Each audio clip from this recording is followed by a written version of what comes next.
The story begins by introducing a ninth grader named Mofan after he has taken a senior high school entrance exam. Exams are usually not too much of a problem for Mofan, however this time it's about magic. He explains that after falling asleep wearing a pendant, everything had changed, and everything became more about magic. Other students discuss how difficult the exam was, but a student named Bai says it was too easy for him, and what is really important is the talent they will receive during the magic awakening. Bai's entire family has the ice talent, so it is practically a lock he will as well. Mofan laments how he had studied for 3 months straight, but the exam covered 9 years worth of material. His father Singh tells him to not worry since he has found him a job as a driver that pays well. Mofan explains that he still wants to be a mage, but his father believes his exam results won't be high enough to meet the entrance requirement. Mofan is determined though and convinces his father when he says he will become a great mage who is respected by everyone. Later, Mofan's friend Zhang explains how a girl named Ning Su has returned and is more beautiful than ever, but Mofan is disinterested. As they walk, he spots his father as he begs a powerful man named Muhei to convince the school to admit his son. Muhei says that failing the exam was bad enough, but what is worse is that Mofan had once tried to run away with the heiress of his family, Ningsu. Singh apologizes for that, saying they were found quickly and nothing bad had come from it. He explains that he has served the powerful Mu family for many years and Mofan is serious about becoming a mage. Muhei says that he is a failure and if he had wanted Mofan to pass, he should have educated him better. Singh says he will do anything to help his son and Muhei agrees to help if he pledges his house to him. That night, Mofan gets told the good news but knows the truth as his father explains he will be renting out the house while Mofan lives at school. His father also reveals that Ningsu has finally returned, but Mofan says all he cares about now is studying magic to make lots of money to help their family. That night, he has a memory of when Ningsu had asked him to leave with her as she would rather be anywhere other than home. After they were found, Singh attempts to take the blame and spare Mofan, who is just a child, from punishment. Mu Zhao, however, says he had seduced and kidnapped Ningsu and threatens to break his legs one by one if he sees her again. Days later, some students discuss how everyone will be having their magic awakening that day, and how they all wish to have fire become their talent even though it is extremely rare. In class, a teacher gives the students a badge that will change color after their awakening, based on what talent they have. Another student mocks Mofan for only being there because of a favor, and laughs at how embarrassing it will be if he can't awaken a talent. Bai is another member of the Mu family and is first to have his awakening. To no one's surprise, he receives the ice talent, and the teacher explains that the stars on the badge will show the strength of their talent. Furthermore, all 7 stars are usually not filled, but Bai has managed to start right away with 1 star, meaning he is exceptional.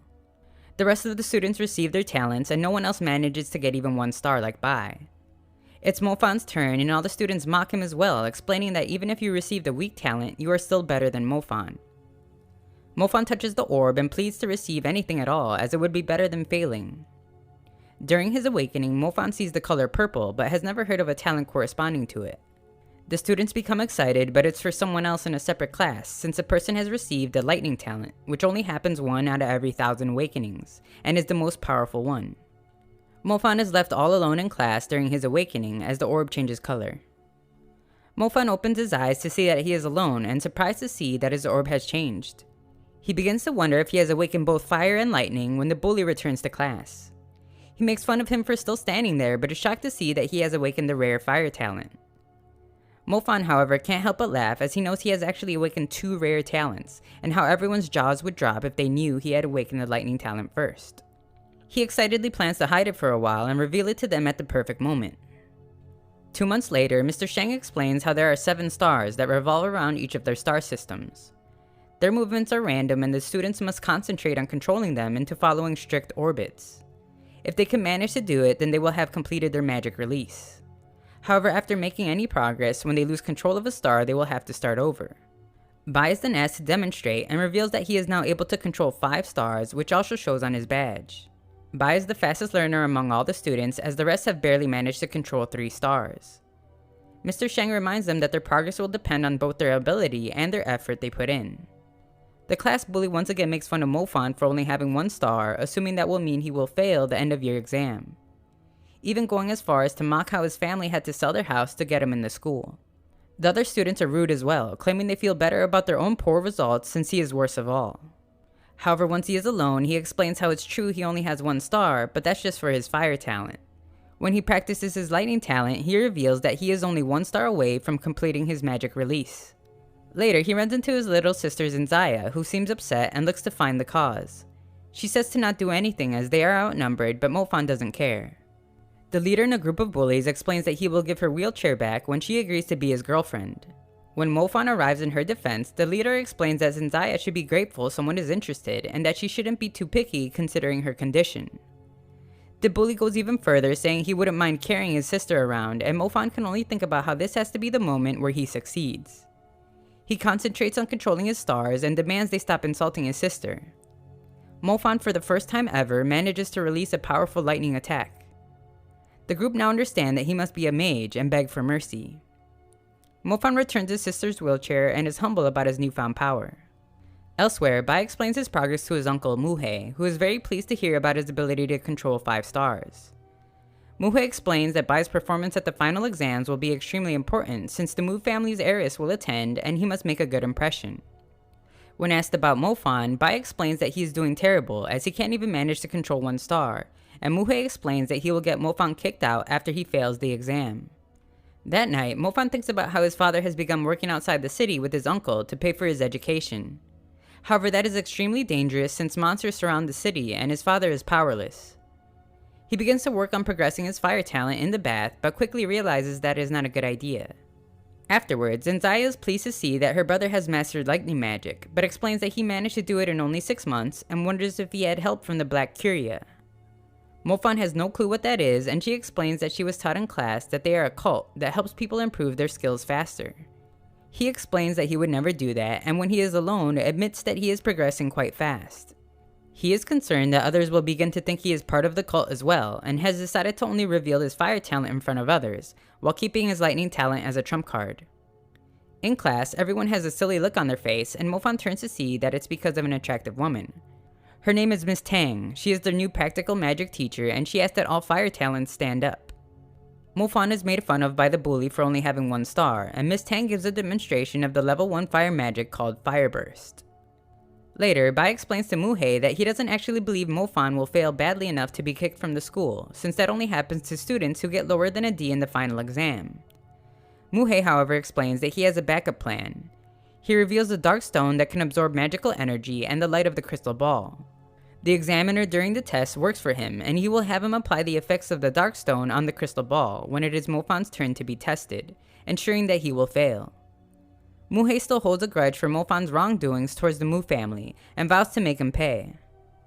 Elsewhere, Mofan practices his fire talent and explains that there is only 1 month left before the final exam. He has only managed to control 5 stars, which should be okay for the exam, but he would like to perform better in order to impress the Mu family. Time passes quickly, and Mr. Shang explains how the final exam will be done. The crystal ball will measure their magic powers. The brighter it glows, the more power they possess. They will be given grades based on its brightness, ranging from the best A to the worst D. All those that receive a D will be kicked from the school. Furthermore, since it's impossible for most of them to control all 7 stars in just 1 year, they will not be tested on magic release. However, if anyone is able to do it, then they will be moved to the elite class where they will receive a star bracelet that assists in progress. At the exam, the head of the Mu family, Mu Zhao, gives the students a speech, and it is explained that Ning Su is an exceptional student that graduated early and now attends a magic college. She is asked to give a demonstration and amazes everyone with her display of power. The students must be told to quiet down as they all discuss how worried they are that they might not do well. However, they are relieved to see that the exam isn't too difficult after a couple students receive A's. Zhang is feeling pretty confident, so he asks if he could try his magic release, but fails. He is laughed at by his classmates, but quickly feels better when he is encouraged by Miss Tang. It is Bai's turn. He wows the class when the crystal ball glows brightly, and Mr. Shang gives him an S grade, the only one in the entire school. Of course, he would like to try his magic release as well, and we see that Muhei speaks glowingly about him to Mu Zhao. Bai successfully uses his ice magic and is given a B grade for his magic release. Everyone is amazed at what he has managed to accomplish in just 1 year, but Ning Su just thinks he is okay. Mofan is then called up for his turn, and Mu Zhao wants to leave as there really isn't much left to see, but Ning Su wants to stay. Mu Zhao agrees to watch as he wants to see what he can do after he and his family have sacrificed everything to get there. Muhei gives the signal and the dark stone is put in place. Bai watches and can't wait for him to fail so that Ning Su can finally realize how much of a waste of time he really is. Mofan begins, but of course the light is weak, and everyone including his teacher thinks he will receive a D. Mu Zhao explains that with a performance like this, Mo Fan is better off just being a driver like his father. Mu He piles on, saying he has learned nothing and Mo Fan's father only wasted money paying for the school. However, in that moment, Mo Fan continues and somehow manages to destroy the Darkstone. Finally allowing his magic to show, the crystal ball glows brighter and he is given a B. Everyone thinks it's unfair how the worst student could get a B when a grade like that is exceptional, and starts to question if the crystal is faulty. Mr. Shang is proud of him, but Miss Tang reveals that that wasn't his real ability. She claims the ball is faulty and insists that he be retested. The students all agree, and Mr. Shang asks that she rethink her request since it was not easy for Mo Fan to get into the school. Miss Tang persists, and Ning-Su agrees with her, asking for a retest as well. After it is replaced, everyone is surprised to see that the crystal ball glows much brighter than before, and Mo Fan is given an S grade. It is clear that the glow was even brighter than Bai's, but Mo Fan explains that he isn't done yet, as he would like to try his magic release. Bai is shocked more than anyone, but knows that if Mo Fan spent so much time on controlling the stars, it would be impossible for him to have also mastered the magic release. However, he can only watch in amazement as Mo Fan demonstrates his magical prowess. The story continues as we see that Mo Fan receives the highest grade of A for his magic release. The principal of the school recognizes Mo Fan's hard work and potential, especially considering he is the first mage in his family. This changes Mu Zhao's view of Mo Fan and tells him that he wants to forget his past wrongdoings. Mu Zhao gives him a fire bracelet to help him harness his powers and accepts him into his family. Bai, however, is only told to work harder. Mr. Shang tells Mo Fan to thank the man, but he refuses to be someone's lapdog to be ordered around and explains he isn't spineless like Bai.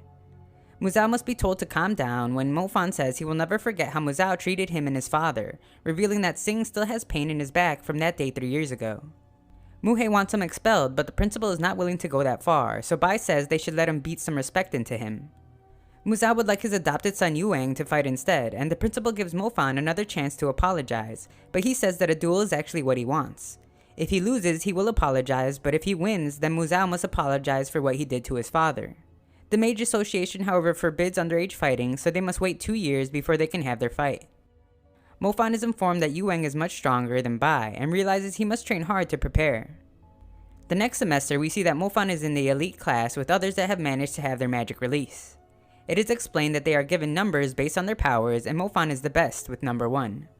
It is then explained that the class has 3 bracelets that they will take turns using. The top 3 students get a month each, but Mo Fan will only get to use one for 10 days as punishment for his rude behavior towards Mu Zhao. Furthermore, the bracelets are very precious, and if anyone were to lose or damage them, not only would they be expelled, they would be banned from being a mage. While practicing, Bai explains that there are different levels of bracelets. The one given to the students is able to speed progress by 20%, but one of the spirit bracelets that the Mu family possesses is able to speed up by 40%.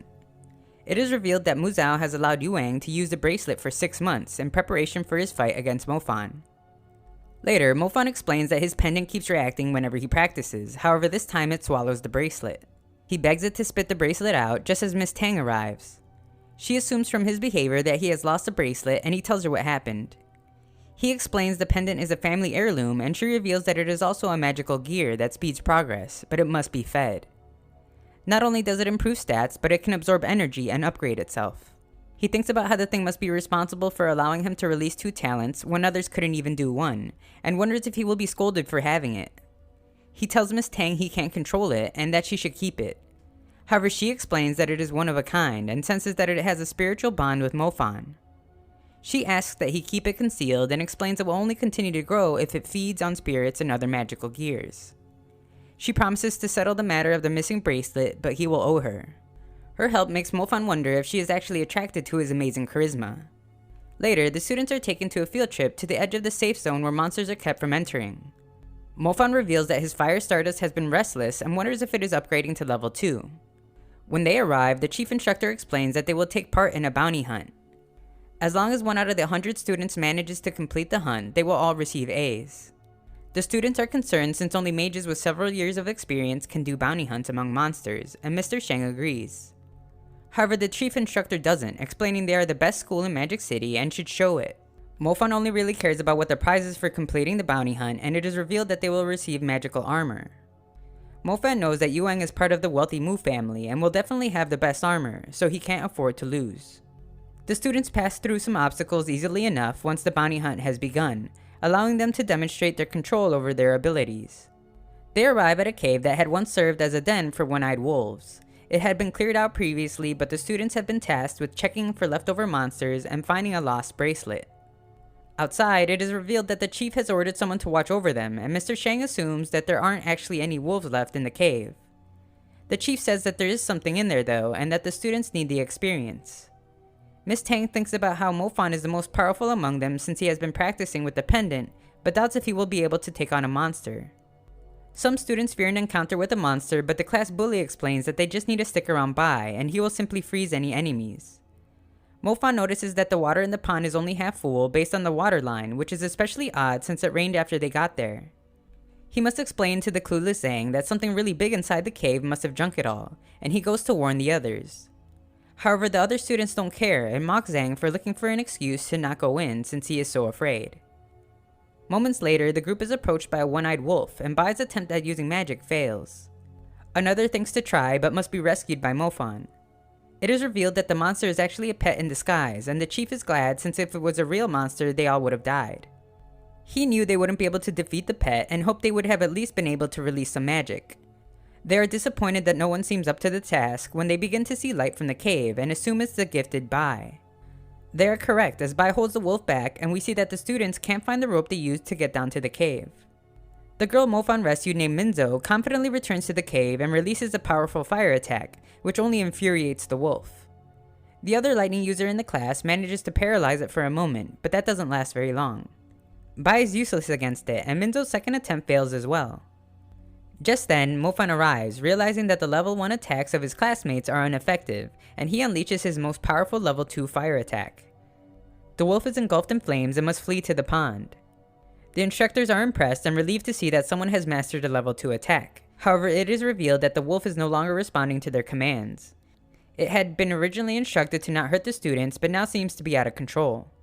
The students do their best to avoid the out-of-control beast, and Mofan realizes he is the last of the top students to still be capable of fighting. Zhang comes to help him, but the two must retreat further into the cave. Minzo explains that they are at a great disadvantage the further in the cave they go. Some students are grateful for their bravery, while others say their death shouldn't be in vain, so they should leave. Minzo wants to go in after them just as the chief arrives and is brought up to speed on the situation. Inside, Zhang bravely rescues Mofan from an attack but is gravely injured. This sends Mofan over the edge, and he finally decides to unleash his lightning magic. His first attack is hardly effective but manages to stun it a bit, and Mofan comes up with a plan. It works just as planned, and the monster is finally defeated. A light emerges from its body and enters Mofan's pendant. The chief arrives and is amazed that Mofan had somehow managed to defeat the wolf. He knows that his fire magic wouldn't have killed it, and Mofan explains how he had used a rock to pierce it. He begs that they get Zhang some medical assistance, but the chief still can't get over how Mofan managed to do it, especially considering that the speed and reflexes of the wolf would have been able to dodge the rock easily. He begs that he focus on Zhang again, and so they leave. The owner of the pet wolf is furious that the chief killed it, but is shocked along with everyone else when it is revealed that Mofan had done it. The owner refuses to believe that, since his pet is even more powerful than normal monsters and could easily have killed even experienced mages. They all still think it had to be the chief, and when asked, Mofan explains how he did it without revealing his use of lightning magic. As the instructor cries over his pet, nearby students finally begin to give some credit to Mofan for his bravery and understand now why he is number 1 in the class. Miss Tang explains to them that if the pet was an actual monster, they would have all been killed when they initially encountered it, since they failed to use any magic, and that monsters they meet in the future will be bloodthirsty killers that show no mercy. The bounty hunt didn't go as planned, but all the students will still receive an A, and Mofan will receive an S. However, another instructor mentions that Mofan not only used level 2 magic, but also defeated the wolf, which is deserving of the armor, and everyone agrees. Afterwards, Mofan is awarded a medal and offered a position working for the chief after he graduates, but he only wants to know where his armor is. Other students are given their award next, but the chief can't get over how Mofan managed to win the fight and begins to question if he had not told the whole truth. The story continues as we see that 2 months have passed and Mofan credits his pendant with increasing his progress by 20%. He noticed that his classmate's level 1 fire magic barely damaged the wolf, but his level 2 fire magic did major damage. This makes him curious about what level 2 thunder magic will be able to do, since thunder is the strongest element. He realizes that he isn't strong enough yet since he couldn't rely solely on magic in the fight and needs to improve faster. He remembers that his pendant will be able to upgrade itself if it is fed large amounts of energy, and if it gets to the spirit level, it would speed up his progress by 40%. The stuff the pendant needs to feed on costs money, so he begins to consider if he should become a bounty hunter since they are all well paid, and he would gain combat experience. The next day, Mofan goes to the bounty hunter's hall and finds two men looking over their options for hunter jobs. The jobs are far too difficult for inexperienced mages, so one of the men wonders if he should join the monster hunters instead, since the salary is good and they have a roof above their head. The man is told that he would never be hired as the monster hunters only hire the best of the best. Mofan sees that there are a lot of people attempting to join the monster hunters and is told to not bother interviewing since it would only be a waste of time. Someone as young as Mofan wouldn't stand a chance since the hunters fight real monsters. However, the man explains that what is most important is the talent you have, and if someone has the fire talent, they might have a better chance at being hired even if they are very inexperienced. Mofan asks about those who have the lightning talent, and the man can only laugh since only 1 in 1,000 get that talent. He explains that every team would want them regardless of experience, but they wouldn't even need to go to the hall since the rich and powerful would have snapped them up already. We then see that the monster hunters are becoming frustrated with the weak applicants they are seeing, as their leader only wants powerful, experienced, elite mages. The man from earlier waits in the interview line and is disappointed to see Mofan in the line as well since he knows that it's his first time at the hall. When questioned, Mofan lies and tells them that he has already graduated and that his name is Fanmo. The hunters explain that they are only looking for mid-level hunters, but Fanmo isn't even certified. However, Fanmo proves to them that he has the lightning talent, and the hunter captain reveals himself to welcome him to their team. Fanmo explains that he is not certified, but the captain says he will get it for him. Fanmo has no experience, but the captain says he will gain some. Fanmo has only achieved level 1, but that actually impresses the captain since it's harder to upgrade the lightning talent. He is introduced to the other members, but are interrupted by news of a monster on the loose.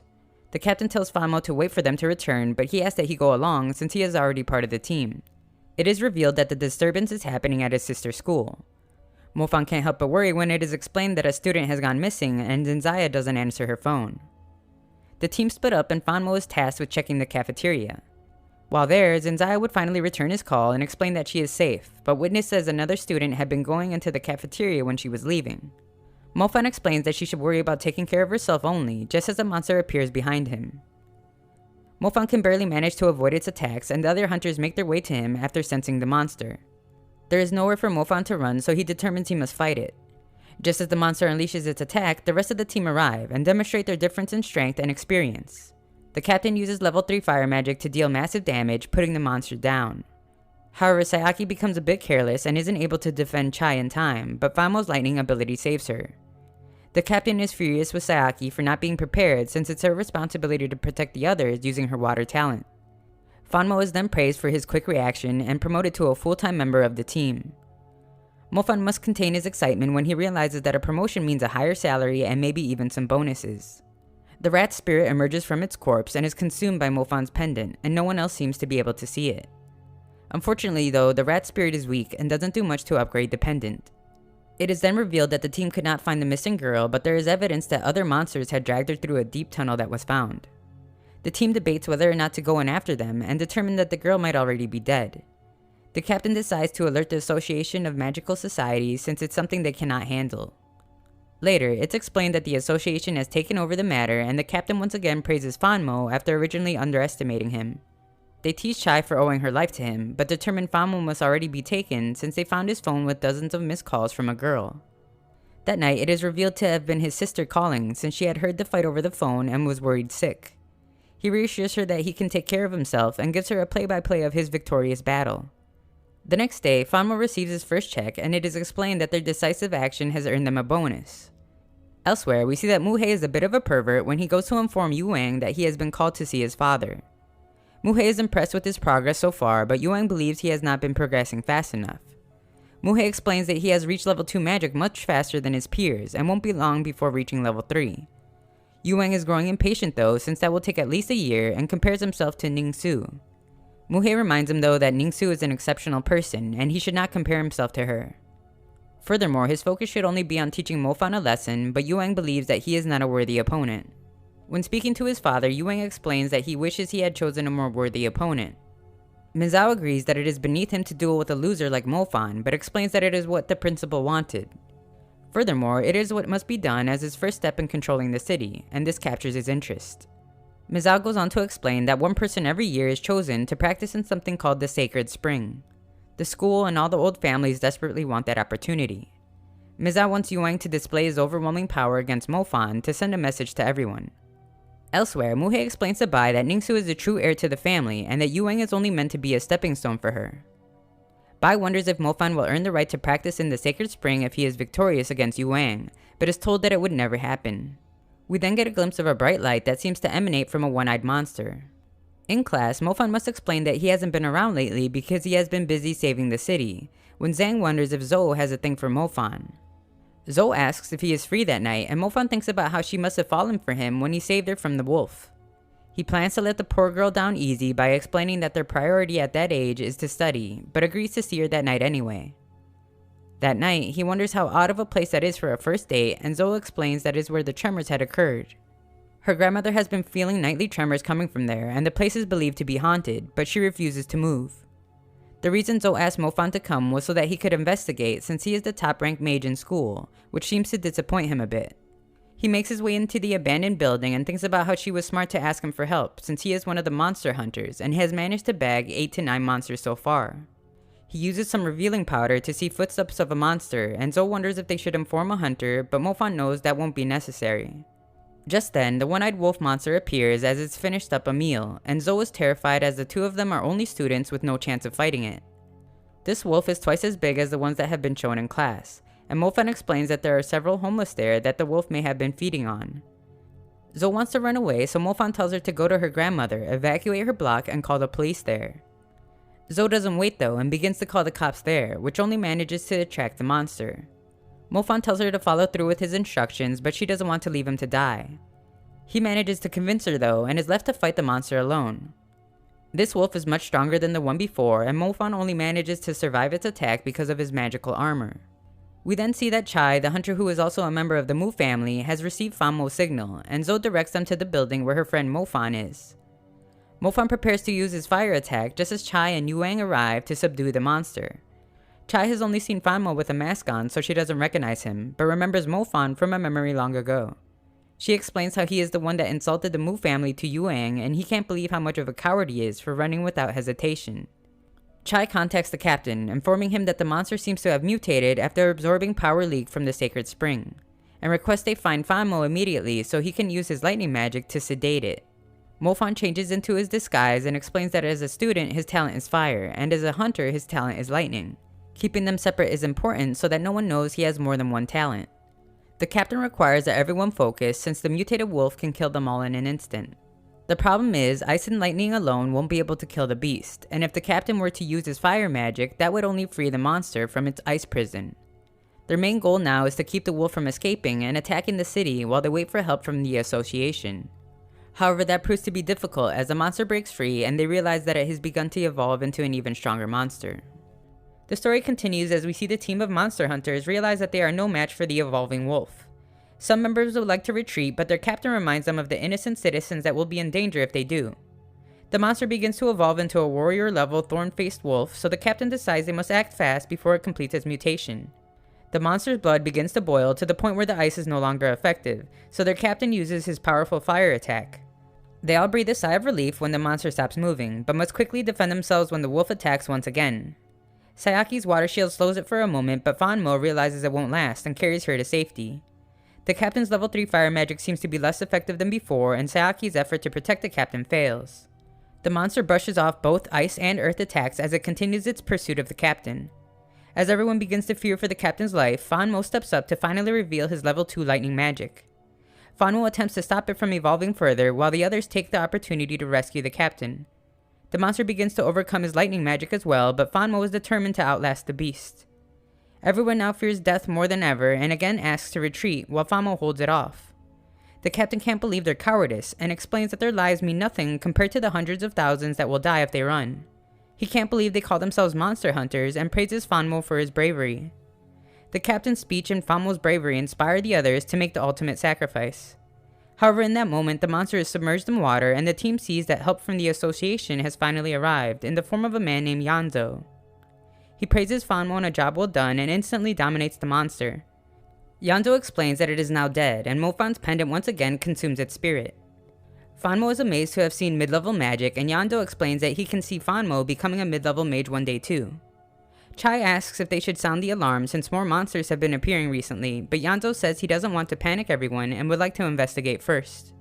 He is also impressed with their new member's performance, but Yuang is not pleased at all. That night, Mofan attempts to sneak back into his dorm when he is hugged by Zoe, who is grateful for his help in making the area safe again for her grandmother.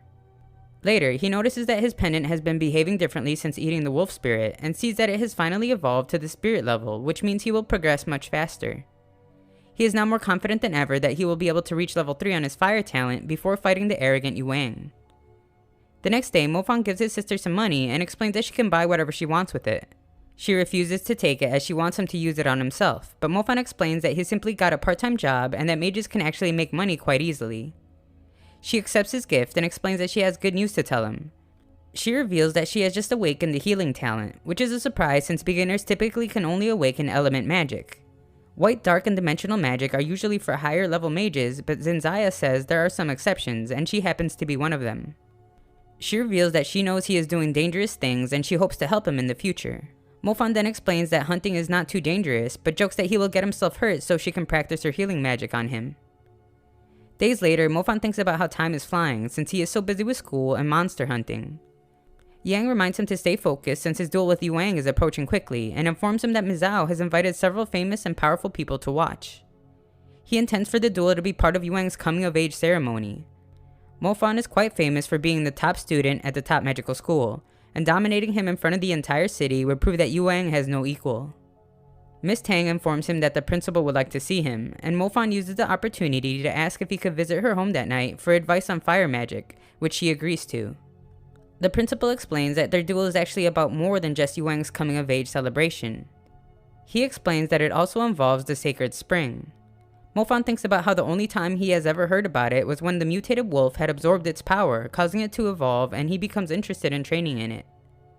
The principal goes on to explain that anyone who trains there can quickly increase their powers, but the power of the spring has been diminishing over time. The city has a convention that permits access to only one top young mage each year. The school will recommend Mofan, but the local clans will choose Yuang, and their duel will likely determine which of the two get to train there. For Mizao, Yuang's victory will kill 3 birds with 1 stone. First, Yuang will prove his abilities to the city. Second, Mofan will be taught a lesson. And third, Yuang will gain access to the spring. Yuang has a huge advantage in training resources, and they only ask that Mofan try his best so that he can at least earn the school some recognition. Elsewhere, servants gossip about how the duel against Mofan is simply to make Yuang look good, and that Mofan is just a hoodlum that brought it on himself. They discuss how Mofan's father is a fool and raised his son the same way. Inside, Mizao explains to Ningsu that his adopted son Yuang would do anything for their family, and that he will one day become her loyal assistant. She wonders why the duel has to be done in public. Mizao explains that a duel between the so-called best student in Sky Magic High School and the second strongest mage in their family behind her could never be a small event. Furthermore, Mofan has insulted him several times and he refuses to have mercy on him. That night, Mofan is atop a hill when he is approached by Ningsu, and he explains that he wanted to see the splendid stage her father has set up for his duel. She asks that he not show up to the fight since Yuang will not pull any punches. Her father adopted him off the streets at a young age, and he will do anything for Mizao's approval, which leads her to believe he will come down on Mofan with all his might. She warns that Yuang will beat him so badly that he will be unable to take his final exam that is in less than a month. He refuses to run. He explains that his father has always done everything he could to help him and his sister their entire life, without a single complaint. He points out that even though Mizao is a terrible person that doesn't respect her decisions, Ningsu does not hate him. So an amazing father like his deserves all the respect he can give. Mofan had watched his father beg, watched him get mocked, insulted, and humiliated by others, but now has the chance to prove to everyone that his father is not a fool. On the day of the big event, Chai greets the other members of the Monster Hunters when Mofan arrives to say hello. Chai is very rude, claiming that Yuang will destroy him, and Mofan remembers that they don't recognize him without his disguise. Mofan stuffs his face with food when the chief greets him and is surprised to see that he has such an appetite before a fight. He asks again if he would like to join his army, but Mofan declines since he has no interest in living in the mountains. His classmates arrive and explain that they are there to cheer him on, but are weary since Mizao invited his father, making them think he is plotting something. Mofan, however, assures him that his father is only there to watch him win. Mizao would then give a speech about the bright future of the city and the duel he has set up to demonstrate that. Later, Mofan and Yuang enter the arena. Mr. Sheng points out that Yuang is carrying at least 3 magical gears, giving him a huge advantage. Mizao gives one more speech, but would rather just allow Yuang to demonstrate the results of his years of practice. Zhou can't believe that Mizao didn't even mention Mofan's name, and Bai points out that it's because he is simply there to compliment Yuang. The two duelists shake hands, and Yuang explains that Mofan will be bedridden for at least 3 months after the beating, but Mofan remains confident. The duel begins, and Mofan immediately counters Yuang's level 2 ice magic with a simple fire burst. However, his counterattacks are dodged easily, and he can't figure out why. He tries a few more times, and it becomes apparent to the teachers that he has on magical shoes that allow mages to move much faster. Yuang insults his weak abilities, saying he would rather not waste much time fighting him, and that Mofan needs to learn that there are people he shouldn't mess with. Yuang prepares his next attack, freezing the area around Mofan and making everyone realize that he has obtained level 3 ice magic. His ice storm covers the entire arena and puts out Mofan's flames. The principal wants to call the fight, but Mizao only has thoughts of making Mofan suffer for his insults. The audience has already made the decision that Yuang will win, since he has managed to achieve so much, and that no one his age stands a chance. Mofan thinks about how powerful the ice magic is and how difficult it is making it for him to control his stars. However, as usual, he continues to persist and shocks everyone when he finally manages to reach a level 3 fire burst. Yuang is confident his shoes will get him to safety, but he is wrong as Mofan's flames reach him, causing a massive explosion. Yuang is badly injured, and the audience can't believe Mofan was able to fight evenly with someone from a privileged family. Yuang isn't done though. He laughs at how a loser like Mofan was able to make it to level 3 and reveals his full body magic armor. The instructors can't help but point out how unfair the match is when Yuang is using several magic items, and acknowledge that Mofan would have won under normal circumstances. Mizao explains that he wouldn't stop Mofan from using magic armor, and it's not his fault he doesn't have any. The chief instructor pleads for Mofan to stop fighting since the armor is fireproof, and Mofan has already proven his extraordinary abilities to everyone. Yuang says that he should listen to him and quit. He explains that his family has always believed that their money is part of what makes someone strong, and that Mofan should be more upset at his father for being a poor driver that can't give him anything. Mofan remembers the sacrifice his father made for him to get into magic school and the constant encouragement he provided. He explains that his father has actually given him everything and decides to show Yuang what real power is. Everyone is in disbelief as Mofan finally reveals his lightning talent. They don't understand how he can have 2 talents without even being a mid-level mage yet, and the monster hunters realize that Mofan and Fanmo are the same person. Yuang is more stunned than anyone, and Mofan explains that he has actually unlocked his level 3 lightning magic as well. As he uses it, Miss Tang explains that lightning magic is able to penetrate armor, and Mizao watches in despair as Yuang desperately tries to keep from being consumed by it. Moments later though, the battle ends and everyone can't get over how amazing it is that Mofan has 2 talents. Having the 2 most rare talents is incredible enough, but the fact that he has gotten to level 3 on both speaks to his determination. Yuang can hardly move, and Mofan confidently claims his victory. The story continues after the duel, as everyone realizes how much of a prodigy and genius Mofan is. He approaches Mizao and demands his reward for winning. Muhe begs that his brother not do it, but Mizao is a man of his word and apologizes to Mofan's father for his impulsive behavior. He then formally announces Mofan's victory and grants him the right to train in the sacred spring for 7 days. Later, everyone celebrates his victory and discuss how bright a future he has, whether that be with the Magic Association or prestigious schools. Mr. Sheng reminds everyone though to not give up and work hard to achieve goals of their own. Zhou is excited to see Mofan's progress after training at the sacred spring since he should be able to use mid-tier magic afterwards.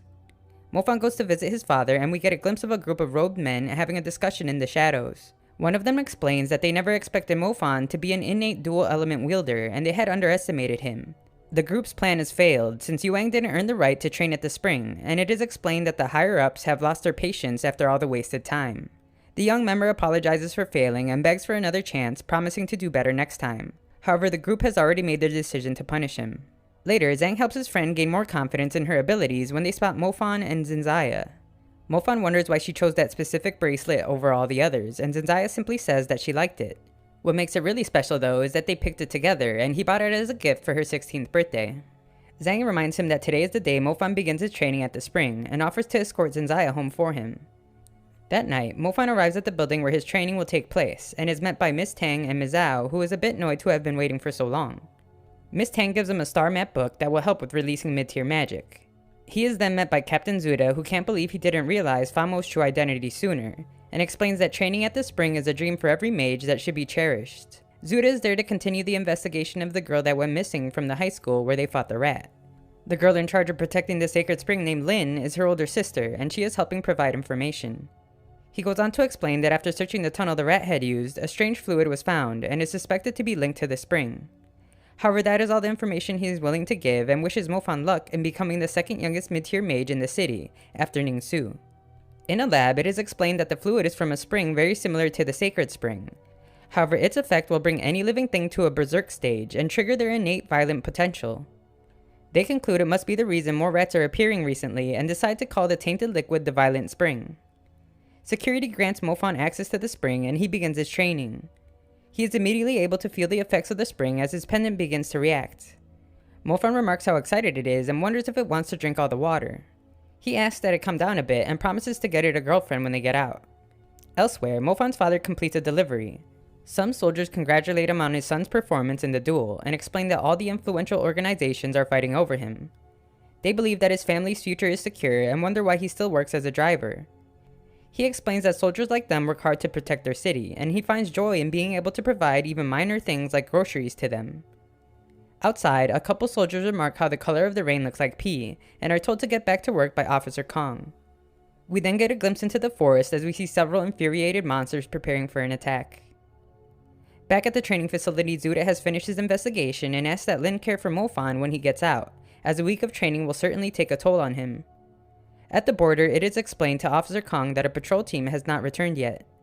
We then watch as the team leader explains how light mages will have to use their magic to send signals in case of emergency, since communication devices attract monsters. Just then, they are attacked by a ferocious wolf, and Army headquarters sees the emergency lights. The remaining members of the patrol team must eventually use devices to contact headquarters since their light mages have been killed, and they are desperate, but it's too late as the monsters make their way to them. Officer Kong declares it a level 4 emergency, which shocks everyone since that is the alarm for a dire disaster, and he explains that every minute wasted will mean the death of hundreds of citizens. Back at the facility, Mofan attempts to control some stars but fails and realizes that even with the help of the spring, using mid-tier magic won't come easily. He has lost track of time, wondering how many days have passed and how his friends are doing. Outside, the citizens hear the alarm and Mr. Shang directs everyone back into the school, explaining that monsters have appeared.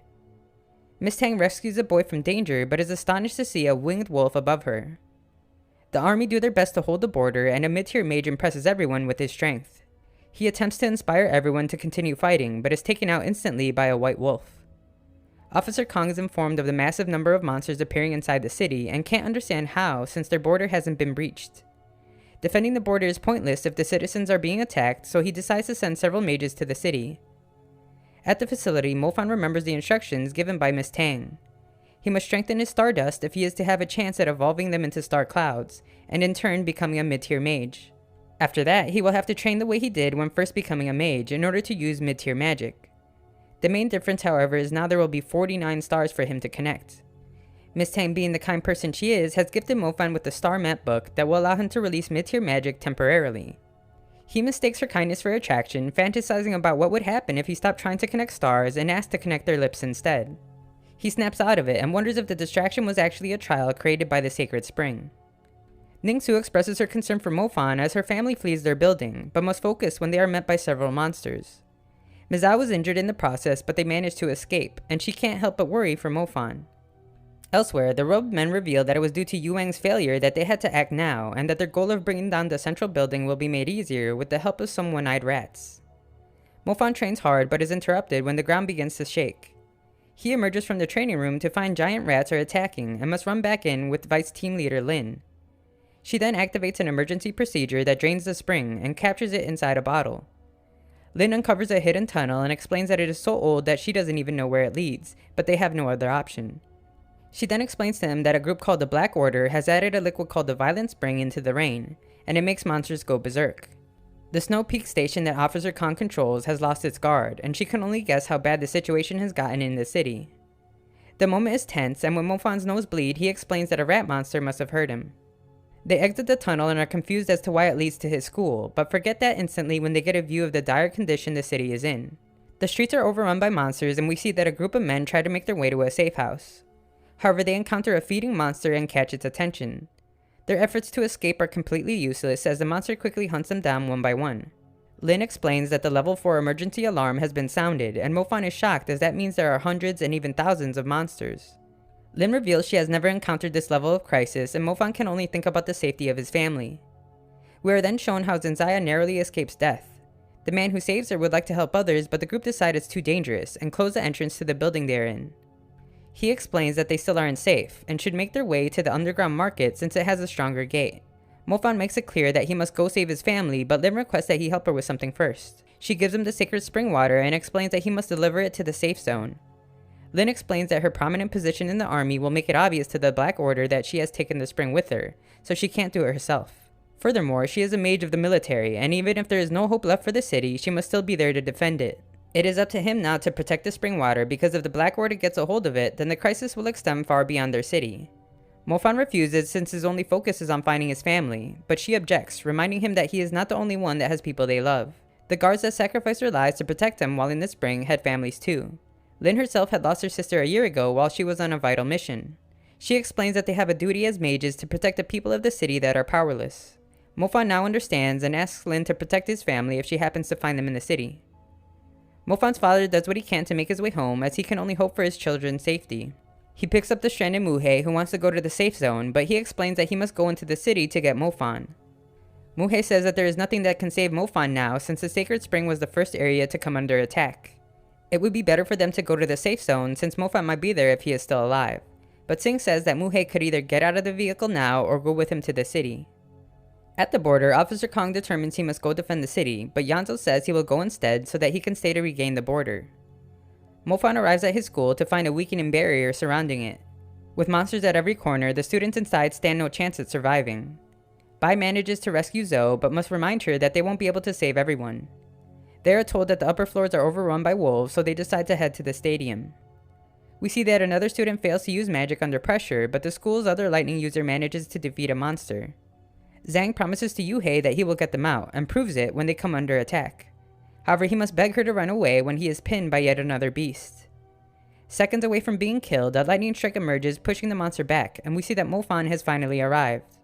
The monster proves to be quite strong, but Zhang lowers its defense, and Mofan uses his fire burst to finish it off. The situation is worsening rapidly, so they head to the stadium where everyone seems to be gathering. The story continues as we see Bai's group arrive at the gymnasium and reunite with the other survivors. Faculty members discuss how they are not completely safe there, but don't have many options since nowhere is safe. It is a level 4 disaster and the capital has fallen. One man remembers that the safe zone is protected by a barrier and warns that staying at the school will only result in their eventual death. Someone points out that if they leave in a large group, they will surely be spotted, but if it were just the teachers, then they would at least have a chance. Mr. Sheng explains that it is their duty to protect the students, but the others think that doesn't matter in times of desperation. Their solution is to have a small team scout ahead as the rest follow, and decide to find volunteers among their strongest students. Zoe decides to volunteer, and we see that Zhang worries about how dangerous joining the scouting group would be. However, Mofan explains that it is far more dangerous to be with the main group, since its large number of students will surely attract several monsters.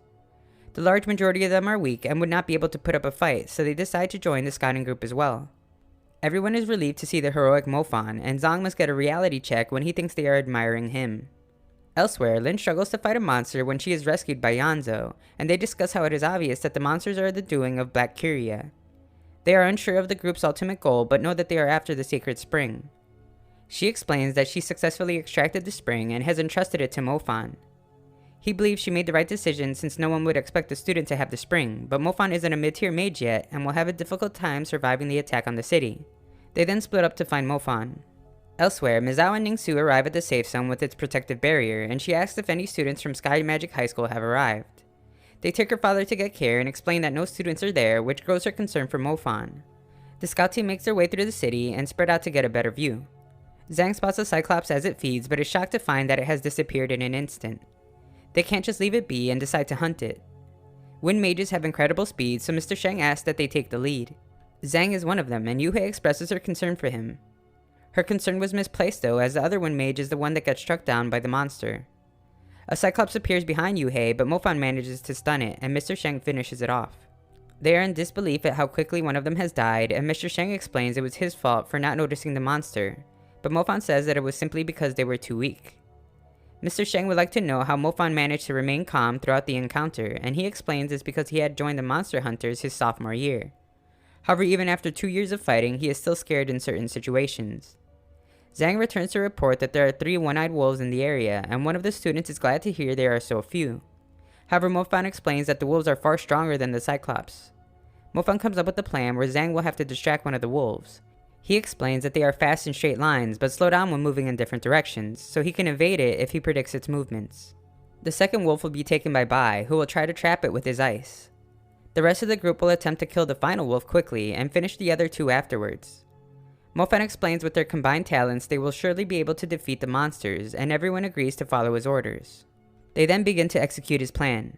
Zhang attempts to sneak up on one of the wolves as he remembers Mofan's instructions. He reminds himself to be brave like Mofan and thinks about how he will approach the monster, making sure to run in different directions as it chases him.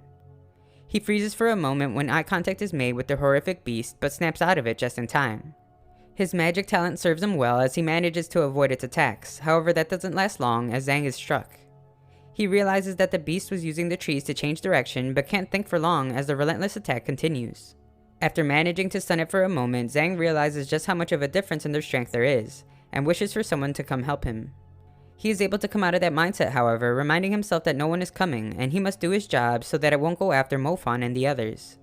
He comes up with a plan just as the monster approaches and for the first time ever uses level 3 wind magic to evade its attack. The monster seems much slower to him now, and with some newfound confidence he turns to face the beast. He manages to trick it, watching as it kills itself and realizing that they aren't as scary as he thought they'd be. In the forest, we see that the wolf Bai is meant to fight simply walks over his ice magic, and he realizes that he won't be able to freeze it for very long. He decides that they must inform the others, and his partner asks that the 2 of them just abandon the group, but Bai explains that they have no chance of surviving without the others. We see that the rest of the group is managing to hold a wolf when Zhang arrives in desperate need of medical assistance. Bai then arrives, but is being closely followed by the other wolf who is closing the gap quickly. Mofan leaves the half-dead wolf to the rest of the group and lends a hand to Bai. He uses his amazing combination of fire and lightning magic to not only stop it, but defeat it as well. Bai can't help but wonder when exactly did Mofan become so powerful. Elsewhere, Mofan's father must stop his quest to find Mofan when he gets a flat tire. He fears monsters might appear while fixing the tire alone, and Muhei says that is why he should hurry up. Sing struggles and asks that Muhei help him, but is surprised to see that he has disappeared. The scout team is amazed that they were able to defeat 3 one-eyed wolves and credit Mofan's orders for their victory. Humble as usual, Mofan explains that he was only able to safely defeat the final wolf alone because Bai's magic has slowed it down. He explains to everyone that teamwork is more important than anything and each talent serves a purpose. Of the 2 types of monsters they are fighting, the Cyclops is the easiest, but the wolves are much more savage and cunning, making them extremely difficult to kill.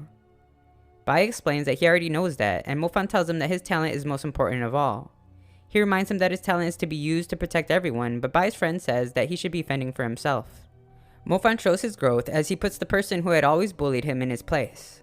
He then tells Yuhei to work with Mr. Shang, and she expresses doubt as she blames herself for not protecting their killed teammate. Zhang once again encourages her to have more confidence, but then loses consciousness. His wound won't stop bleeding, and Mr. Shang explains that it's due to the monster's special attack. Bandages and even burning of the wound won't stop the bleeding either. The only thing that will stop the bleeding is special medication, and in that moment, Mr. Shang remembers that a pharmacy is nearby. They must hurry to the safe zone, so Mofan tells him to go ahead while he goes to get the medication, but Zhang waits for a moment to ask that he not risk his life for him. Mofan explains that they need him to get better so that he can lead the group with his wind talent, and that he won't take long. While Mofan makes his way to the pharmacy, one of the team members uses wave detection to determine that there aren't any monsters nearby. Zhang reveals he is in quite a bit of pain, but is confident Mofan will return soon. The silence makes them all a bit weary, so they proceed with extra caution. Zhang explains that in the wilderness, silence is usually a sign of danger. Zhou can't understand why they are so worried since there are no sounds of footsteps from monsters, and the wave detection didn't reveal any either. However, Bai senses something and reveals to them a monster they haven't seen before. Bai explains that it is the warrior level thorn-faced wolf. Elsewhere, we see that Lin is in trouble after rescuing a boy, but is saved when another member of the military arrives. She recognizes him as Instructor Yang, and he explains that the post at the border has been abandoned. He is now on his way to Sky Magic High School to protect the student. She acknowledges how he is able to move freely since he is on his wolf, and decides to hand the matter of searching and protecting Mofan to the military. Her responsibility now will be to act as a distraction for the Black Curia, since they most likely believe she has the Sacred Spring. Mofan finally arrives at the pharmacy. He vows to not let Zhang die, as he has a fond memory of how Zhang had talked about wanting to attend a good university, and eventually moving to a bigger city where he could do more meaningful things. He plans to work hard though so that he won't be left behind by Mofan, and Mofan expresses his excitement since a bigger city means more beautiful women. Bai explains to the team that there are different levels of monsters. The lowest are the slaves, next are the warriors, and finally the commanders. The ones they have fought have all been slaves, but the warrior level ones are known as mage killers. They stand absolutely no chance against a warrior level monster in front of them, since they will simply freeze if they look into its eyes, and Zhang wonders if Mofan might encounter one as well. Mofan finds a monster hiding in the pharmacy, but is relieved to see that he has found the medicine needed to treat Zhang. The rat ends up outside, and Mofan watches as it gets devoured by the much larger thorn-faced wolf. He thinks about how he has never encountered a warrior level monster and realizes that it must have been so quiet because the other monsters were all hiding from it. He then freezes as he stares into the eyes of the warrior level monster and it crushes the entire building. Bai decides that they need to hurry, but Zhou says they should slow down a bit for Mofan. He explains that Mofan is likely already dead and those who are alive must move forward. The others agree, saying there is no need for them to die as well and that them reaching the safe zone is what Mofan would have wanted. Just then, Mofan emerges from the sewers, revealing the medication and explaining that the risk was definitely worth it. Zhang is healed instantly and thanks Mofan. Further back, the main group is surprised to see how well the scout team was doing, but are shocked to find their fallen teammate. They acknowledge the sacrifice the scout team is making and express optimism in the success of their journey. For a moment, we get a glimpse into just how bad the city is getting when we are shown a commander level monster. The scout team have almost reached the safe zone and relax a bit since the closer they get, the safer their surroundings are. Mofan stares at the sacred spring and thinks about how close he is to completing the mission. They encounter another monster but are relieved to see that it is Instructor Yang. They explain how they are the scouting team and have a main group that follows them. Happy to see someone from the military, they ask that he escort them the rest of the way. He doesn't respond though and explains that he had actually been looking for Mofan. Mofan can't understand why and Yang tells him to give him the sacred spring. It is extremely important, he says, and the Black Curia can never be allowed to have it, but it will be safe with the military. However, Mofan is a bit skeptical and explains that it is safe with him as well. Mofan would like to give it to Officer Kong himself and asks Yang to lead the way. However, Yang shows his true self when he reveals that he has killed several people on his way there, and Mofan is next if he doesn't give him the sacred spring. The story continues as the military tries its best to defend the border, and Officer Kong is informed of a patrol member that had managed to survive the attack in the woods. He has informed them that his team was not killed by a one-eyed wolf, but instead was killed by a pet archwolf. Kong cannot believe what he is hearing since there is only one person in the entire army that owns one. In the safe zone, Mizao is told that things are becoming very chaotic now that several refugees have arrived. There are also rumors that a large group of Sky Magic High School students are headed there, but the route to the safe zone is becoming more dangerous as time goes on. Ning-Su overhears them and decides to go help them, but Mizao says that she will not be able to accomplish much during a level 4 emergency. She says it's better than doing nothing, but he refuses to allow his only daughter to run into danger, and has someone watch Ning-Su so she doesn't leave. Outside the safe zone, Yang compliments Mofan on his intelligence since all the others he killed never figured out he was a traitor. Mofan warns everyone to stay back, but Yang explains that he has no interest in them and will even let him survive if he hands over the sacred spring. Mofan realizes that he must be a member of the Black Curia, and Yang would like to know when he became suspicious of him. Mofan thinks about how it had been when he learned that monsters would go berserk when given the violent spring liquid, and remembered how one of his archwolves had lost control during training. Mofan says that he managed to kill one of his wolves before, so he can do it again, and Yang calls upon the beasts that every Black Curia member has. The archwolf manages to pin Mofan down, and we see that Zhang freezes in fear. Luckily for him, he is saved by a team member, but has blood on him, and turns to see that Yuhei has been struck. Zhang is then rescued by the rest of the team as they battle the other beasts. Zhang runs to Yuhei's side and tries to assure her that she will be okay. She is happy though, revealing that he was the first person she was able to protect. He can't believe she chose to protect him over herself, and she explains it's because he is very important to her, but those prove to be her final words. Zhang taunts Mofan, saying that all his friends are dying and there is nothing he can do. However, he focuses on his stars and manages to break free. Zhang is impressed, offering to teach him some things, and today's lesson is that he should never trust anyone. He demands the sacred spring again, threatening to kill his friends. Mofan brings it out to confirm that is what he actually wants, but instead of handing it to him, he begins to drink it instead. Everyone is stunned to see such reckless behavior, and Yang becomes enraged. Mofan explains that he can no longer get it by threatening his friends and will have to kill him for it. Their fight begins, and Mofan's development is obvious as he manages to hurt the archwolf. However, he struggles as there are too many enemies, and Zhou says that they must slow them down so that Mofan has time to use his magic. Zhang reminds his monsters to ignore the others since Mofan is their target, but it's too late. His friends have stalled them just long enough for Mofan to use a powerful fire attack, that when combined with an attack from Zhou, burns the monster to death. The Archwolf recovers though, and Zhang explains that it is time to end the fight. Up above, we see that Mr. Shang knows that if you kill the master, then its pet becomes useless. He proclaims that he won't let his students be hurt anymore, and hits Yang with a sneak attack while Mofan lands an attack on the wolf. Yang reveals that he had hit a beast just in case someone tried to attack him, and explains that it is cursed, so Mr. Shang's abilities won't work on it. Just when it seems like he has the upper hand, Bai appears to land a deadly blow. The fight is over, but Yang is still in pain as he holds Yuhei's lifeless body in his arms. Mofan is completely drained, and Mr. Shang explains that the black beasts disappear when its master does. Zhang doesn't know what to do and can only say that he must become stronger. Yanzhou arrives and explains that they have been looking for Mofan, but see that they have come too late to help his friends. Tensions rise when one of the soldiers sees that they have killed another member of the military, but Mofan explains that he was actually a member of the Black Curia cult, and uses the black puddles of blood as evidence. They are still skeptical, but decide that it would be best to discuss it further inside the safe zone, while a few stay to investigate the scene. Another glimpse into the city shows that things are just as bad as ever. A group of soldiers discuss how it no longer matters how many troops the army sends, since the enemies are endless, and their plan to kill the commander-level monster won't work. They wonder how so many monsters managed to make it to the city without them passing through the border, and believe that it may have been space magic. That is impossible though, since not even the Black Curia would be able to learn it, and they decide to report back to Officer Kong. However, they are somehow spotted, and before they could even move, are completely wiped out in an instant by the commander-level monster called the Pterolycus. Mr. Shang explains to the main group that they have arrived at the safe zone, and that its barrier is still up. However, he doesn't reveal that the majority of those that made it there have had to pay a great price. Mofan arrives to speak with Kong as he is told that an autopsy has shown that Yang was indeed a spy for the Black Curia. He is glad to see that he is still alive, but Mofan is upset that he has lost a few friends due to one of Kong's subordinates. To his credit, he takes the blame for not noticing the spy and asks how Mofan knew about Yang's real identity. He says that he didn't know and was just being cautious by not giving him the sacred spring when he finally revealed his betrayal. Kong says that he can rest easy now and asks that he trust him with the spring. Mofan explains that it actually has nothing to do with trust because he has actually drank it. This upsets Kong greatly since Bo City depends on it to gain one more level 2 mage every year. Mofan says he didn't have a choice and it was an emergency, but Kong just wants him to spit it out. Mofan begs that they focus on protecting the city and explains that it's better for the spring to be inside him than with the Black Curia.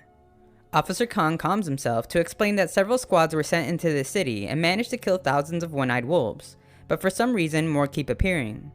He figures that killing the Pterolycus will end the invasion, and Mofan can't imagine who would be capable of doing that. A soldier explains that Kong is a level 3 mage and their only hope of defeating it. Kong believes he has a 50% chance of killing it, but if they can't clear out the wolves, that drops down to only 10%. He then acknowledges Mofan's bright future and tells him to make sure he reaches his maximum potential. Kong then commands his troops to prepare for battle, as they will now head to the city to defeat the Pterolycus. At the hospital, Zhang puts Yuhei to rest. He vows to validate her sacrifice by becoming so powerful that he will protect the city and rescue thousands of kind people just like her. In the city, Sing desperately looks for Mofan, but can only cower in fear when he is attacked. In the safe zone, Ningsu finally finds Mofan and explains that she had always known that he was alive. Mizao hates that his daughter has run to a hoodlum like Mofan and believes that he must have abandoned his classmates to escape into the safe zone alone. Mofan has had enough. He explains how he and his friends have sacrificed far more than him, even though he has enough money and resources to do more. Ningsu comes to her father's defense, and as Mofan leaves, he can't help but think about his father. In the city, the attack on Mofan's father is stopped by Ling at the very last moment, and he explains that he is Mofan's father just as he passes out. We then see that Mofan asks to look through all the names of the refugees in the safe zone, but is disappointed to see that his father and sister are not on it. It is explained that a scout has determined that the monsters had been digging underground tunnels to bypass the city's barrier. They need to destroy these tunnels to keep more from entering, but have yet to find the entrances. Mofan remembers the first time he encountered a rat monster and how there had been a tunnel in that area. He explains that even though this current attack seems sudden, there have been signs of a pending invasion that go back over a year ago. Mofan thinks they should contact the monster hunters since they keep track of all the monsters they hunt, and they should be able to track the rat monsters back to the tunnel entrance. In their meeting, Mofan asks to see the hunter's logs to determine the frequency of Cyclops appearances. Captain Zuda explains that it would take a lot of time to create tunnels long enough to reach the city from outside the border, and Mofan says that it must have been going on way longer than they've imagined. The general figures that someone must have been plotting this for a while and asks which area has the most Cyclops activity. Mofan's intuition is proven correct when it is revealed that the most frequent Cyclops sightings have been in the area around his sister's school. The general declares that the military and hunters will form a special team so that they can find the tunnel entrance. Outside, Mofan searches the crowd in the hopes of finding his family and is thrilled to finally see his father. He explains that he had been rescued by a girl, and a couple hunters reveal that they had found his father unconscious along with Lin, but she is now dead as she sacrificed her life to save him. Mofan can't believe she managed to keep her promise, and Sing begins to cry when he thinks about how dangerous it is in the area Zendaya is in. The scout team are relieved to finally be able to relax when they notice that the monster hunters are preparing to leave the safe zone. They can't believe they would do that, but are even more shocked when they see Mofan requesting to go along. His classmates beg him to stay since he worked so hard to get there, and his father arrives to warn that his sister might already be gone. However, Mofan says that she might still be alive and waiting for him somewhere. He has never disappointed her before, and that is good enough of a reason for him to go. The general explains that Mofan has proven himself and will allow him to go, but they will not be able to help find his sister since they have an important mission. Mofan says that it's fine and just wants to stay with them on the way there. In the city, we see the group that Zendaya hides with. Several of them have been separated from family, and one man insists that no one will come to rescue them. He believes that the monsters will soon find them and they will have a better chance to survive if they escape the city. However, the rest believe that reaching the barrier this late into a level 4 catastrophe is impossible. One of the men reveals that he is an experienced pipeline worker and that he can lead them outside the city using the sewer system. The group believe to have now found the perfect solution, but it is pointed out that there is a girl in a wheelchair among them and she can't travel well.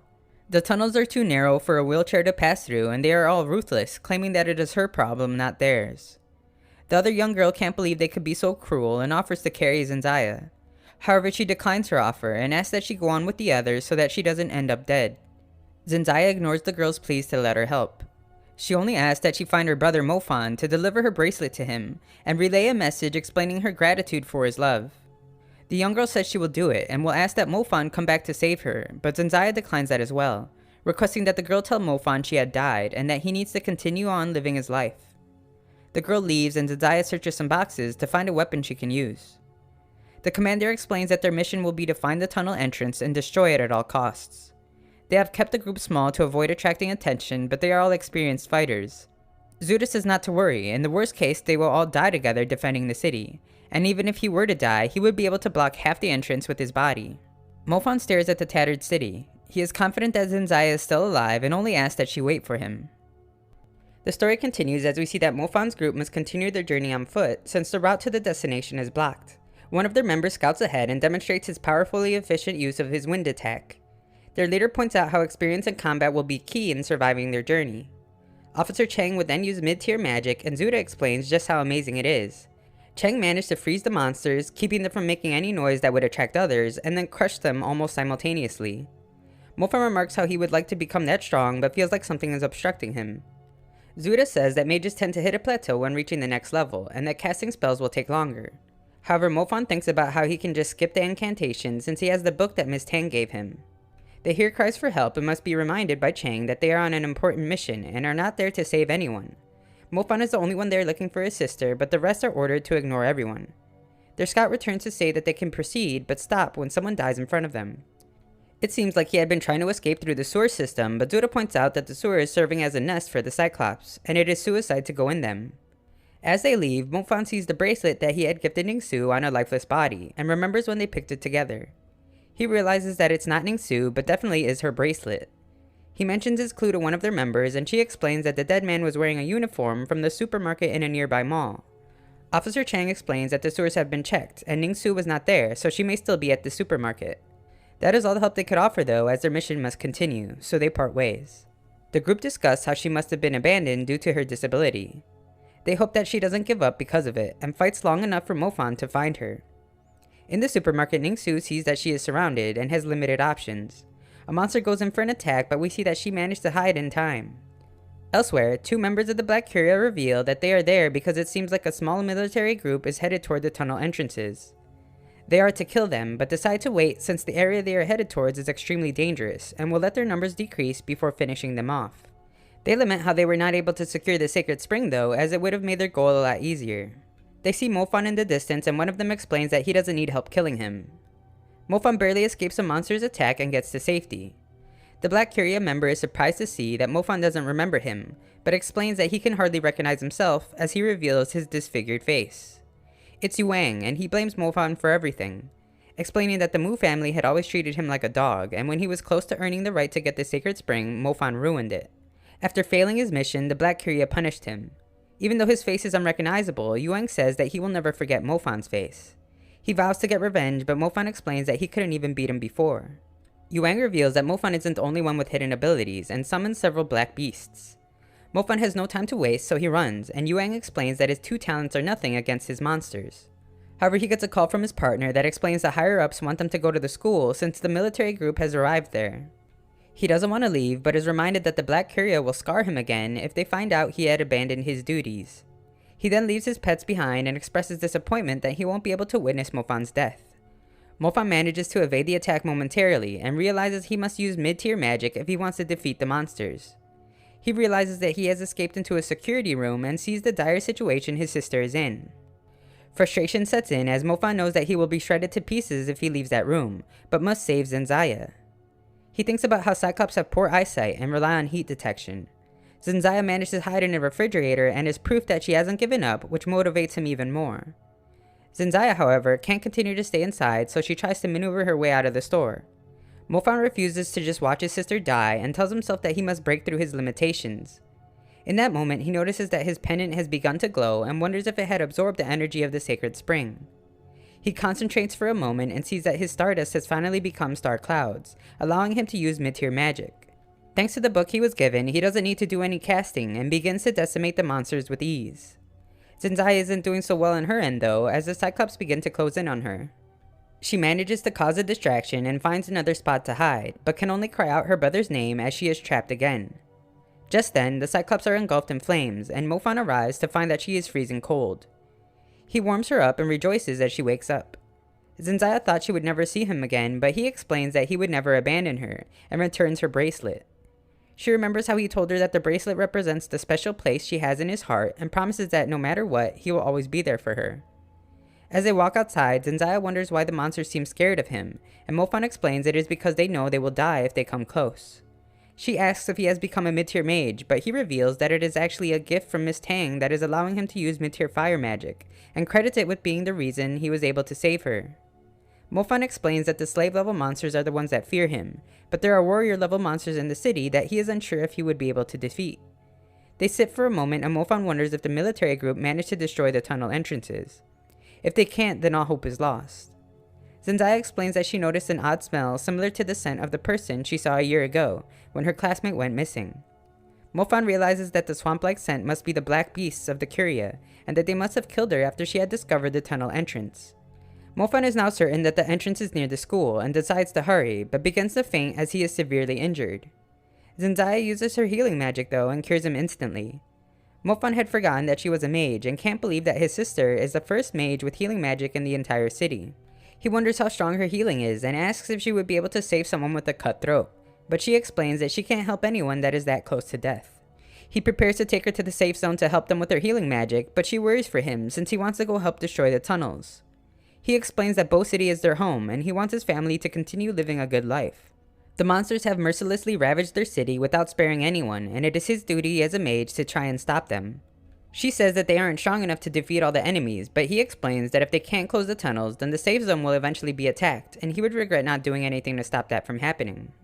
Unfortunately, he can't guarantee he will survive, so he wants to take her to the safe zone first, but she refuses and tells him that she will be coming with. Before he can object, she stops him and tells him that if she doesn't contribute now, she will have regrets of her own. He can tell from her expression that she is serious and accepts her decision to help. At the school, we see that the military group has found the entrance to the tunnel, and miraculously enough, a survivor as well. A Cyclops begins its call for assistance, making the team realize they must act fast before more monsters arrive. Their combined power easily kills the monster, but isn't enough to seal the entrance. They must make their final stand there as several monsters begin to emerge. Yuang watches from a distance, but decides that it is the perfect time to intervene.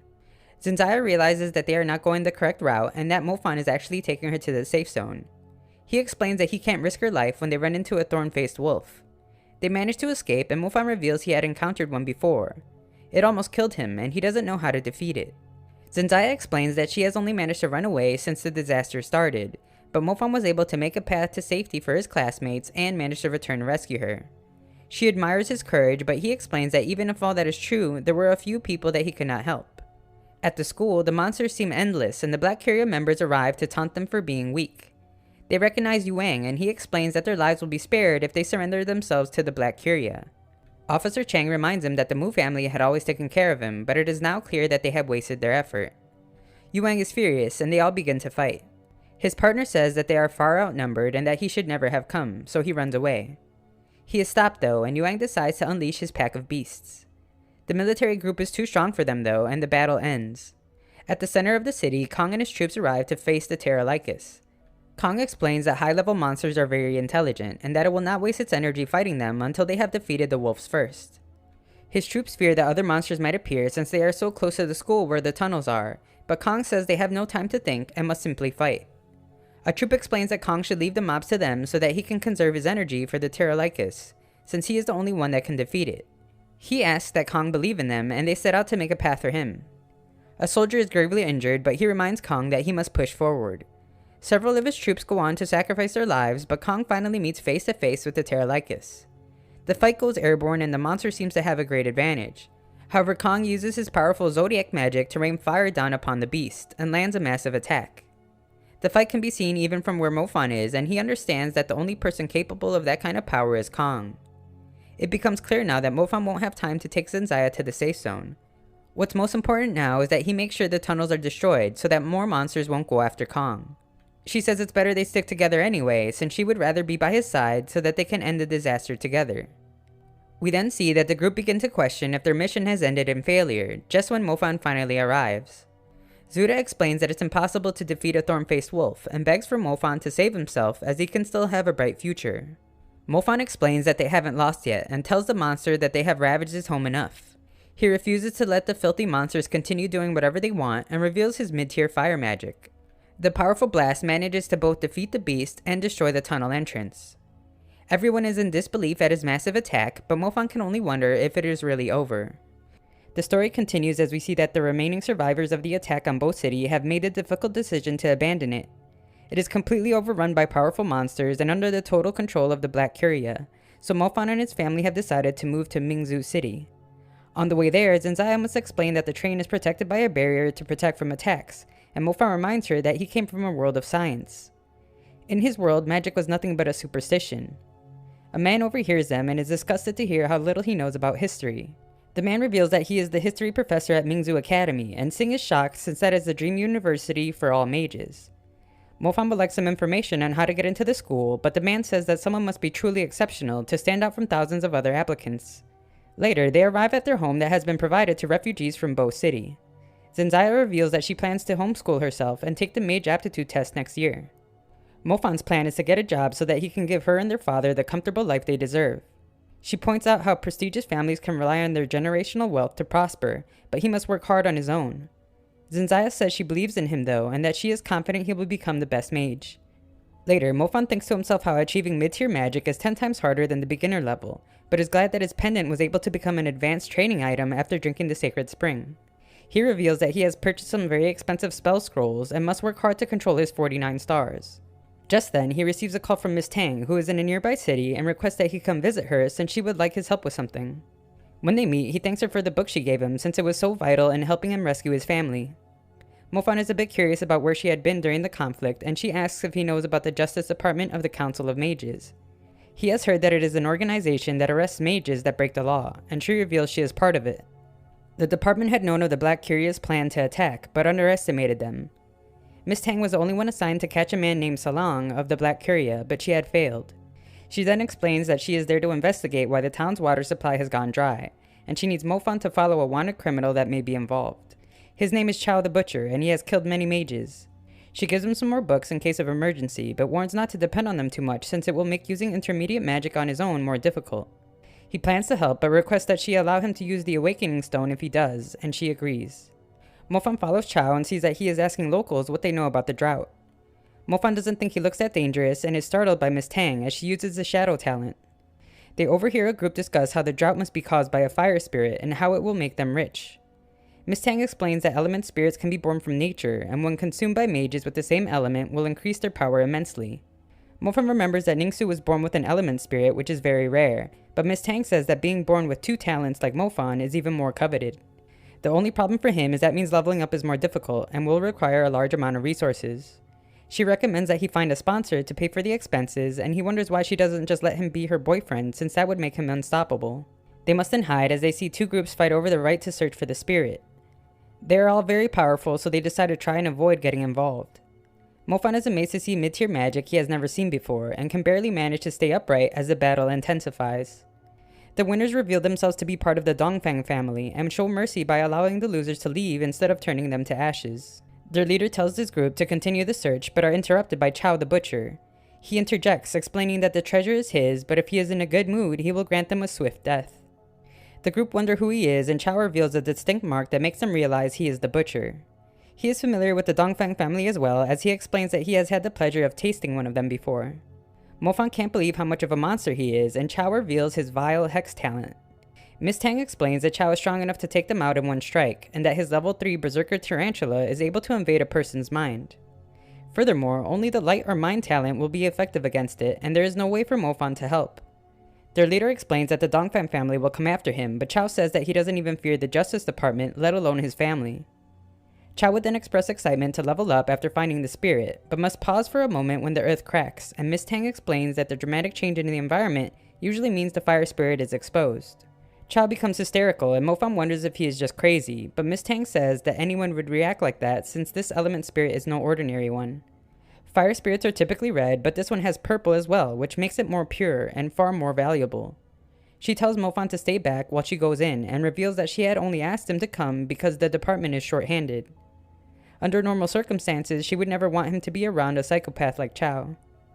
She places a shadow spike in the ground and informs Chao that he is under arrest for murder, and he explains that they will have to add another charge for murdering an agent of the Justice Department. She doesn't take his threat lightly and prepares another attack. However, he covers them in a shadow and reveals that he had been watching her earlier after putting something in her food. He says that what he gave her is far more interesting than poison though, and explains that not only is he a skilled mage, he also excels at pharmacology. Mofan wonders if he should intervene, and we see that Chao's taunts backfire as they only manage to infuriate Miss Tang. She turns the earth to fire, and Mofan wonders if she had killed him, but Chao emerges to reveal that he had on demon armor. Chao intends to stop messing with her and end her life, just as Mofan finally intervenes. His attack hardly does anything though, and Chao explains that he can sense his low level. Mofan laughs and explains that he can kill Chao easily if he wanted, but offers to make a deal. Mofan will not fight him over the spirit if he lets him take Miss Tang and the magic items left behind by the Dongfang family. Chao thinks about how he is unsure of how many more of Mofan's attacks he can block, and agrees as long as Mofan waits until he is done extracting the fire spirit. Mofan is a bit skeptical of a murderer though, and Chao explains that he is a man of his word. After getting the okay from Miss Tang, the two agree on the terms. However, Mofan then reveals that he doesn't just rely on fire magic, and thanks Chao for letting him stall for so long, since summoning his thunder talent takes quite a while. Chao realizes that Mofan has 2 talents, but it's too late as he is instantly struck down. Mofan goes to check on Miss Tang, but she tells him to stay away. She can't believe he can't tell what's going on with her, and just tells him to extract the fire spirit for himself, as it will soon disappear. He can't believe she is just going to let him have it, and asks one last time if he can help her up. Mofan begins to extract the spirit, and thinks about how lucky he is to get something several powerful people were fighting over. Miss Tang thinks about how she shouldn't be allowing Mofan to have the spirit, but she can't do it herself in her condition, and how things would have ended differently if he hadn't come. As they leave, Miss Tang explains that she must turn in the magical gear to her superiors, and Mofan wonders what is so special about Chao's ring, but she avoids the question. Later, she explains that the fire spirit will reduce the amount of damage he takes from fire magic significantly. That is, unless the person is a much higher level than he is.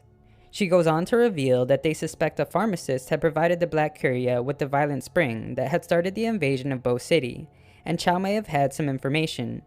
Unfortunately, nothing was learned from him, but she hopes that his ring might provide a lead. Miss Tang finally loses control, and their driver reminds them that they are in a taxi, but Mofan demands he not peek again. Mofan becomes confused as she continues to struggle with her urges, and their driver feels bad for the kid. Later, Mofan receives a message explaining that he better not say a word. Miss Tang says that agents of the Justice Department get 2 passes for manslaughter, and that she will use one on him if she has to. Mofan tells her not to worry about their secret, but wouldn't mind going for coffee next time he visits.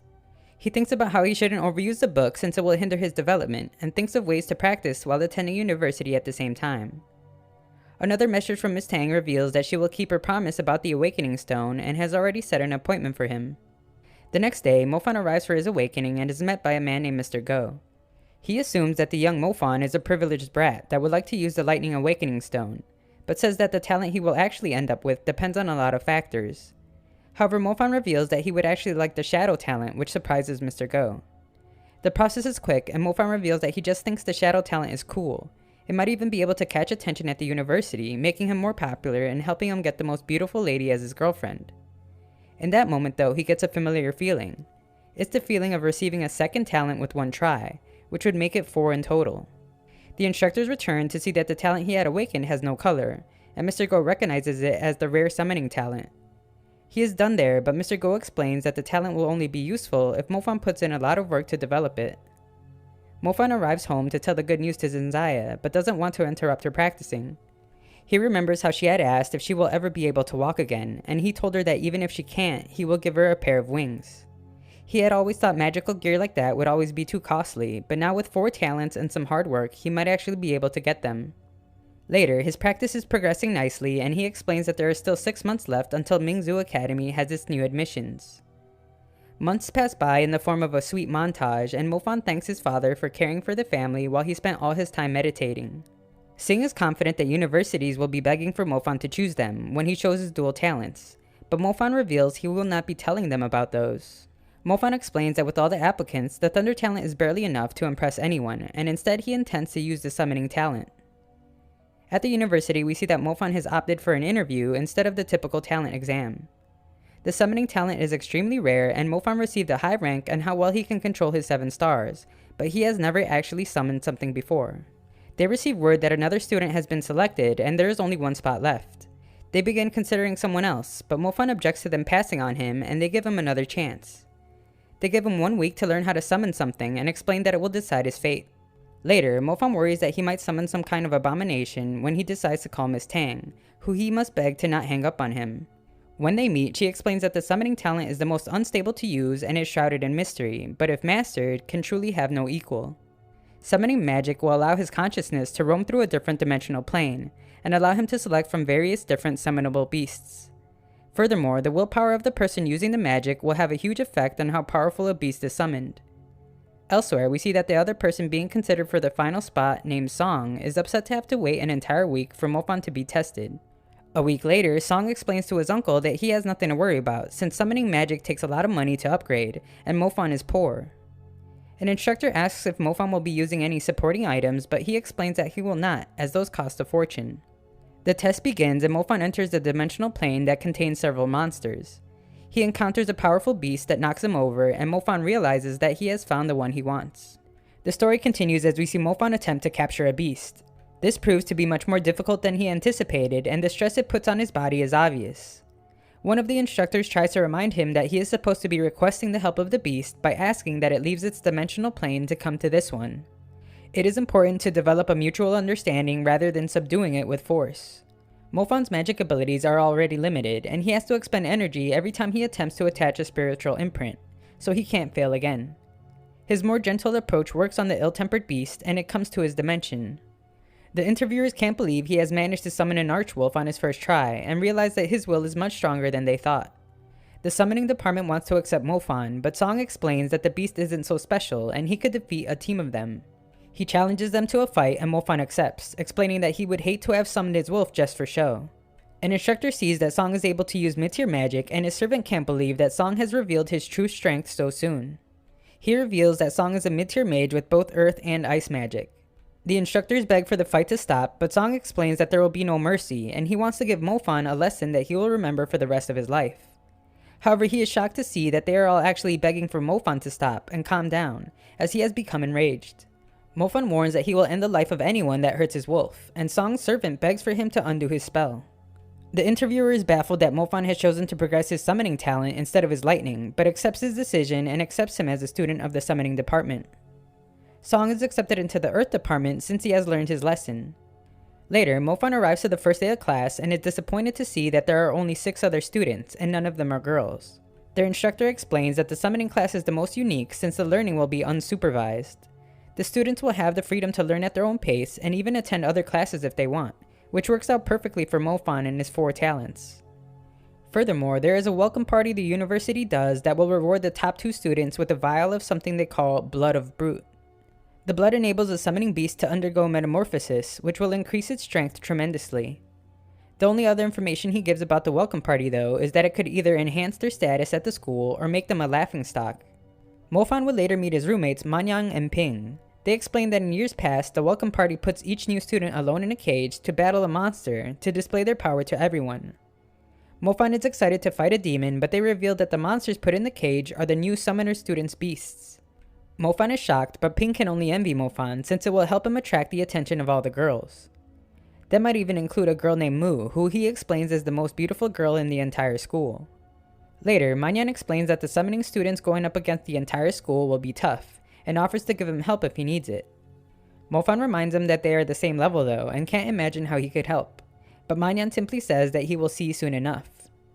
Just then, Mofan must urgently leave when he senses that his wolf has picked another fight in its dimension. It loves to fight constantly, but has pushed itself too far this time, and Mofan manages to keep it from dying. However, it is clear that his wolf cannot participate in the event in this condition. On the day of the event, we see that students know all the information on the beasts of the summoners, except for Mofan's. They plan to attack the weakest one so that they can get their reward. The director of the school gives a short speech about how graduates of the school should all aspire to be great heroes that change the world for the better, and then introduces the summoning students. The first volunteer steps forward and is immediately confronted by a group of students. Undeterred, he recommends they all attack at once and calls upon his beast. The scorpion beast is ferocious, and an instructor must step in to stop it from killing a student. Ping uses that moment to close the distance with the beast and blinds it with his light ability. Everyone is impressed, but it is short-lived as the insect beast has poor vision anyway and tosses Ping aside. Not even a lightning mage is able to harm the beast, and the audience can hardly watch as it mercilessly beats down on the other students. The other summoners are impressed that their classmate has lasted 3 rounds, but one of them points out that the beast is running out of energy. He is correct and the beast is defeated. One of the summoners explains that it is actually a good thing since that only leaves 5 others competing for the Blood of Brute.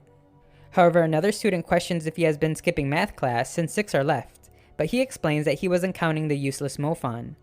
They argue about who should go next, and Mofan explains that his beast is injured, which only reinforces their poor opinion of him. The crowd begins to taunt them, and their most timid member steps up to summon his beast. The students wonder if the tiny monster has even been neutered yet, and one of them decides to toy with it. Next up is Zen. The students are familiar with him as he is known for being strong, and he summons his stone golem. Zen apologizes as their attacks are useless against his golem, even the lightning ones. We then see that the girl who had escorted Mofan during his summoner awakening also attends the school. Her name is Quinn, and she speaks to her boss on the phone about Mofan. He recommends that she marry him since he is amazing for being accepted into the summoning department after only 1 year. Her friend is annoyed when he overhears the conversation and vows to kill Mofan for stealing her away from him. After battling for a long while, the golem begins to take damage, and Zen concedes, explaining that he isn't willing to ignore its safety just for a reward. Some students explain that the summoners must defeat 100 students to get the reward, and if they don't, the resources will be given to the other departments. The next beast is revealed to be a ghoul that not only eats corpses, but living humans as well. Song emerges and asks that everyone save their thank yous for later. The summoner falls to the ground after the ghoul is defeated, and some instructors wonder if they should end the event, but are told that injuries are an important part of their development. Song explains that there is only 1 summoner left and will leave it to the rest of them. All the other students have been waiting for their strong beast to be defeated and now call out for the weak coward that is left. A teacher says that he will ask that they end the event, but Mofan reveals that that won't be necessary since he can sense that his archwolf has just woken up. Mofan calls upon his beast that sends the students airborne as the spectators witness the rare archwolf. The instructor can tell that his wolf has become more powerful than before. Quinn's friend gathers the group for a simultaneous attack, and Mofan simply asks that his wolf attack to his heart's content. It does, and the students prove to be pretty resilient as they refuse to go down easily. One of them uses a magic item as a last defense, but the wolf hardly notices. It prepares its final attack, but Mofan calls it back, and everyone finally understands that the final summoner wasn't weak at all. The other summoners are excited to see that they will meet their quota to win, but Mofan explains that it is not enough to satisfy him. He points out to the dean that the event is completely unfair. If they fail to defeat 100 students, all the resources for the semester will be distributed to the students in the other departments. But if they succeed, then they only get to keep the resources they already have. The dean completely agrees and reveals that there is actually an even higher goal. If summoners are able to defeat 200 students, all the training resources of all the other departments will be theirs. This wasn't announced originally since no group of summoners has ever managed to accomplish it. The other students can't believe how outrageous it would be for the resources of 5,000 students to go to a group of 7.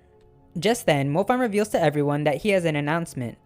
He explains that he requires more resources than the average mage and must apologize since he will have to take all of theirs. Everyone can't believe how crazy Mofan seems to be and refuses to let someone so arrogant take their resources. They feel like he is looking down on all of them and want to make him pay for it. Mofan thinks about how he has 4 talents to train and doesn't want to waste the amazing opportunity to earn valuable training resources. More students enter the arena determined to defeat Mofan, but his beast proves to be far too powerful. The students try their best at teamwork, but that fails as well.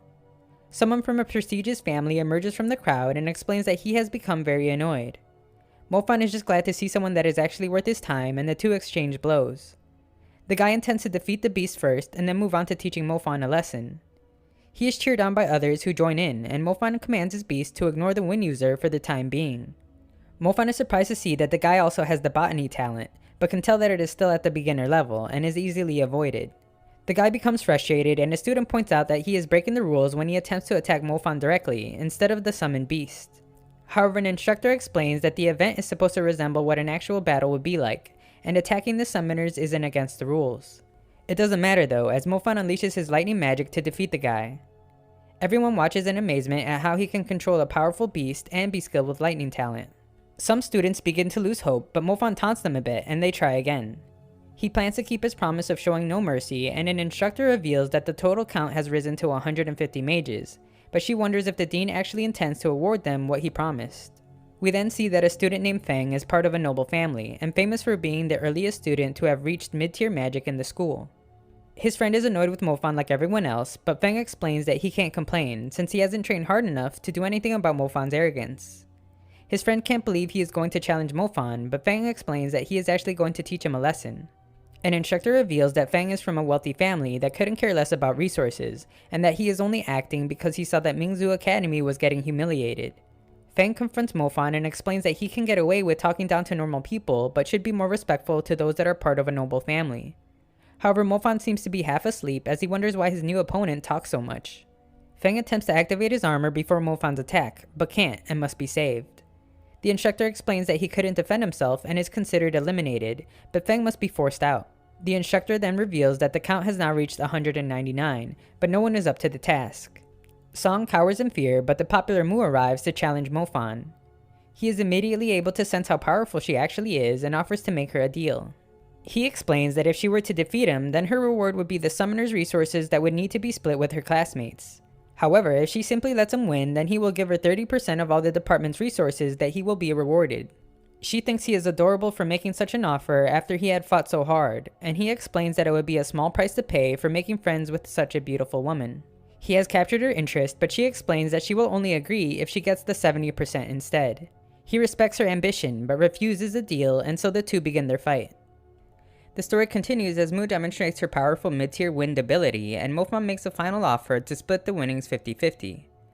Mu, however, is only interested in fighting now, and Mofan must do his best to avoid the center of her twister. His archwolf sacrifices itself to stop the attack, but has its life spared by Mu. She explains that she respects the rare beast too much to kill it, and Mofan expresses his gratitude, but refuses to concede. She understands, but asks that he show his true strength if they are to continue fighting. Mofan sends his beast back and shows off a bit of his lightning magic, but her wind ability makes her too hard to hit. Mofan is out of the range of her twister attack, but she reveals that she has other methods of winning the fight. The entire crowd cheers as their goddess has demonstrated her second mid-tier talent and killed the evil mage Mofan, securing their resources in the process. Mu asks that he concede, but is shocked to find that Mofan has somehow escaped her forest prison. She can't even see Mofan when he appears behind her and explains that she has already lost. She is stunned by his mastery of the shadow talent, especially after having seen him use summoning and lightning already. She wonders if Mofan is actually a high-tier mage, but refuses to believe that, since no one in the entire world could be one at such a young age. All that aside, she must now surrender as Mofan demands it of her. An instructor recommends that the dean tell Mofan to give up the reward since it will cause too much of a problem. However, the dean has already made his decision and announces to everyone that all their training resources will be given to the summoning department for the semester. This obviously causes a lot of commotion. A student explains that he comes from a poor family like many of the others and depends greatly on those resources. They refuse to give them up to a student who obviously comes from privilege and had a much easier life than they did. However, the dean reveals to them that the student who has just taken away all the resources comes from Bo City. Everyone is stunned and humbled a bit as they have heard how the city was completely ravaged by beasts and the survivors were left without a home. Mofan is a bit embarrassed and wonders what all the ladies will think of him now. A few days later, Mofan wonders why the other students don't seem upset with him anymore. His roommates explain that it is because Mu decided to take responsibility for their loss, and had her family donate enough money to replace the resources. Ping then asks Mofan how he managed to get out of Mu's forest prison, since no one was able to see. He refuses to tell him though because he doesn't think they can keep a secret. Later, Mofan meets with the dean who says that since the first day they met, he knew Mofan was hiding something. The dean reveals that even though he wasn't able to see it, he sensed that Mofan used the shadow ability. Mofan doesn't want to reveal his secret though, so they begin to discuss his reward. The dean explains that the academy has decided to convert all the students' resources into things that Mofan can actually use. The first is a high-tier magical item that Mofan must choose. There are several to pick from, but Mofan chooses a pair of demon blood boots that the dean says will improve his running ability, and will even allow him to cut through boulders. His next reward is the opportunity to train at a sacred training ground called the 3-Step Tower. It is a very rare opportunity that he will only get to do once, so the dean recommends he only use it when he really needs a breakthrough. The remaining prize comes in the form of 2 million yuan that Mofan can use as he pleases. Before handing it over though, the dean gives a long-winded speech about the current state of the world and a mage's responsibility towards it. Afterwards, Mofan thinks about how the best magical items cost 10 times more than what he has, and instead calls his father to tell him to buy a nice house. He also knows that his sister is alone often and would like to get her a nanny. He would like to eventually be able to afford those magical items though, so he decides to go back to hunting. However, it is explained to him that in order to join the Shanghai Urban Demon Hunters, you must at least be an elite level hunter. According to the data they have, Fanmo is still considered a novice. He becomes upset and demands his money back, but the man says there might be something else he can do. He says that he should consider joining a private hunter club. They are founded by master hunters that use their reputation to attract clients. They also charge more and have a higher success rate. When he arrives at the office, a girl informs him that the base price for a job will cost him 300,000 yuan, but Mofan explains that he is there for an interview. She informs her grandpa of Mofan, but explains that he is too young and they won't be hiring him. An actual client arrives and Mofan is surprised to see that the girl can be polite when she escorts the woman in. She is there because she thinks her husband might be a monster, since he is usually out all night and she has found his clothes covered in blood. Mofan recommends that she call the police, but she says that they don't believe her. The girl then tells her to think more positively, since her husband might not even be a monster and might just be a normal murderer. The club leader declines her request and she says that she will blame them if something happens to her son. The man explains to Mofan that things aren't always what they seem, and shows him a form that was filled out by the woman's husband. He has already hired them since he thinks his wife is the monster. What's even more shocking to Mofan though is that the man reveals that this will be Mofan's first assignment. He is unsure if he can find out who the liar is, but the man explains that the job is actually to just protect their son. He is then surprised once more when it is explained that he will be taking the little girl with him, but she demands respect when she shows him her certification as a master hunter. She thinks Mofan looks like a fool and objects to taking him, but the man has already decided. Later, Mofan explains that he wants to be a hunter so that he can gain experience in actual battle, but the little girl named Ling Ling knows it's really just about the money. The man formally introduces himself as Bao and explains that a small job like this one will only pay a few 100,000 yuan. Mofan is shocked to hear that large amount, but Bao says he can just consider the job as practice. Later, the pair think that Mofan's name is Fanmo because that is still his name in the hunter's database, and Ling Ling wonders why her grandfather has recruited him. He explains that he has potential and will one day surprise her. The next day, Mofan gets in a taxi that is also transporting a group of girls that are upset with him for embarrassing their idol Fang in battle. He arrives to his meeting with Ling Ling to find that she sits dangerously at the edge of a building. She explains that she has managed to install cameras in their client's home and they hear that the woman is about to take a bath. Mofan, being the gentleman that he is, offers to take over watching the camera since Ling Ling must be tired, but she declines and calls him a pervert. She then begins to wonder how someone who was so concerned earlier could be so calmly taking a shower now. Mofan completely agrees and thinks that they should take a look in the shower to investigate further, but again, she refuses his perverted suggestion. Just then, they see that the woman had somehow shed, and Ling Ling seems to be familiar with the creature. She has no time to explain though, since if she is not mistaken, the woman is about to murder someone. He wonders if the victim will be her husband, but when they look back, she is already gone. She is impressed with his shadow magic, as he is able to move through the shadows around him according to their size, and acknowledges that he must be well practiced. His search begins after property management has revealed which girls in the area are under 20 years old and are registered mages. There are only 6, and he goes to check on a trio that live in an apartment near the woman's house. He arrives to see that it's the girl from the taxi and barges in, but doesn't find the woman. He believes he made a mistake and begins to apologize, just as one of the girl's roommates gets thrown in front of them. The girl explains she has a light talent and he asks her to come along. They find that her third roommate has already been taken by the creature, and Mofan must stop his attack to check on the girl he thought would be helpful. He must then chase after the fleeing monster, but stop when he sees that all the building's lights are on. Without any dark areas, Mofan is not able to travel using his shadow magic. Just then, Ling Ling informs him that the husband has arrived home, but that he has also started shedding. He wants to go back to check on the girls, but Ling Ling says that she knows they will be fine, and that what's most important is they protect the child. They're running out of time as the man has finished shedding, but Mofan arrives just in time to land an attack. However, it doesn't get paralyzed at all, and Ling Ling warns him that the male is extremely strong. The other monster appears to reveal that they are working together, and Ling Ling decides to come help. Mofan says that she won't be needed though, and uses his boots of the beast to get them out. He hoped to avoid using magic near people's homes, but has no other option, and hits them with a powerful fire attack. Mofan's attack sent the male creature all the way up to where Ling Ling is, and he tells her to be careful, since his attack surely damaged him, but wasn't enough to kill it. She compliments his capability, and Mofan wonders why he is so happy about being praised by a kindergartner. He meets with Ling Ling and explains that the 3 roommates had gone to the hospital. Mofan can't tell if the man is a human or a monster, and she says that it's a scaly beast.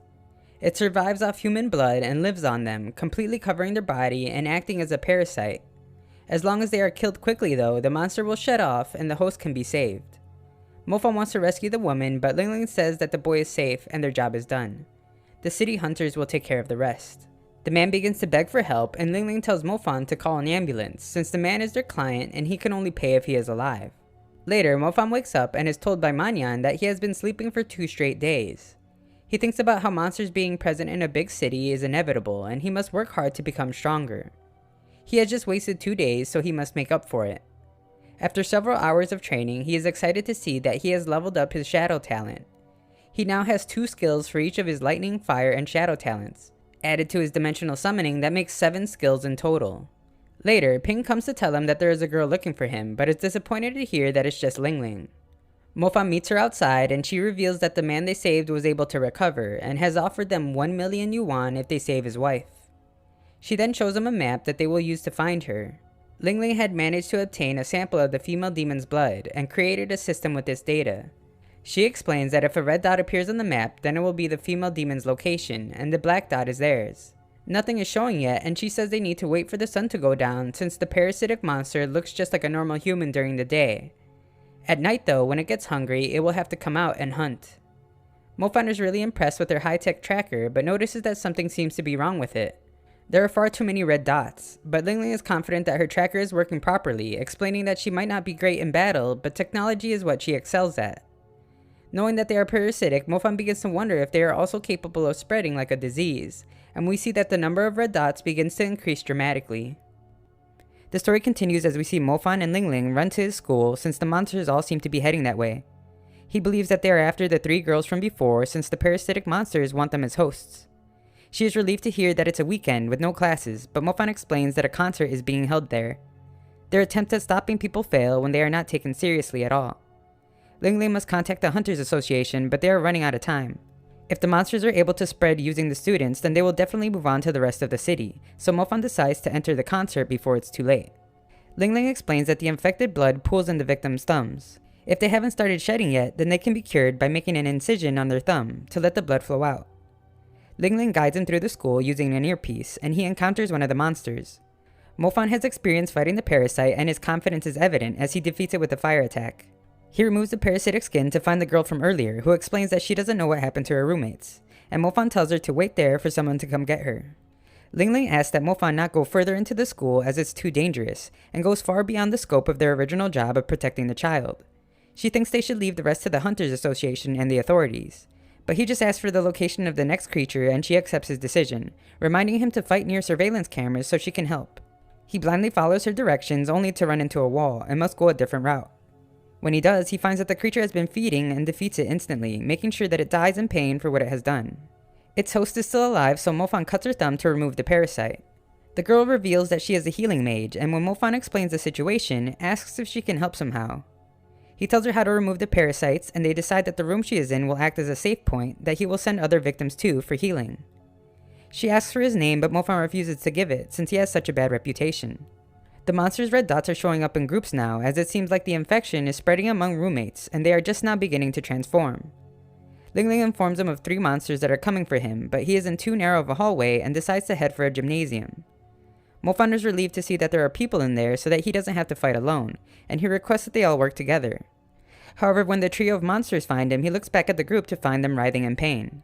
Ling Ling explains that she tried to warn him about the court since it had several red spots, and Mofan sees that they have just turned into monsters. He gets to a more advantageous spot and unleashes a flurry of fire punches to defeat them all. Ling Ling explains that he was lucky since these monsters were low level compared to the female demon from the first night. Elsewhere, Manyan makes his move on a girl when they are interrupted by one of the creatures. He doesn't take it lightly, but the girl asks that he not kill the monster since she seems possessed. Manyan decides to call Mofan so he can help take the girl to the infirmary, but Mofan informs him that it's not the best time since he is currently running for his life. Just before Mofan hangs up on him, Manyan explains that he can hear his voice and directs him to the room they're in. Mofan is still trying to adjust to the speed of his beast boots, but safely makes it into the room. Mofan apologizes for interrupting, but Manyan promises that it isn't what it looks like. Manyan's girlfriend believes that the monsters are of the shadow element, and his light talent is a direct counter to them. The monsters begin to destroy the door, so the pair prepare to fight. Outside, a group of hunters reveal that the monsters are known as scaled-skinned demon soldiers, but typically are not able to spread through blood. These seem to have gone through a mutation though. When these monsters sense impending doom, they will commit suicide, killing their hosts in the process. Doing so allows them to transfer their powers to the parent demon, to the mother. They must make sure that their actions are done in a way that don't panic the monsters. Back inside, Ling Ling confirms that the parasitic monsters are weak against Manyang's light, and the trio of mages work together to take them all down. Mofan catches them up on the situation when they hear the noise of the school's automatic doors closing. Ling Ling explains that all the exits have been sealed due to a decision by the school and Hunters Association. They have implemented a quarantine strategy so that the infected are not able to leave the building. Outside, the group discuss how there are over 6,000 students inside and how they must be able to do something other than just lock the doors. It is explained that to avoid panicking the monsters, they must kill the queen quickly, since all the parasitic soldiers will die immediately after, without harming the hosts. Ling Ling arrives and they instantly recognize her as the prodigy hunter. She explains that her and her partner had fought a pair of the parasitic monsters before. Ling Ling believes that the female that got away is actually the queen and has noticed odd movements by the creatures. Their movements are generally erratic, but they keep returning to the same area every now and then. It is pointed out that that spot is the automated lift in the stadium. It is suspended in the air, covered with a net, and is going to be used during the concert. They want to kill the queen as quickly as possible, but can't approach it without panicking the soldiers. Ling Ling explains that Mofan is already inside, and the group decide that he should be the one to kill her. Mofan receives compliments after rescuing some girls when Ling Ling tells him about the situation. He is to try and kill the queen while the hunters find a discreet way to enter the building. Ling Ling informs the group of hunters that Mofan has accepted, but expects a large reward afterwards. The hunters are insulted that a boy has been entrusted with killing the queen since they are the professionals. However, their leader explains that they just need to continue searching for a safe way in. Mofan explains to Manyan that the monsters will become more powerful as they ascend to the queen, and that he will have to be precise with his magic so that he doesn't harm the hosts. Manyan warns that he will help to the best of his abilities, but if his life is at risk, Mofan shouldn't hold it against him if he doesn't stick around. Furthermore, Manyan knows that Mofan is in it just for the money, and explains that he would then like the recognition. Manyan comes from a noble family and explains that their members must be outstanding. If he is able to solve the crisis and raise his family's reputation, he will be cherished by them. Mofan knows that solving the crisis will do nothing for his already dismal reputation and agrees to let Manyan take the credit. In return, Mofan requests some wings for his sister, but Manyan says to forget it. Mofan then asks for a different magical item and Manyan is shocked again as it is worth tens of millions, but eventually agrees. At the concert, we see that everyone is having a good time, except for the one poor girl alone in the bathroom. Manyan wonders if Mofan is scared, but he explains that he isn't, since he has been through much worse. Just then, several monsters appear, but Manyan says that he can handle them so that Mofan can find the queen. After Mofan leaves, Manyan assumes that he must have some type of equipment that turns him into a shadow. Mofan arrives at the lift entrance to find that the star of the show named QQ is about to get on it. The lift descends as QQ expresses her nervousness, and the lift controller says that she shouldn't be because she is not the star of the show today. She gives the signal to her soldiers and explains that it is finally time for them to feast. The queen torments QQ as the crowd is ravaged, just as Mofan arrives. He begins his attack, but she warns that he shouldn't be so reckless since she is in the body of an innocent girl. He explains that he won't have mercy though, as he needs to stop the crisis. She vows to take revenge for her husband and demonstrates her power. She breaks through his defenses easily, making Mofan realize that she is now a warrior-level monster. He explains to QQ that he will distract the queen, but asks that she tell the light technician to scatter the lights so that more shadows are created. As he fights the creature, he begins to realize that his attacks aren't doing much since her scales are protecting her. The queen overpowers Mofan with a relentless attack that he barely manages to escape. We see that Manyan is having difficulties of his own and the other students are doing worse of all. Mofan can only watch, knowing that all his attacks have been useless against the queen. He gets surrounded just as Ling Ling can finally contact Mofan again. She reveals that the hunters have given up on the people who have already been infected and decided to fight their way in. Mofan knows that it will mean that the parasites will commit suicide and kill at least 100 innocent hosts, but the hunters believe that it is still better than having the entire gymnasium turn into a monster's den. The hunter explains that Mofan is clearly not able to defeat the queen, but Mofan says that he just needs more time and tosses his communication device. The leader of the hunters tells his group to give Mofan the time he has asked for, since the innocent hosts have a right to live too. Just then, Mofan informs the creatures that they aren't the only ones with backup, and summons his archwolf. It takes out some of the soldiers as we see that QQ has done her job with the lights. The constant wave of monsters once again surround Mofan, but his trusty companion comes to protect him. Mofan vows to kill the queen and can easily dodge her attacks now that there are more shadows around. He gains the upper hand and uses a powerful attack on the creature that can even be felt outside. However, it still isn't enough, and when Mofan finds his earpiece again, Ling Ling explains that the hunters are definitely going in now. She begs that he run away as she thinks he might die, and explains that everyone's lives are not his responsibility to bear. Mofan only wants to make sure that no one dies in front of him, and uses one of the books that he promised not to use again. Just then, Mofan manages to stop the queen in the middle of its attack with a shadow nail, and prepares a point-blank lightning attack. It proves to be his most powerful strike yet, and defeats the queen. He is then surprised to see that his pendant even wants to take the soul from such a disgusting creature. Even more shocking is that the soul is a spirit essence, since the queen was a warrior-level monster, and it could sell for at least 10 million yuan. The hunters arrive, ready to kill everything, but the Hunter King explains that it's already over. His subordinate is amazed at how his leader had finished everything, and how much of a shame it is to have sacrificed the innocent hosts. However, he is stunned to hear that Mofan had managed to defeat the queen, and saved everyone just like he promised. The girl from earlier arrives to heal Mofan, and he asks if he will be left horribly disfigured. He explains that he relies on his face to earn his keep, and that the heavens must be jealous of his good looks. Manyan then arrives, and Mofan reminds him that he can now take the credit, but must make sure to get him a soul lightning seed. Ling Ling can't believe he doesn't want the credit, but Mofan explains that his own development is more important, and he can't afford the soul lightning seed. He reveals that he plans to compete in the Hunters competition in 2 years and must get as strong as possible, since he wants to win. Ling Ling explains that the competition will be filled with extraordinary hunters, but Mofan says that all that matters is that he win the prize. She knows the prize is a winged magic tool, but doesn't pry any further when it is obvious that Mofan doesn't want to answer any more questions. As Mofan is carried out though, he thinks to himself how he has an angel in his heart and how he must get her own pair of wings. The next day, some students wonder how Manyan was able to solve the crisis using just light magic, and assumes that he must have had magical items as well. He is the school's new hero, and all the girls think he is handsome. However, one girl mentions that there is a rumor going around saying that Mofan was actually the one that defeated the monsters. It is explained that Manyan will receive an award for saving everyone, and Mofan will get one as well for helping out. The girl Mofan had rescued is convinced that she saw Mofan defeat the queen that day, and wonders why he would let someone else take the credit, but acknowledges that he is a pretty interesting guy. In their room, Manyan explains that the lightning seed is impossible to find at the moment, but he plans to win one at an auction, and invites Mofan to come along. While there, Mofan reveals that he would like to sell a warrior level essence, which impresses Manyan since it's so rare. What he is really curious about though is how he managed to get a ghost artifact. Mofan has no clue what that is, and Manyan explains that it is what's used to collect souls and essence. One that could collect warrior level essence would be worth at least 20 million yuan. Mofan still can't believe it, so Manyan explains that only soul mages can collect spirit essence, but with the invention of ghost artifacts, anyone can. However, they come at a steep price. This just makes Mofan even more curious about the mystery surrounding his pendant. Feng arrives and is surprised to see his most hated enemy, but Mofan doesn't recognize him at all. Manyan reminds him of how he defeated Feng in battle, and Mofan explains that he must have finished him off too quickly to see his face. Manyan finally wins the lightning seed from Mofan, and it is explained to have been obtained from a dangerous location that makes it more powerful than a typical lightning seed. It is called the 1000 Vault, and Mofan can't wait to use it.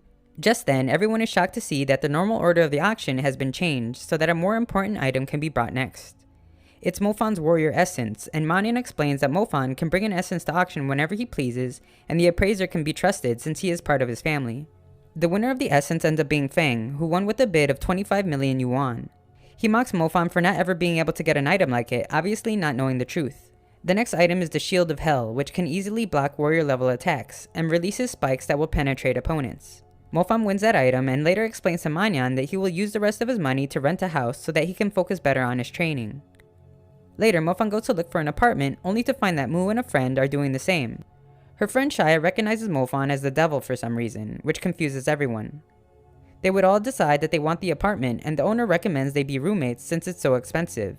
Mu is a bit hesitant, but Shaya says that they can just get Mofan to pay for half the rent, which Mofan doesn't like hearing at all. Shaya explains that there are a lot of people that would die to live with Mu, and makes the decision for everyone. A bit later, Shaya assures Mu that it's a good idea, since she has heard rumors that Mofan single-handedly took down the warrior-level monster. Mu's family has a shortage of talented individuals right now, and Mofan could be a valuable addition if they can convince him. The next day, some movers finish their job and are told to leave. They think that Mofan must be a mover as well, and don't believe when he says he lives there. Shaya doesn't help clear anything up, but instead cheers on the fight. However, Mu shows up and shocks the movers with the truth. After they leave, Shaya apologizes for instigating, and Mu explains that Mofan should be careful as those two are from noble families.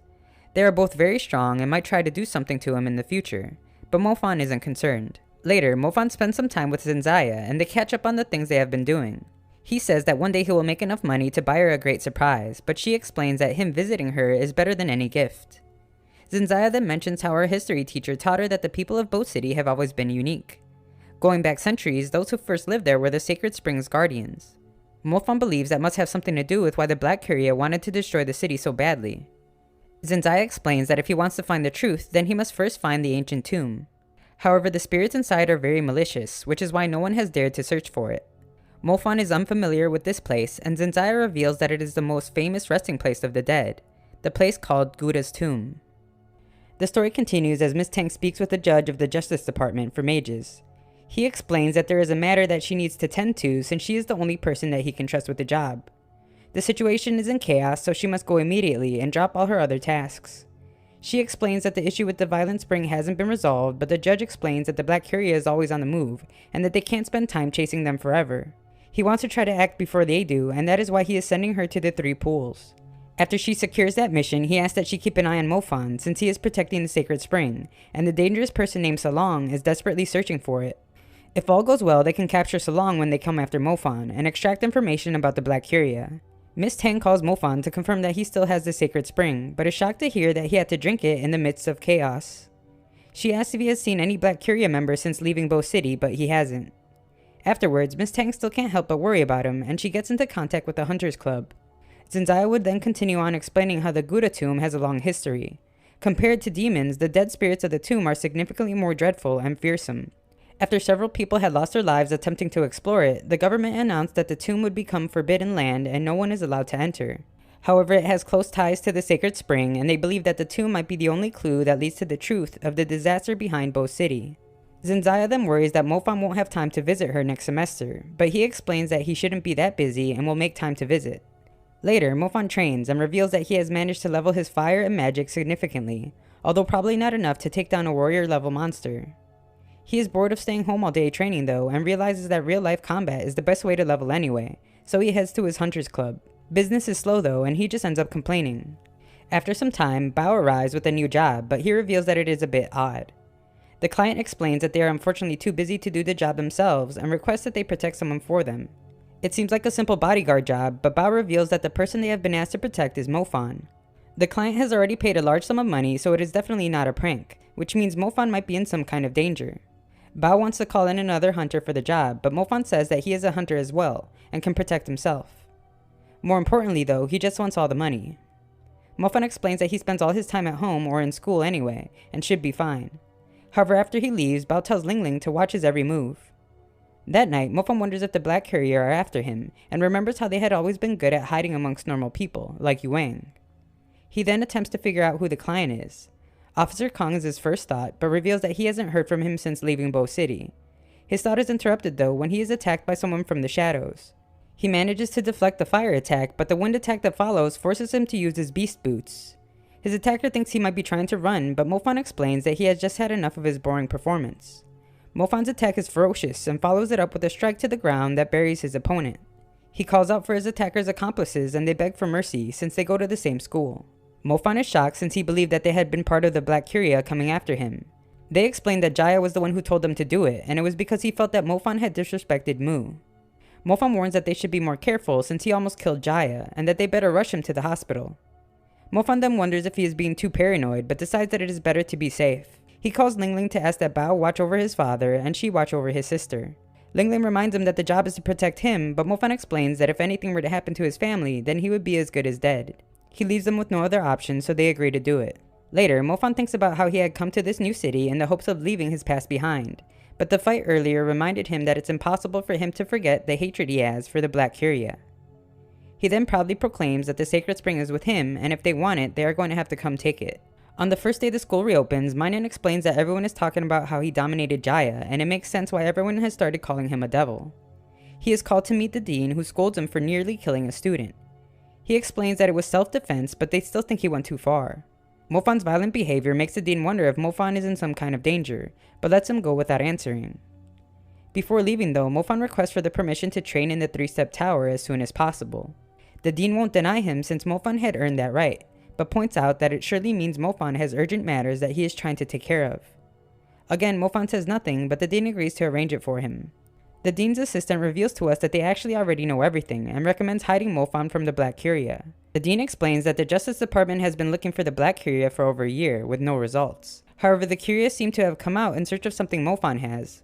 That is why the Justice Department has decided to use Mofan as bait. That means Mofan is in grave danger, but the dean says he believes in Mofan's strength, and the school will help the best it can from the shadows. Furthermore, Mofan is going to go train at the tower, which means he must have already made his decision to go after the Black Courier. At the hospital, Jaya begs for his life as he explains that his allegiance to the group was not found out. He says that the best time to take Mofan down will be at the main campus assessment, and promises to kill him once he recovers. The man reveals himself to be Yuang. He explains that he had promised to make Mofan his slave, and that he is a man of his word. Days later, the dean explains that the 3-step tower is a very special magical building that can gather natural elemental energy from the earth. Its location and structure allow it to accumulate energy from thousands of kilometers away. One of the escorts explains that Mofan is the first freshman that has been allowed to train in there, and that he is very jealous. Their walk inside the building seems endless, and Mofan can't help but notice the much larger space inside compared to the building appearance from the outside. It is explained that the Space Element Department has the idea that 1 step will take you 1,000 miles, 2 steps will take you 10,000, and 3 steps will take you to boundless lengths. Thus, the 3-step tower is also known as the Tower of Infinity. It might not look like much from the outside, but on the inside, it is extremely difficult for one to reach its end. The escort explains that each layer will have different level of benefits, and sends Mofan on his way. As he ascends, he realizes that his magic energy is depleting, which is odd considering he hasn't used any magic. Outside, it is revealed that the escort had withheld information from Mofan out of jealousy. He assumes Mofan will figure out eventually though that for each layer he goes up, the speed of mana consumption greatly increases. The other person explains that he should have warned Mofan not to push to the 2nd layer, since almost all mid-tier mages would be completely depleted of magical energy halfway, rendering them unconscious. The escort says that even after waiting for years, he has never gotten the chance to enter even once, so Mofan doesn't deserve any help from him. Mofan barely manages to reach the 1st layer, but finds that development there is 20 times faster than outside. Days pass as Mofan makes a difficult trip up to the 2nd layer. Once there, he can instantly tell that the difference in layers is extreme. Both his fire and lightning talents have reached the 2nd level of mid-tier magic in such a short time. The only problem is that the consumption of energy has greatly increased as well. He only has 1 day left though and decides to make a push for the 3rd layer. These steps are several times harder than the others, causing him to lose vision and almost give up. However, he perseveres and finds that it was all worth it when his development speed increases over 200 times what it normally is. He gives his abilities a try and hopes to one day come back to go to a higher layer. Moments later, he leaves the tower and leaves the person who escorted him in shock when he explains that he reached the 3rd layer. He arrives home to see Mu practicing with the leveling bracelet, and she notices how quickly Mofan is developing. She assumes it's because he is preparing for the main assessment. He actually had forgotten about the assessment altogether.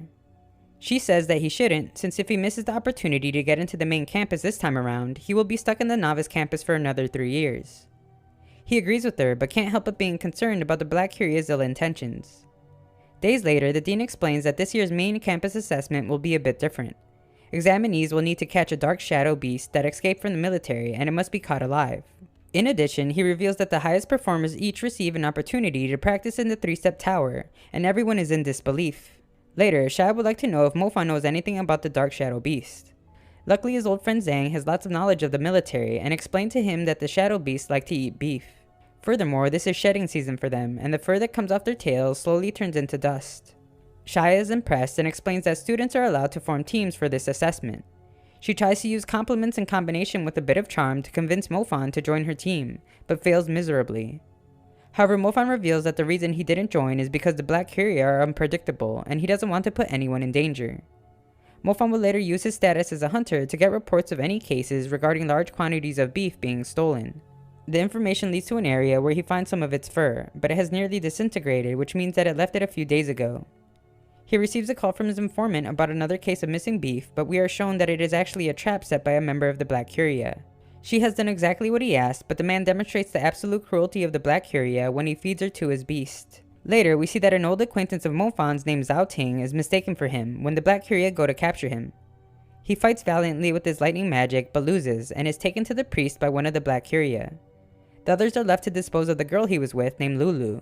She's about to be torn apart by one of the dark beasts, but Mofan arrives just in time to save her. The Black Curia member is pretty confident though, since normal mid-tier magic isn't even enough to defeat one dark beast, but Mofan unleashes his new level 2 lightning attack that does massive damage to the surrounding area.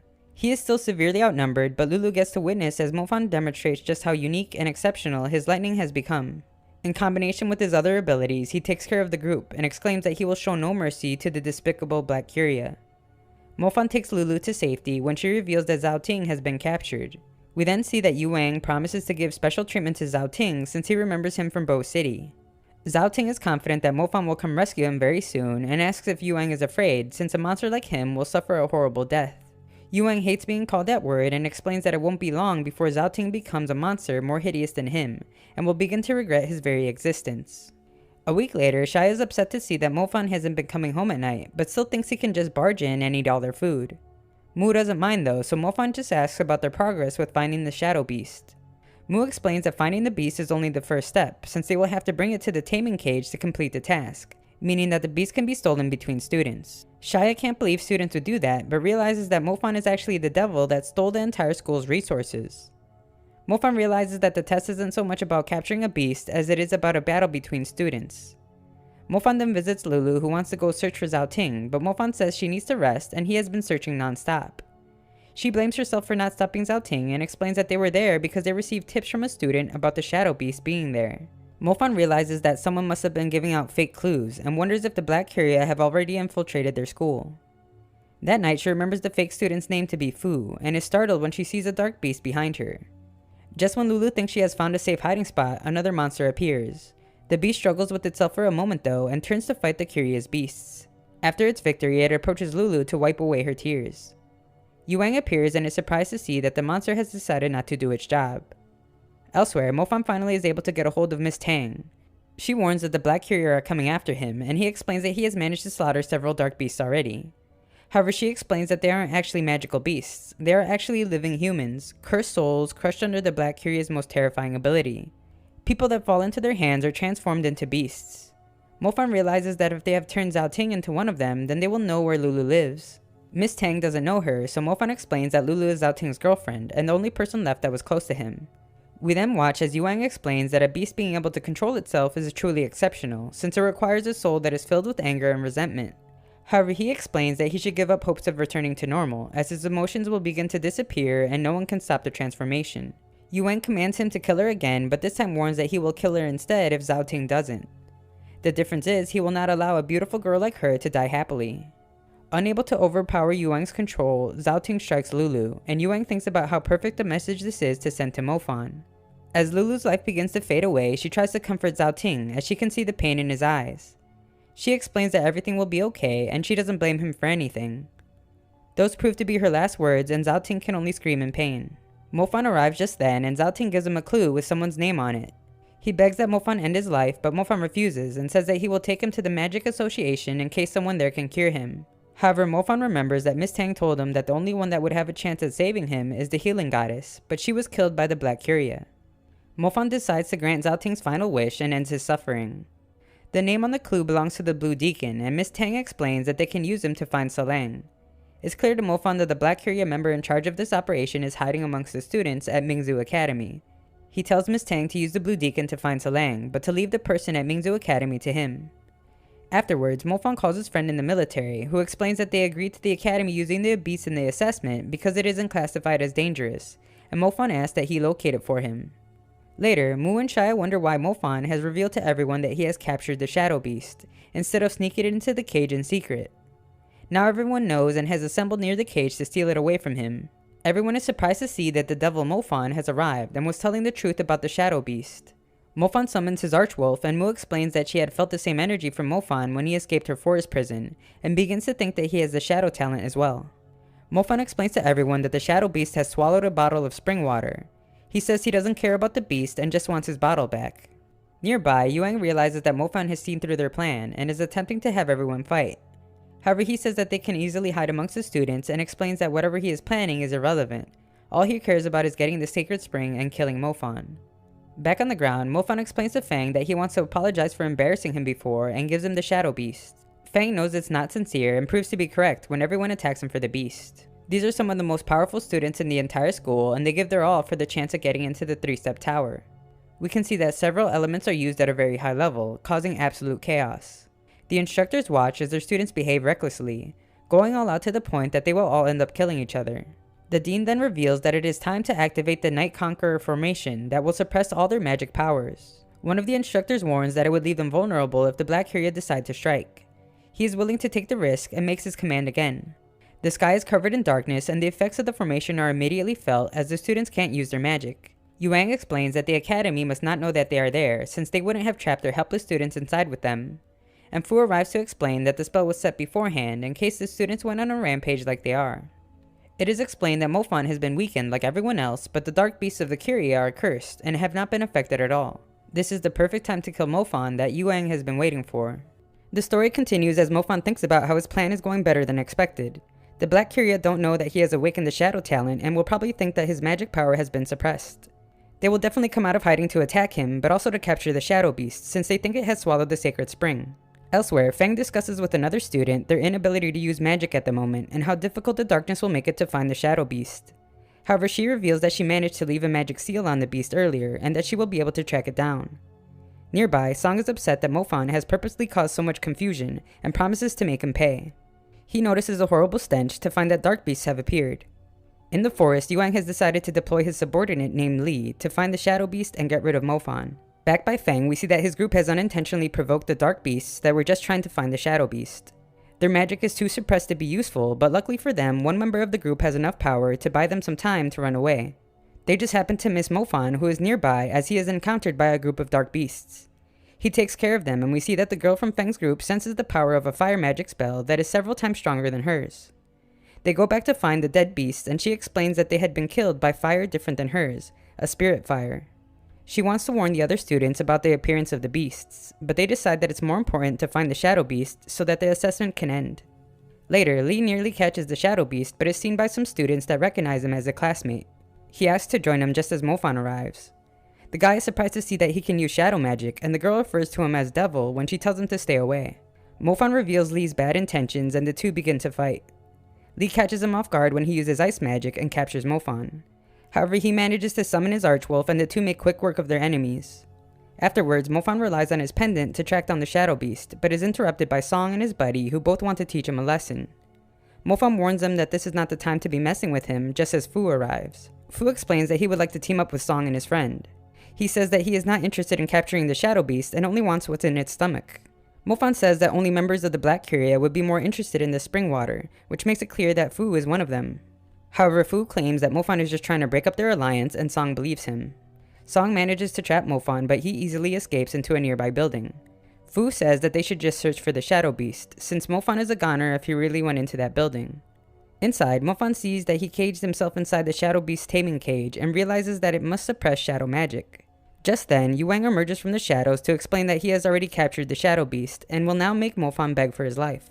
Mofan is shocked to see that Yuang was the one behind everything, but as usual, taunts him about his disfigured face. Yuang can't take it and summons the cursed beast.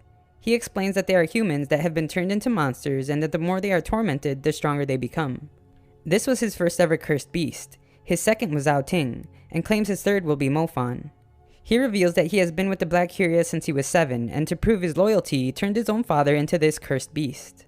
Mid-fight, the deacon calls to tell him that he must retreat. Yuang says that they already have the Shadow Beast, and his men just need some more time to extract the sacred spring from its stomach. The deacon explains that he is being chased by someone, and gives Yuang 10 minutes to finish up. Mofan overhears the conversation though, and can't help but laugh as he thinks about how the sacred spring had actually been absorbed by his pendant long ago. Mofan makes use of his new shield for the first time just as he receives a call from Miss Tang. She explains that they have found the Blue Deacon and learned that he is in charge of the operation to retrieve the sacred spring. Members of the Justice Department are on their way to arrest him, but they need Mofan to buy them some time. He wonders why the Black Curia are so desperate to take the sacred spring, but must focus as the cursed beast proves to be a difficult opponent.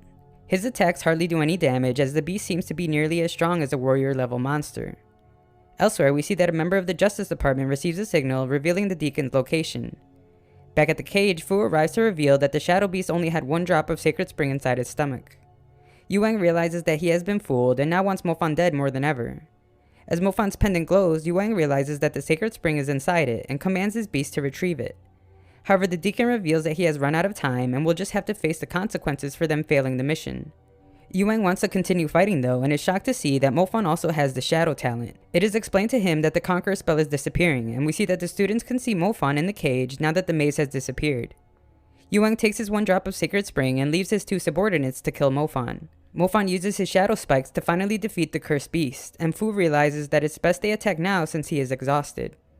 Mofan asks why they would want to be part of the Black Curia, but they just want to fight. Mu and Shia arrive to question what their classmates are doing, but Mofan explains that they are actually traitors. His opponents can't believe that their fire doesn't hurt him, and Mofan reveals that it's because his fire is spirit fire. He then unleashes a powerful attack that shakes the earth and ends the fight. Elsewhere, Yuang attempts to report to the Blue Deacon but is dejected when he gets no response. Back at the school, Miss Tang explains that the Deacon has been captured and they will now be able to uncover the Black Curia members hidden in the city. She thanks Mofan for his work, but he only wants to give credit to Zhao Ting. Miss Tang explains that although Yuang got away, he has failed the Black Curia and will have nowhere to hide. The students find their classmates burned in the cage and see that the devil Mofan must be the one at fault. Ting Ting arrives to heal him, but he explains that his wounds are cursed and cannot be healed. However, she says that she is not a beginner tier mage anymore, healing him and reminding Mofan of how he saved her before. Some of the students want Mofan to pay for killing their classmates, but are interrupted when the well-respected Nighthawk of the Justice Department arrives. He credits Mofan with defeating several Black Curia monsters and clears his name.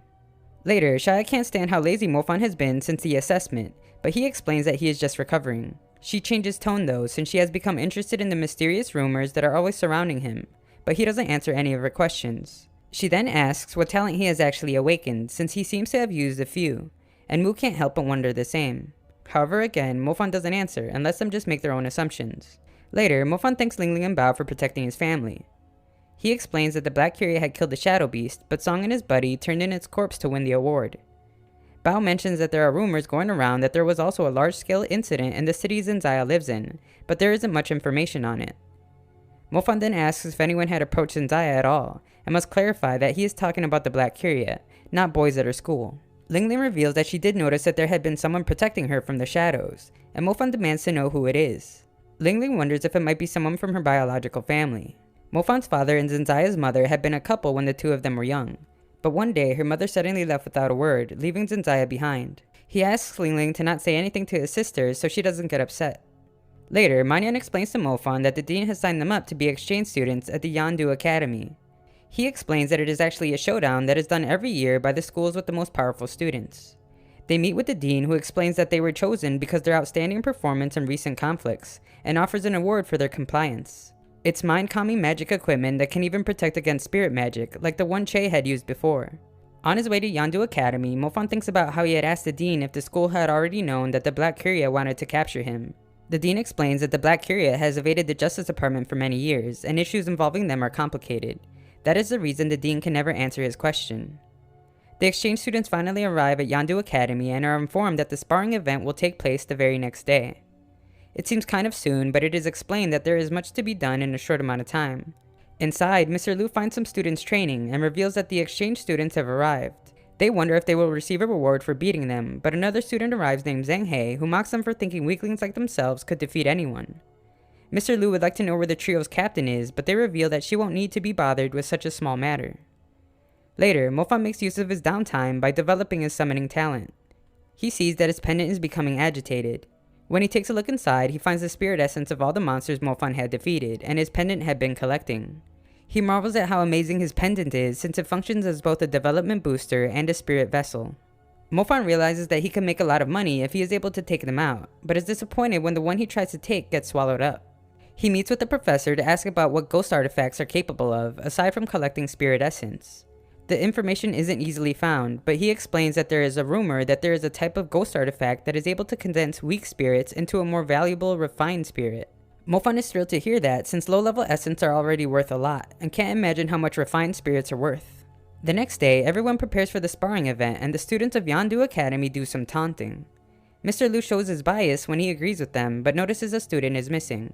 The professor notices it's Mofan and remembers the rest of their conversation. He would go on to explain that these days, soul essences are used to create magic items, but before that, mages would use them to level up one of their 7 stardust. He explains that it would be foolish to do now, since it takes an entire soul essence to level up just 1 stardust, and it would make far more sense to just sell it for millions of yuan. Leveling up stardust results in more powerful abilities, so Mofan begins to consider it. He finally arrives at the event and is ready to beat up the trash talkers. Mu explains that the event will be 2 rounds of 4 vs 4 combat. Technically, there will be no winner or loser, but the stronger class will be evident. The first 2 groups are chosen and the battle begins. Song smartly disrupts their spellcasting, but is cancelled out by the other Earth user. The massive force produced by 2 Wind users is clear when their attacks thrust everyone to the ground. Mingzu's students remark how everyone is definitely going all out, but Mu points out that the Yondu students are stronger in terms of individual abilities, and the scoreboard agrees. Later, Ming explains that the combination of their next group is bad, since they have 2 summoners, and he wants to replace Mofan. However, Zen decides that he would rather be replaced, and their instructor allows it. Ming wants to make it clear that he is the leader, and doesn't want Mofan to ruin their chances of winning, but Mofan just points out how much of an arrogant fool he is. Mofan then jokingly asks that Mu protect him, since he is useless without magic items, but she explains that he needs to fight seriously. Everyone knows that Mofan is a summoner and lightning user, but want to know how powerful his summoned beast is. He explains that it is quite a bit far from warrior level. They then ask about his contracted beast, and he reveals that he hasn't found a suitable one yet, which means his summoning talent isn't mid-tier. The others are disappointed to realize that this means they are at a disadvantage. Mr. Liu picks his next group as they hear someone ask to participate. Everyone is shocked to see that the person is their team leader, Ning-Su. She is well known for having been born with a spirit grade ice element, and the students begin to think they will lose. Ting-Ting is confident that Mofan's innate dual elements will give them a chance, but Song points out just how insanely strong Ning-Su is. Mofan is surprised to see the girl he calls his old waifu, and Mu can't believe her immense presence. She points out how Ning-Su's power emanates from her body, dropping the temperature around her constantly. Mofan says he will just subdue her with his good looks, but Mu asks that he stop joking since defeating her will take their combined strength. Ning-Su covers the entire area with ice in an instant. Their instructor explains that it is realm magic, and that each element has its own version, but only powerful mages can use it. The students notice that her ice realm is affecting all their abilities, just as Mofan saves them by absorbing a lightning attack. He counters with lightning of his own and demonstrates just how much more powerful his talent is. Their opponent summons his warrior level beast and their attempts to stop it fail. However, the girls work together and manage to buy Ming enough time to get away, only to be struck down.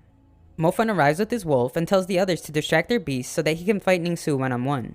However, Ning-Su surprises everyone with an instant magic release, leaving Mofan no time to dodge and capturing him. Things are looking really bad, so the Mingzu instructor begins to surrender, but is stopped by the nervous-looking Manyan. He wants him to wait as he can sense the presence of a fire element, and an extremely powerful one at that. The Yondu students believe that it's already over though, and ask that they take it easy on the weakling Mofan. Mofan greets his old friend, but she sternly demands that he drop the act and reveal his true strength. Everyone is confused by that, and Ming points out that no matter how strong Mofan's lightning is, it won't have any effect on her ice. Just then, Mofan releases a burst of flames that instantly destroy the chains. His second burst is even more powerful and destroys part of the arena. Everyone becomes even more confused, as they had thought that Mofan was just a summoner and lightning mage, but it's obvious to everyone now that he actually has 3 elements. The story continues after Ningsu has asked Mofan to show his true strength, and is glad to see he is now serious. Mofan, being the gentleman that he is, explains that he never turns down a woman's requests. The battle is fierce, and the instructors of both schools must protect their students from the overflow of destructive power. Ningsu uses her second talent, prompting her classmates to claim that Mofan is a goner. Mofan's friends worry that he'll be torn apart, but he manages to dissipate her spirit-grade wind prison. Happy to see that he has found a worthy opponent, Mofan unleashes a powerful lightning attack that Ningsu fails to stop. He avoids hitting her though, as they're only sparring, and Ningsu surrenders. Students of both schools are in disbelief of Mofan's 3 elements, but Zhang He explains that the loss is not a big deal. The more important event is next. Zhang He believes that his beast is much more powerful than Mofan's wolf, and has come up with a plan to prove it. Elsewhere, Mr. Q is upset that a man named Nian plans to exploit a student. The World Magic Association disapproved the usage of a dreadful new magic, but Nian doesn't agree. In the past, the magic elements that could be awakened were few and weak, but with advances in technology, mages are able to push the boundaries. The principal of Yandu Academy named Songhae explains that this can wait, since he will not let any student be in danger while they're in his school. The next day, Songhae explains that he would like to have the students practice their survival skills, so a practical will take place outside the safe zone without any protective measures. They will have to go to Jinlin City, a place that no one has heard of since it had been deleted from the map 15 years ago. It had been overrun by monsters, and their mission for the practical is to collect data that will determine if the city can be rebuilt. The mission is dangerous as they will have to fight the monsters themselves, and the only advice Professor Gu can give is to get quality defensive magical equipment. Later, Mofan explains to Mu how his boy Wolfie had been upset after not being able to defeat the other beast, so he has decided to get some supplies that will help him get to the warrior level. That night, Mofan gives the beast refinement blood that he won during the summoners competition, along with some other items, to his archwolf. Mofan explains that Wolfie has proven his loyalty and earned Mofan's trust.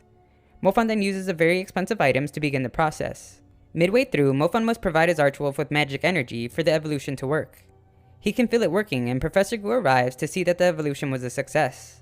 He is in disbelief since the archwolf is a low-level beast with a very small chance to evolve. However, Mofan was somehow able to evolve it into the warrior-level Swift Star Wolf. Elsewhere, a hunter wonders why they must be responsible for the mess that the military created. He explains that the experiments are immoral since failure means that a mage will die. The Hunter King arrives to reveal that the experimental subject this time is an advanced mage with 3 elements. He explains that this will mean the mage's devil transformation will be the most terrifying one yet. Days later, the students embark on their journey beyond the safe zone. Mu explains that the area has at least 10 demon tribes and has been named the Demon Forest. Whenever a tribe attacks a city, it must sound the blood-red alarm. Song explains that Mofan knows about that very well, but is scolded by Ningsu for speaking casually about the crisis in Bo City. Jinlin City is just beyond a tunnel, but a student fears there may be monsters inside and recommends that they take the mountain path. The others are confident in their abilities though, and Mofan can only sigh about their ignorance. Mofan offers to protect Mu from danger, but she rejects him since he should probably be protecting Ningsu. A mid-tier hunter explains that they should keep moving when Mu feels like they are being watched. Just then, demon trolls appear and startle the group. Mu works in tandem with the mid-tier hunter to defeat one. He taunts the other for being slave-level beast, which causes it to run for help. The very next moment, we see that help has arrived quickly, and the students realize that the cave must be their nest. A student gets injured and manages to get saved, but the others are having a difficult time fighting off the endless beasts. Ningsu wants Mofan to charge in with her since their magic will wear out if things continue like they are. He follows her as Mu can only call out his name. Ningsu rushes forward and calls Mofan a slowpoke for falling behind, but he reminds her that he is risking his life by following her. Mofan stops to collect some spirits when he begins to feel like a noob who is carried by a pro to gain experience points. Ningsu's impatience gets her in some trouble, but Mofan arrives just in time to help out. He helps her out again, but feels the need to explain that he was just protecting her and not feeling her up. We see that the other group is losing their battle, but are relieved when they see ice chains. Mofan and Ningsu appear behind the beasts and wipe them all out. They finally leave the cave, but see that Mofan is missing. He arrives moments later and explains that he fell behind after tripping. That night, some of the guys try to take a peek of the bathing girls, but run when they think they have been spotted. Back at the camp, they pretend like they had warned their captured friend to not go. The girls notice another person using shadow magic though and want to know who it was. Just then, Mofan arrives and must explain to them that he is not able to afford a shadow item, so it could not have been him. The captured guy gets branded a pervert, and the others completely agree. Later, Mofan combines the soul remnants that he has retrieved and finally creates a soul essence. He exclaims that 5 more of those and his lightning will reach level 4. Mofan gets even more excited when he thinks about how only a handful of mages can ever reach that level. The next day, they arrive at Jinlin City and decide to scout the outskirts. After finding a safe entry spot, they decide to search for a spacious building that will serve as their base. They choose a nearby building that coincidentally turns out to be one of the areas they have to survey anyway. The building feels a bit eerie though, and they notice how the plants aren't growing towards the light, but seem to be more attracted to the dark. They think it would be smart to leave some people outside as guards. Mofan volunteers along with Ting Ting, and Mu seems to have a problem with that for some reason. Inside, the students split up to examine the surroundings. The experienced hunter is startled by something, and Mu checks to find human remains. Before she can react though, she is stopped and shown that they are in a really bad situation. They return to the group to find that the entrance they used has been blocked off, and running proves useless as the vines around them converge. Mofan watches in horror as part of the building covered in veins collapses to reveal a demon. Everyone is trapped inside, so Mofan decides that he must act fast to save his friends. However, before he can even move an inch, a large winged beast appears. Its power is so intimidating that Mofan can hardly breathe, so he uses his shadow magic to get away. Inside, the students run away, but Ningsu refuses to leave their classmate behind. The nightmare isn't over though, as more vines close in on them. They come up with a plan to work together and manage to buy themselves some time. Outside, Ting Ting realizes that Mofan just used shadow magic, which means he has been hiding his 4th element from everyone. There's no time to explain though, as the winged beast breaks free of the vines and eats the tree demon. They return to the building just as their friends emerge, begging for Ting Ting to rescue their classmate. They wonder how the academy could think it was a good idea to send them to the city, and turn their anger towards Mofan. He had been the one to pick the building and stayed outside while they all risked their lives. However, Mofan laughs and explains that he would have blocked the exit if he really wanted them dead. The others continue insulting Mofan by saying that those that run away are just as dangerous to the group as monsters are. Mofan has had enough and decides that he will go on to another survey area alone. Manyan tries to stop him, but Mofan has already made up his mind. Manyan understands. He gives Mofan a spare survey device and GPS watch. The watch is most important though, as it allows them to track each other's location. Mofan apologizes to Mu for leaving her with a bunch of ingrates, and she gives him a protective bracelet. If he encounters danger, he must infuse his magic into the bracelet and crush it so that it can protect him. Just before he leaves, Mofan explains that she shouldn't wait for him, and asks that she find a good man to marry instead. Elsewhere, Nian reminds his group that they are no longer in the military, and explains that they are approaching their destination, Jinlin City. We then see that Mofan didn't actually care about the trash talkers, and just needed a good excuse to leave the team. He returns to where the tree demon had died in the hopes of finding a good spirit. With the help of his leveled up Wolfie, Mofan is able to find a very rare and valuable pseudomorph seed. He is sure that other summoners would kill to have the chance at developing it into a summoned creature, but it's all his. We are then reintroduced to an old face when we see that Officer Kong has come to visit Songhae. Songhae notices the scar on Kong's neck and points out how if it had been just a little higher, he would be dead. It is the scar that was left after fighting the Darkwing Wolf in Bo City. They had both been severely injured, but the beast managed to escape.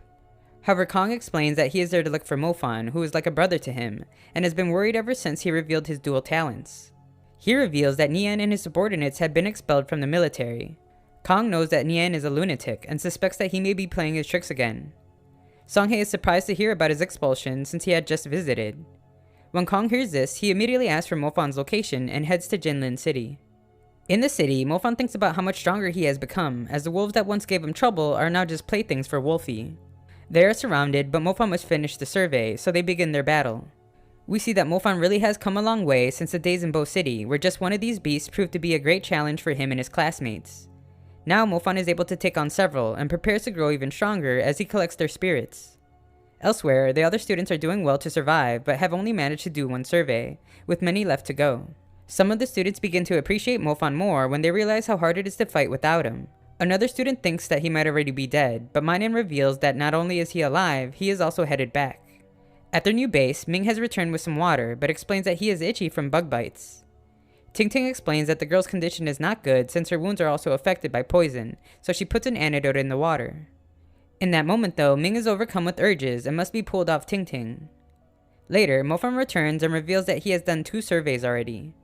Some students assume that there probably weren't any monsters there, but Manyan points out that those were the most dangerous areas. Mofan does some taunting of his own, and the two must be told to stop by Ningsu. However, the guy is tripped by another student and a different argument begins. Everyone seems to be on edge, and Ningsu pulls Mofan aside to discuss it. Mofan thinks that's just how they always are, but she points out how odd it was for Tingting to hug Mofan so quickly.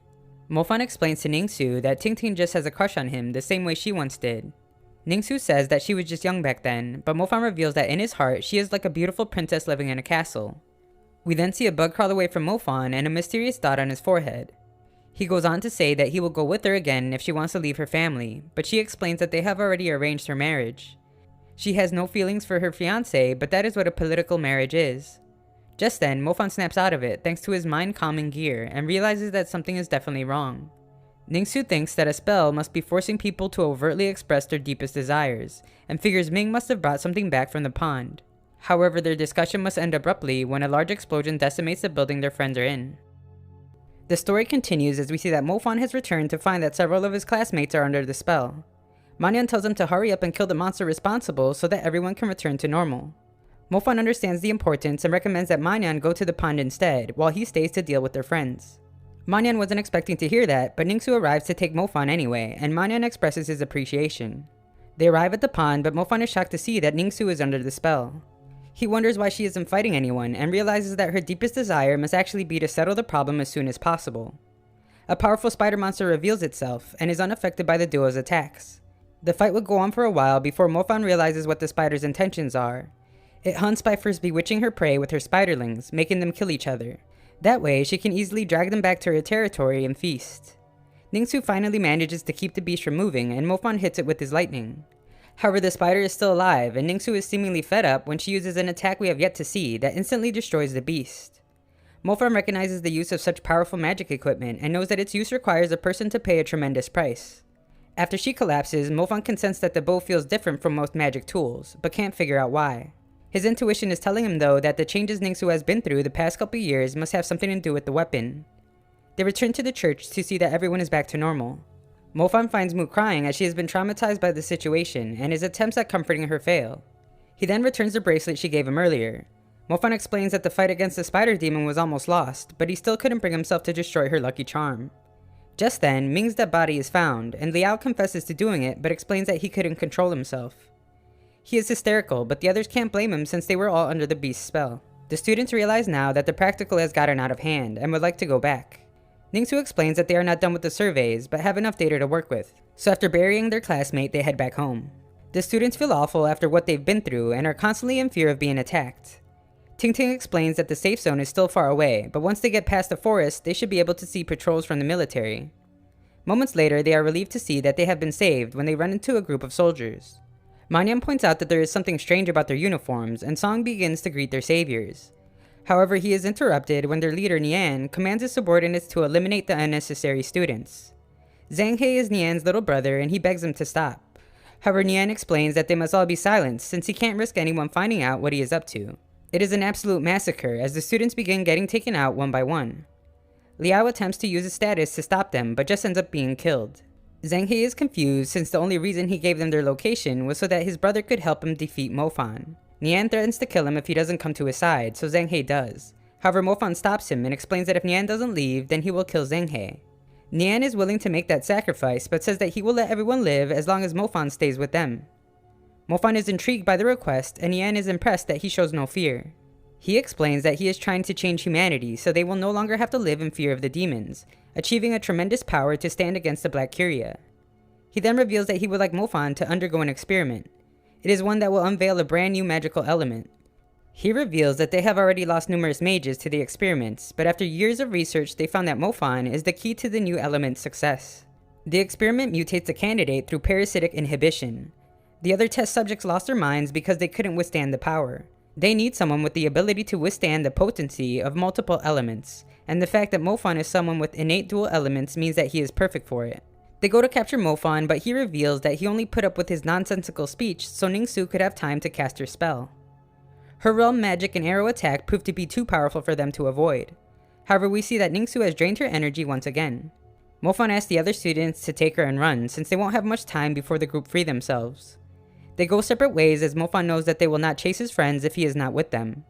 Mofan's plan is to flee into Jinlin City in the hopes that the powerful beast there will take care of Nian and his group. The group arrive to find that their movements are handicapped because of the swampy terrain. Mofan uses the opportunity to get away but can see from a distance how formidable the group can be. He knows that it will take several more monsters to take them out and just now realizes that Nian wasn't with them. He finds the lizard monster's nest with a giant winged beast sitting atop it. The group arrive and explain that the reptiles might as well be insects to them. Mofan decides to see just how true that is and agitates the nest.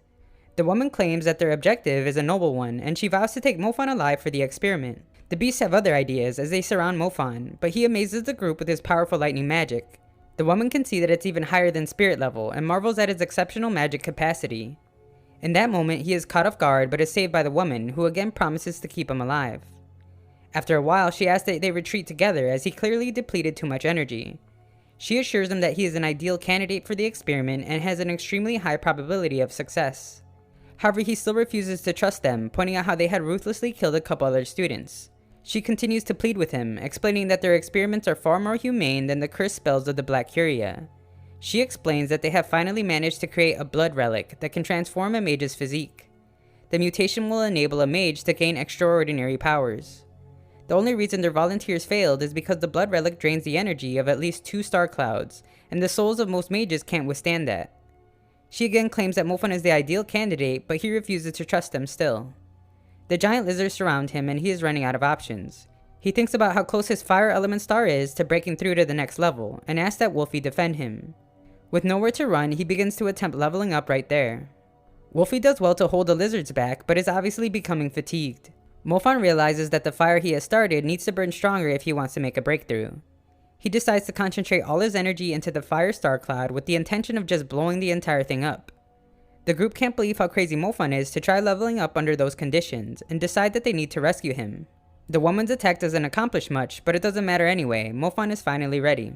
He thanks his archwolf on a job well done and uses an astral blaze attack to clear the entire area. They manage to escape to a safer spot, and Mofan sends Wolfie back to get some much needed rest. However, the group catch up to him and ask that he stop resisting. They know that he has used up too much energy and ask that he just come peacefully. However, he realizes that the sun is out now and there are shadows everywhere. After using his shadow talent to get away, the group is ambushed by the lizards. Mofan watches from above and can only imagine how surprised they would be if they found out about his 4th talent. He then points out how leveling up while in the midst of battle is far more effective compared to being in peace, revealing that if he wasn't driven into a corner just then, it normally would have taken him another year to get his fire star cloud to level 3. He is absolutely exhausted, but can finally take a moment to relax, and thinks about how his friends should be entering the safe zone right about now. However, he is shocked by the horrifying sight of his friends captured in a cage. Nian demands that Mofan surrender since he has sealed their abilities and will drop them if he doesn't. Manyan's efforts to warn Mofan go unheard, and Nian explains that one day mankind will appreciate him for his efforts. Just then, Kong arrives demanding that he free the students, and mocking Nian's experiments. He explains that Mofan is an exceptional talent all on his own, and has a promising future without the need of Nian's help. Kong calls him a coward for threatening students, and Nian understands now that the entire situation is a mess. He explains that there are very few in the military that can put up a fight against him, and says that Kong is not one of them. His subordinate cannot believe his cruelty when told to feed the students to the Aerodactyl, but obeys his leader anyway. Mofan tries his best to beat them there, as we see that Niang antagonizes Kong by mentioning the death of a woman in his past. He points out that Kong couldn't save Bo City and will fail again to save these innocent students. Kong explains that no matter how many times he fails, he will never stop trying. Kong gets away from Nian's attacks and reveals that wind is only his side element. His real strength lies in fire. Mofan stares in amazement when he witnesses Kong's constellation circles that are evidence of expert tier magic. Comets rain from the sky and Kong tasks Mofan with rescuing the students. His friends are terrified as they approach the beast, and Mofan arrives just as it appears to be waking up. Nian's subordinates arrive to warn Mofan that the Aerodactyl is too powerful. The woman realizes that she had been wrong, and it is obvious now that Nian has lost his sanity. He is no longer acting for the sake of the new element, but to satisfy his thirst for murder. Mofan explains that it's too late now, and if they get in his way again, he will kill them all. She again warns that trying to fight the beast is suicide, but he says he doesn't need her to tell him that. He is completely exhausted and unsure of how he will even get past the lizards, but explains that he has no choice. Unlike them, he has a heart, and it won't let him abandon his friends. She says that if he really wants to save them, then he will have to use the blood relic, but he doesn't even want to look at the thing. She explains that the Magic Association has banned its use, and the government forbids any further research. Perhaps it is unethical, but what can't be denied is that it brings forth tremendous power. It is feared and therefore deemed evil, but she points out that good or evil is determined by the user. She knows that she will have to pay for her wrongdoings, but says that his friends are innocent and should not have to die. He must now choose between charging in there and dying worthlessly, or crushing the blood relic to save them. Mofan knows that the situation is hopeless, but has decided to do whatever it takes to make sure neither Nian or the Aerodactyl harm them. He takes a relic from her, and she thinks about how ridiculously powerful his transformation will be since he has 3 talents. The story continues as we see Mofan's transformation begin. The woman watching him anticipates an extremely powerful transformation since Mofan has 3 talents. The transformation is a brutal process, but is soon over as we see that Mofan has become a demon. The girl is in awe to finally see that Mofan has awakened the demon talent. Just before he leaves, Mofan must correct her by making sure she knows that he actually had more than 3 talents. He is gone in an instant and arrives just in time to save his friends from being eaten by the Aerodactyl. His punch absolutely destroys the beast, and his kick is even more devastating. The group are in denial as they can't believe their own eyes when witnessing such power. They explain that actually having 4 elements makes a significant difference in the transformation, and he has become at least 4 times stronger than before. What's most impressive though is how he has managed to maintain consciousness through it all. However, his friends are worried to see Mofan's radical change and wonder what happened, but he has no time to explain as the fight is not over. The beast still proves to be a powerful opponent but takes a good hit when Mofan feeds the hungry creature a fireball. The lizards that had once been formidable foes are now nothing to him, and Aerodactyl is forced to call other lizards in the city to back them up. However, Mofan calls upon his ravaging shadow wolves, of which there are many. They make quick work of all the beasts, and we see that Mofan's ability to always continue developing is on full display when he collects more spirits. Just as before, the lizard army is endless, and Manyan is devastated to see that Mofan looks at him almost like a stranger. Mofan's intention to protect them is obvious though, when he forms a protective wall around his friends.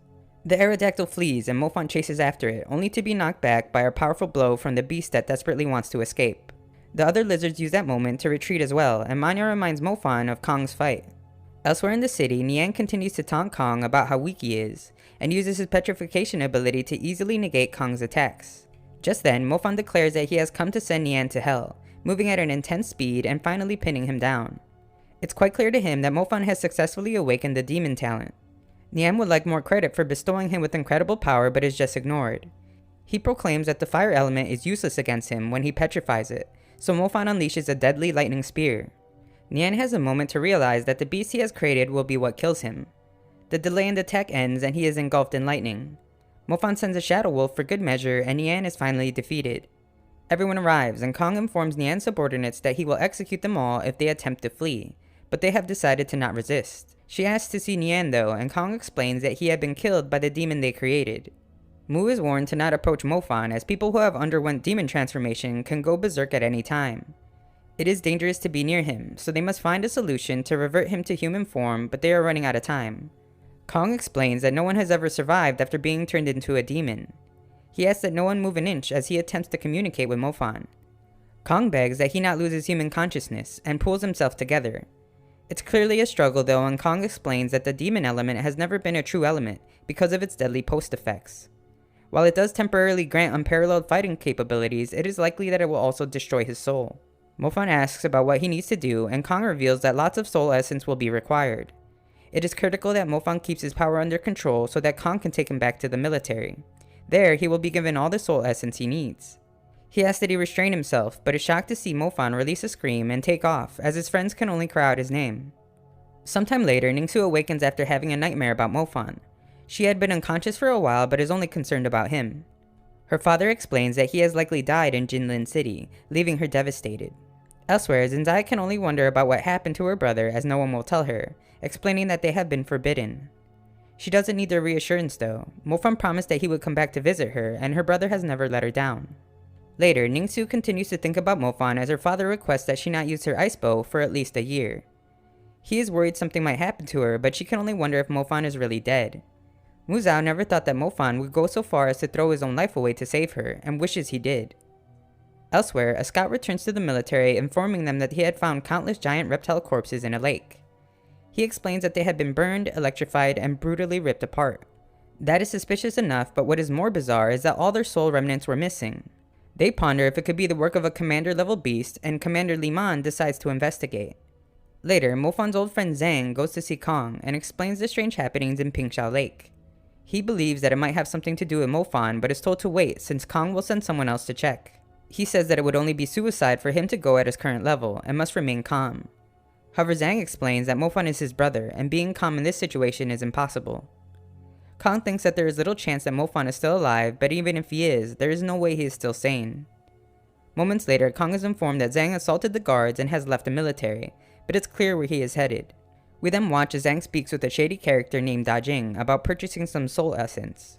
The man explains that the city they're in is the closest one to Pingsha Lake, which is known for having several lizards and therefore lots of soul essence. He is a bit skeptical if the young Zhang can afford it though, but gladly accepts when offered 300 million each. Elsewhere, we see that Commander Liman has joined a group of hunters. They discuss how their journey will become more dangerous as nighttime approaches since that's when lizards appear. Their leader explains though that the treasure they are searching for is worth the risk. He makes sure to whisper this though, since Liman isn't really part of their group. She asks that they hurry before nightfall comes, and thinks about how she is nearing the lake that she intends to investigate. Back in the city, Dajing tells his partner the plan to sell fake spirit essence to Zhang. When they are ready, Zhang gives him the famous diamond card to pay, but notices that the spirit essence are fake. The men try to say that Zhang is at fault for releasing the spirits, but he is having none of it. The scammers then call for backup, but Zhang laughs and explains to them that he doesn't fear them at all. He has killed a handful of warrior level and countless servant level beasts. The thugs are mid-tier mages and don't believe Zhang one bit. However, Zhang demonstrates just how much he has grown since we last saw him. With one attack, he is able to not only defeat the thugs, but completely destroy their shop. One of them is shocked to see his badge that identifies him as a guards mage, and Zhang demands they tell him where he can actually buy spirit essence. Elsewhere, the hunters reveal that they are in search of an earth spirit seed. Liman explains that she couldn't care less about the seed and that it's time for them to split up. That night, Liman thinks about how much of a disaster it would be if a commander level monster has actually appeared and is killing the lizards. Just then, she notices that her stamina is draining rapidly and checks her legs to find that she is being poisoned by the swamp. Her realization has come too late, however, as she is surrounded by the predatory lizards. Just as she is about to be devoured, we see a familiar shining purple light. Liman awakes to find that a stranger has removed her pants, and he explains that it was simply to cure the poison. She wonders if he is actually Tarzan and thanks him for saving her. He then introduces himself using his go-to fake name, Fanmo. Fanmo asks if she is in search of the Earth Spirit Speed like everyone else, but she reveals that she is actually there for an investigation. She realizes that the hunters will run into trouble the same way she did, and asks for Fanmo's help. Fanmo tries to decline, but she is persistent.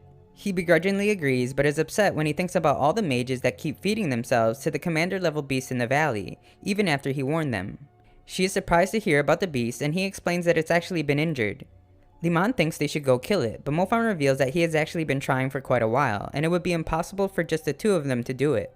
They decide that it would be best to find the hunters first so they can kill it as a team. Fanmo explains though that he will only do it if he can keep the beast's corpse afterwards. In the valley, the hunters are having a problem with their element detector.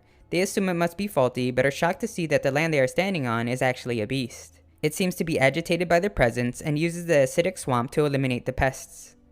Nearby, we see that Zhang had watched the entire event, but must run when giant lizards close in on him. Fanmo begins his journey with Liman, and he explains that if the hunters had made it to the valley before them, then they are likely already dead. They emerge from the cave to find someone running from lizards and call out to him. He manages to escape into the cave where the lights are too dark for them to see each other, however they recognize each other's voice. Liman illuminates the area and the two friends happily greet each other for the first time in a while. Mofan can't believe he risked his life to find him, and Zhang gives him the spirit essence he had purchased. Mofan refuses to accept them, but tells him if he really wants to help, then he should come with them to defeat the commander level beast. A bit later, Zhang is curious about Mofan's condition, and he explains that he is able to manage it for the most part. Liman explains that more hunters are attempting to find the seed, so Mofan decides that they must find the beast tomorrow. He explains that the area is overrun by reptiles, and it's because of the commander level beast they call the carapace.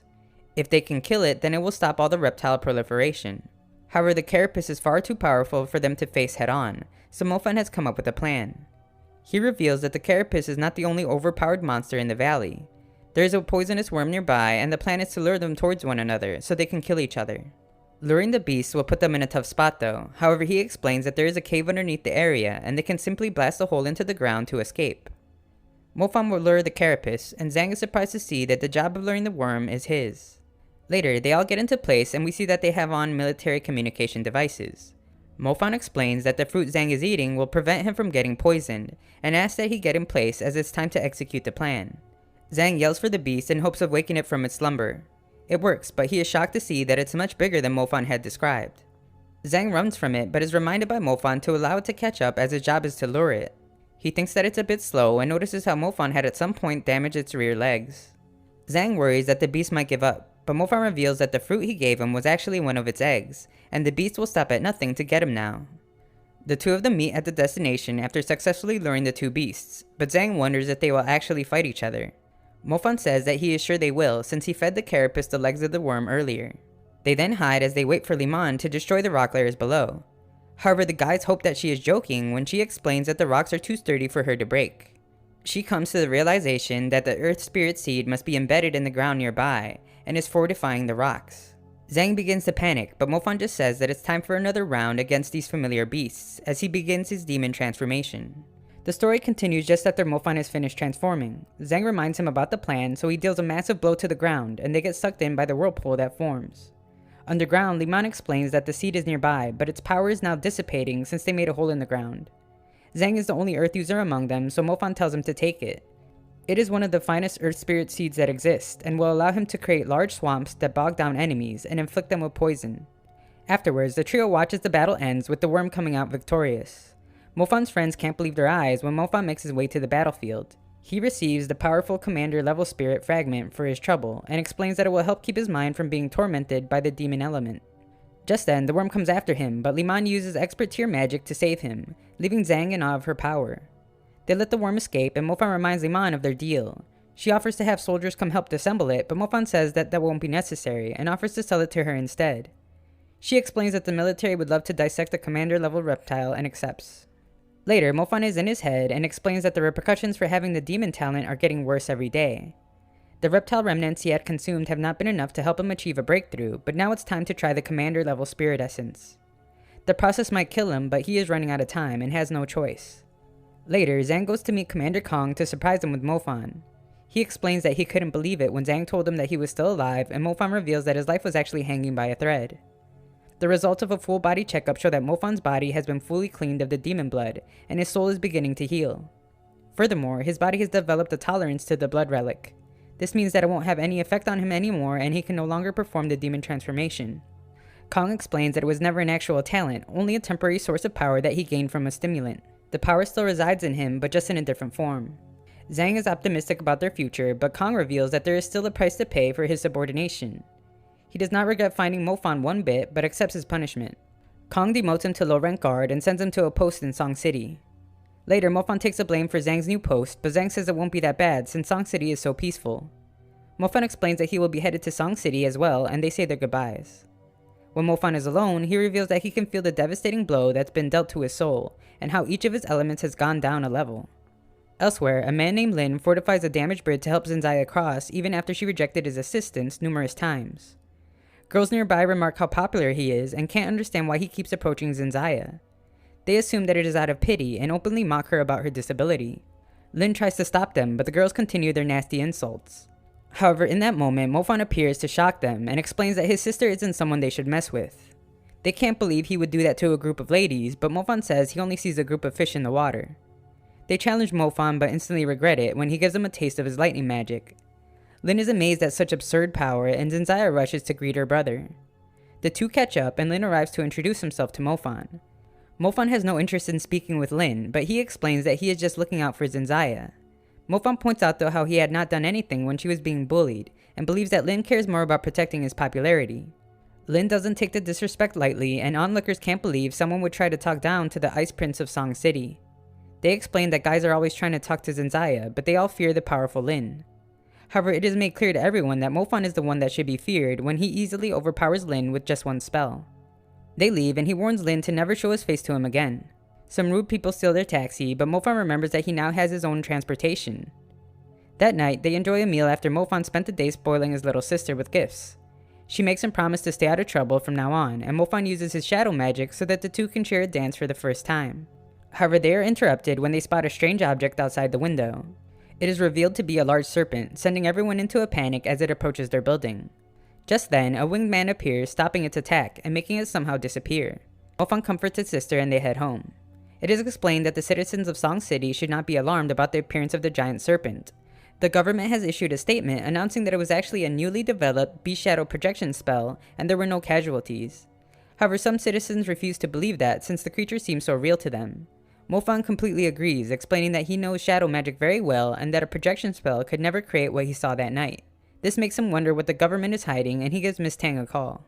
Elsewhere, Zhang stops a tamer from beating on a beast. The tamer explains that the birds are used to fight, but this one in particular is not of pure blood and can hardly understand commands. He claims that it's just a waste of food, but Zhang is done listening. He explains that taking his anger out on the bird makes him the real animal. Zhang must put the tamer in his place when he becomes unruly, and the man can't believe how powerful a low-rank guard can be. Zhang then takes the beast so that he could feed him and set it free. When he does, we see that he has a wound on his arm. Elsewhere, Mofan meets with Miss Tang and explains what he saw that night, revealing that he thinks the serpent might even be stronger than a commander-level beast. He thinks to himself how the creature probably could have killed him with one attack even in his demon form. Miss Tang explains that there used to be several villages beyond the barrier, and she was born in one of them. Since they are not protected by the barrier, several monsters roam free. This means that the residents of the village must be powerful mages, and what might even look like a fragile little girl could actually be a powerful hunter.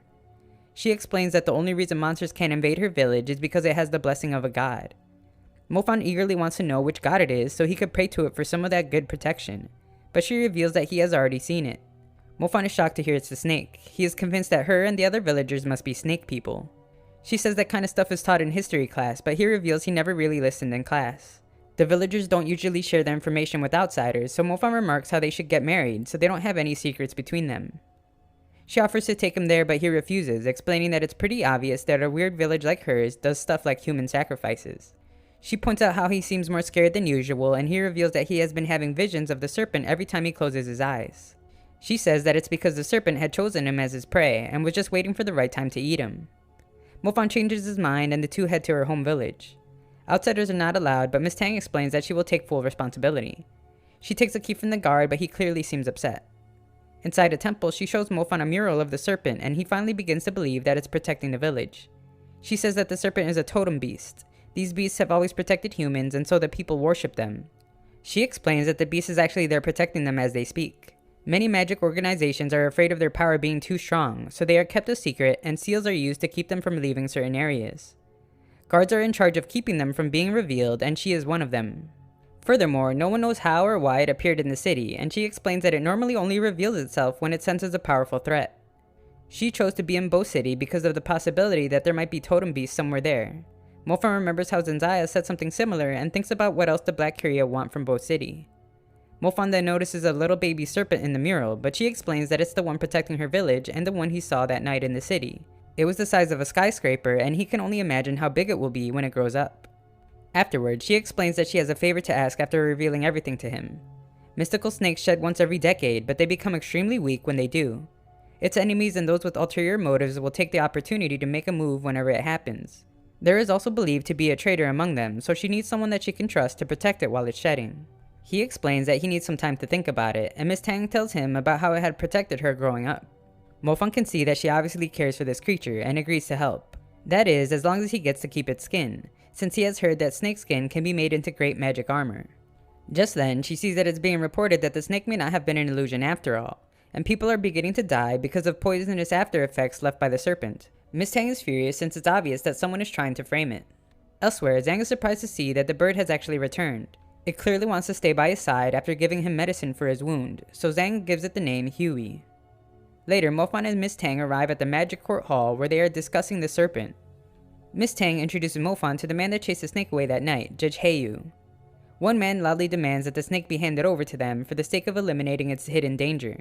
His name is Zumeng, and he belongs to a group that strongly believes that all threats to the city be eliminated. His opposer is Mr. Liu. He believes that Zumeng's real intentions are to become president of the Magical Association, and is simply trying to gain more supporters. Zumeng says that they should reveal to the public that the Magic Association is raising a giant snake that has the ability to wipe humanity off of the face of the planet. Miss Tang speaks out of turn, but the head of the association, who is also her uncle, agrees that they shouldn't jump to conclusions.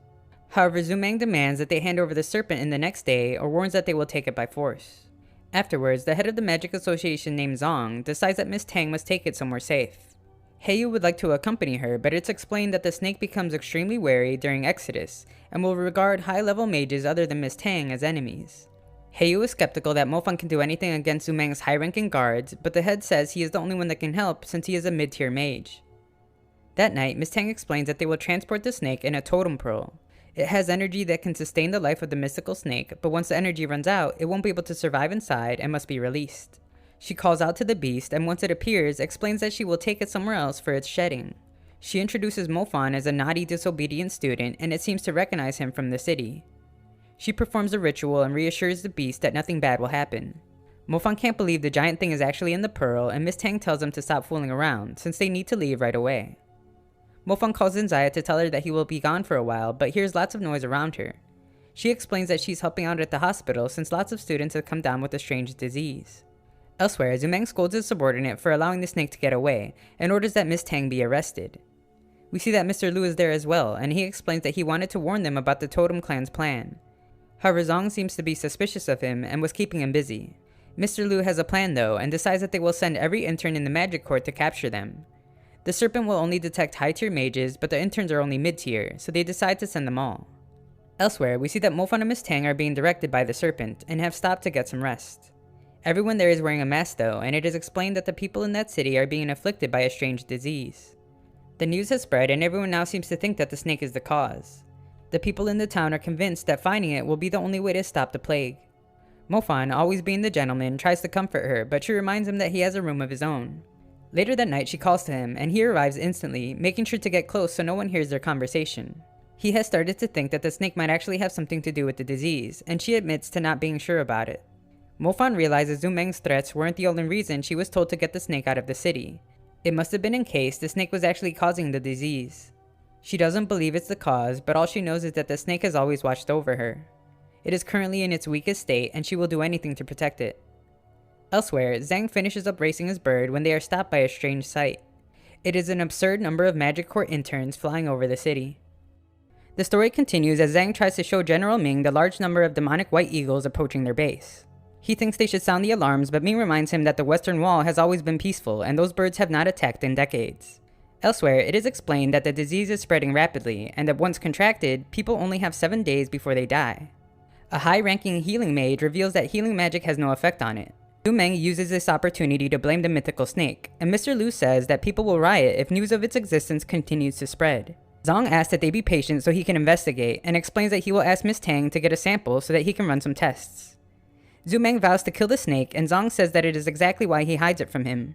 However, Zumeng reveals that it's too late. He already knows they are hiding in Bai Village. We then see that Bai Village is in worse shape than ever. In order to prevent the spread of the disease, residents are no longer allowed to leave. Mofan understands that things will only get worse if the snake is really the cause, and they decide they must find a way to leave. Mofan asks if she can just use her position in the Magic Association to get out, but she knows that Zumeng has surely issued her arrest. Mofan figures that the only way is to use force, and calls on Wolfie to get them out. Afterwards, a couple guards discuss how they can't go after them, as high-tier mages will easily be detected, and that low-level interns are already in pursuit. They know that the boy accompanying Miss Tang is only a mid-tier, and are certain that he will be no match for their interns. In a nearby field, we see that a plant element mage has stopped Wolfie's movement, and it becomes clear to Miss Tang that whoever it is just trying to buy some time. Mofan wants to burn down the entire field to save Wolfie, but they come up with a more strategic plan. Miss Tang creates a distraction with shadow magic while Mofan finds the mage behind the attack. He quickly finds her and states how much of a shame it is that such a cute girl has to be his enemy, as he traps her. Wolfie is injured, so they must continue on foot, and Miss Tang reminds Mofan to not underestimate the interns. They are elite and each have their own specialization. Later, their quest is paused when they spot more interns. They are not high-tier mages, but are heavily equipped with very expensive magical items. Miss Tang plans to take the two on the bird and will leave the one with wings to Mofan. This just gets him hyped up, since Mofan has always hated guys that flaunted their wealth. We see that one of the interns is told by Mr. Liu that their only mission is to prevent them from entering Bai Mountain, but the man with the wings is too eager. He explains if they capture them now, then they can end the entire mission themselves. His name is Dongfang, and he appears before Mofan. Dongfang recommends Mofan give up since he never holds back. Dongfang thinks they're quitting the fight when Miss Tang takes a step back, but Mofan confidently remarks he only needs 15 minutes to defeat Dongfang all by himself. Their fight begins, and Mofan realizes that Dongfang's flames are not ordinary.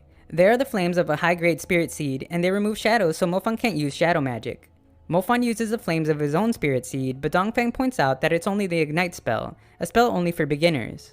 What Dongfang doesn't know is that Mofan has developed it all the way up to level 4, and he will be the first to get a taste of it. Dongfang puts on some armor and continues to taunt Mofan, but the armor is immediately destroyed. He tries to escape through the air, but Mofan reveals that he can control that area as well when he unleashes a lightning attack. Nearby, Miss Tang is outnumbered and eventually captured. However, Mofan appears and immediately recognizes the man named Lin that had been bothering his sister. Mofan realizes that he must have been too soft on him before and is surprised to see that he has once again touched someone close to him. Mofan keeps his promise to beat him every time he sees him. Lin's brother attempts to rescue him, but an attack from Miss Tang makes them realize that they are no match for the pair. They would later be shamed by their general, and Dongfang promises to make Mofan pay the next time they meet. Sometime later, Mofan and Miss Tang arrive atop a mountain, and she releases the mystical snake as it has almost run out of life energy. Mofan hesitantly mounts the beast, and Miss Tang explains that the snake allows him to because it is grateful for Mofan's help. She asks that he hold on tight, and they make their way to a nearby cave. On the way there, Mofan notices a large number of white demon eagles and wonders where they are going. Once in the cave, she asks that the snake give her a sample of its blood, and she explains that they will use it to create an antidote in case the snake really is the cause of the disease. Mofan points out that if the antidote works, then it will prove that the snake is at fault, but Miss Tang believes she must do what's right. Hopefully everyone will be cured, and she will protect the snake if she has to. She asks that they go their separate ways so she can face the blame on her own, but Mofan refuses. He says that they will save Song City together and then protect the mystical snake together as well. Later, the two arrive to deliver the snake's blood, and despite Zong's objections, are immediately arrested. Moments later, Heiyu arrives to reveal that the western fortress has been attacked by white demon eagles, and they are making their way to Song City. Zumang can't understand why these peaceful birds have decided to attack now, and Zong decides to call an emergency meeting with the heads of the association. At the western fortress, it is explained that their tame birds are no longer responding to orders out of fear. Their birds come from the same clan and share blood with the demon eagles. The tamer reveals that their lack of cooperation isn't even the worst case scenario. Just as he is explaining this, we see that their celestial birds have begun to rebel against them, dismounting the soldiers and killing them. The tamer explains that their behavior is an indicator that a monarch-level eagle is approaching, and they need to kill every one of their birds before it gets worse. The order is issued, and mages begin to kill their beasts.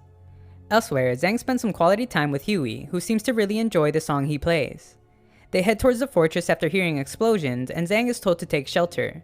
When he attempts to take Huey with him, he is told about the order to execute all celestial birds. Zhang refuses to obey the order, and the guard points out how selfish it would be to put everyone else in danger just to save a stupid bird. Zhang doesn't care about his opinion though, and defends Huey when it's attacked. Zhang is prepared to accept the consequences and tells Huey to flee to safety. Elsewhere, it is revealed that the antidote created is only able to slow the disease, but they will need the snake's bile to make a cure. Zumeng says that's all the proof they need to blame the snake, and they bring Miss Tang to the meeting. Zumeng pleads to her about bringing the snake to them. He says that the disease coupled with the demon eagle attack will only fill Song City with corpses. He promises that if the mythical snake cooperates, then they will not kill it. She asks where they are keeping Mofan and only agrees to bring the snake there.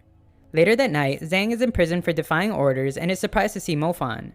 Zhang doesn't know anything about the plague, and Mofan is unaware of the bird attack, so they exchange information. Nearby, Miss Tang performs the ritual that will bring the snake.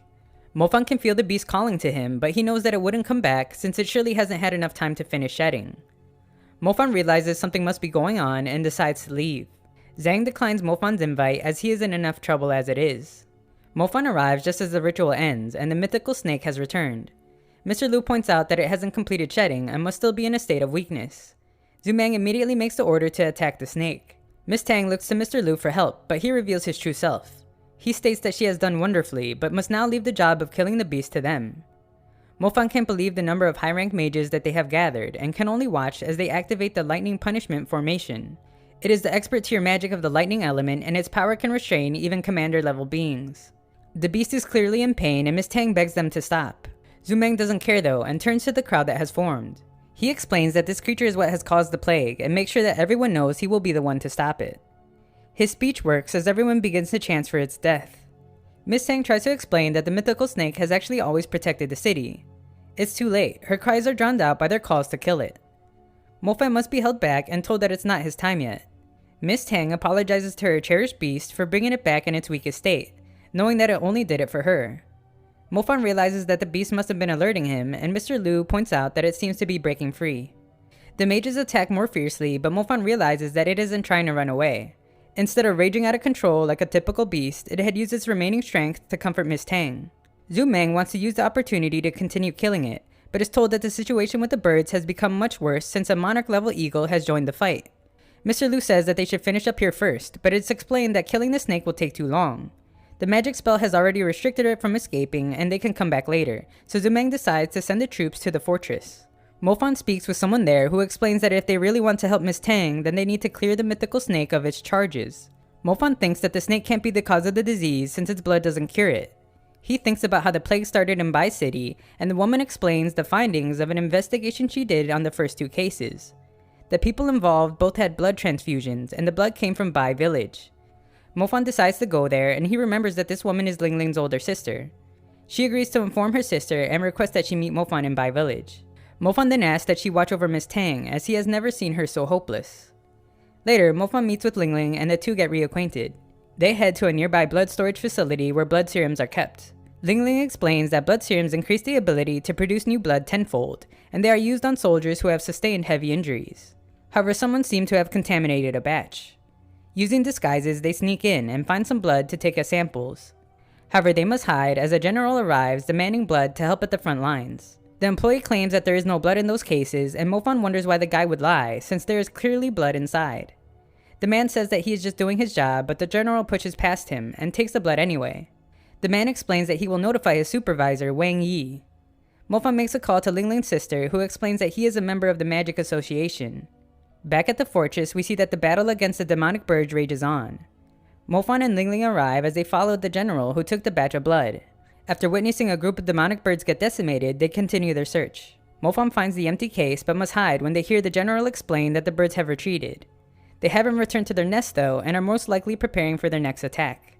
Ling Ling reveals that she actually managed to retrieve one of the bags of blood, using some clever tricks. However, before she can analyze it, they hear Supervisor Wang Yi arrive outside. He demands that they return the blood, and becomes absolutely enraged when the general explains that they have already used it all. He explains to his subordinate that he must report back to Mr. Lu, and Mofan decides to follow him. However, Ling Ling proves to be useful as always when she reveals that she attached a microphone onto him. At the lake, Miss Tang assures the beast that she won't leave his side, and hopes that Mofan hurry since the great snake won't hold out much longer. At the hospital, it is explained that the venom in the snake's blood doesn't match that of the infected, and it becomes more clear that the snake may not be the cause. Mr. Lu arrives to assure the patients that they will kill the snake soon, and some of them think that those that worship the snake should be punished as well. Mr. Lu has earned their trust and goes to speak with the doctor. He is disappointed when the doctor explains that poison will not kill the mythical snake, like he had planned. Moments later, he is informed that a batch of blood had been taken from the facility in Bai village. He is infuriated, explaining that if the plague spreads at the fortress, then it will be obvious that the blood is contaminated, but he notices the spy device and stops talking. However, it's too late. Mofan understands that Mr. Lu is behind it all, and now just needs to find the true origins of the poison. Ling Ling explains that the appearance of the first infected was the same day that the eagles left their nest, and Mofan seems to have discovered something. He believes that whatever the demonic birds are targeting must be the cause of the plague. Elsewhere, Zhang is shocked to find that a soldier has contracted the illness, just as Mofan arrives. Zhang comforts the man by explaining that he might have just been bitten by a rat. Ling Ling wants him to explain further, and he says that he had similar symptoms after being bitten by a poisonous rat. However, after Huey brought him some yin grass, he was able to recover. Mofan thinks the rat might be the answer to all their problems, and they head out to find one, leaving the poor man pleading for them to bring him back some medicine. They must wait for the rat to reveal itself since it's sensitive to movement, and the two discuss how they think humans and beasts should be protecting each other, not fighting. As they wait, Zhang can only hope that Huey is doing okay. Seemingly forgetting what they just talked about, Mofan attacks the rat when it appears. Its attempt to escape fails, and it's captured. Ling Ling finds that the rat's blood is indeed the cause of the illness, and Mofan was correct. The rats are the most beloved food of the white demon eagles, and their blood is what attracted them to the fortress. Everything is becoming clear, but they still don't have enough evidence to bring down a member of the council. However, what Mofan cares about more is that they saved the snake, and they definitely have enough information to prove its innocence. Ling Ling's sister has already left to explain everything, but Mofan wants to start thinking about an antidote and asks where to find yin grass. Nearby, Ling Ling's sister explains that people catch poisonous rats to create fake blood potions for money, and it's actually what has caused the plague. Mr. Lu explains that the eagles have started their attack again and should focus on that. However, Zhuang is surprised to hear that the rat's blood is also the reason for the attack, and asks if Mr. Lu is hiding something from him. Just then, they are informed that Supervisor Wang Yi has committed suicide, and a letter he left reveals that the rat blood was all his idea. Mofan decides that it's time for him to head back to Miss Tang, but explains that Zhang must be the one to solve the problem with the demonic eagles. The two barge into the meeting, explaining that they know how to get an antidote, and curing the plague will likely stop the bird's attack. However, Mr. Liu explains that the yin grass is located in the heart of the demonic bird's nest, and a whole team of their most powerful mages would not make it in alive. The lieutenant is feeling pretty good though, since he has a solution. Their tame celestial beasts are of the same species as demonic ones, and they will not attack each other. They can just send one to retrieve the herb for them. However, he must be reminded that they killed other celestial birds after he gave them the order to. This is Zhang's moment to shine though, since after disobeying orders, he kept his trusted Huey alive. They are concerned that his eagle will rebel just like the others did, but he reveals that Huey is a half-breed and is not affected by the other eagles. Furthermore, it won't hurt him since he doesn't tame the beast, it's just his friend. It is clear that the mythical snake is innocent, so Zhu Meng agrees to release it. Mofan goes to Miss Tang, who explains that the snake has been freed but is dying because it has lost so much blood. It needs a lot of it, and Mofan comes up with the idea to give it the blood that is poisoned.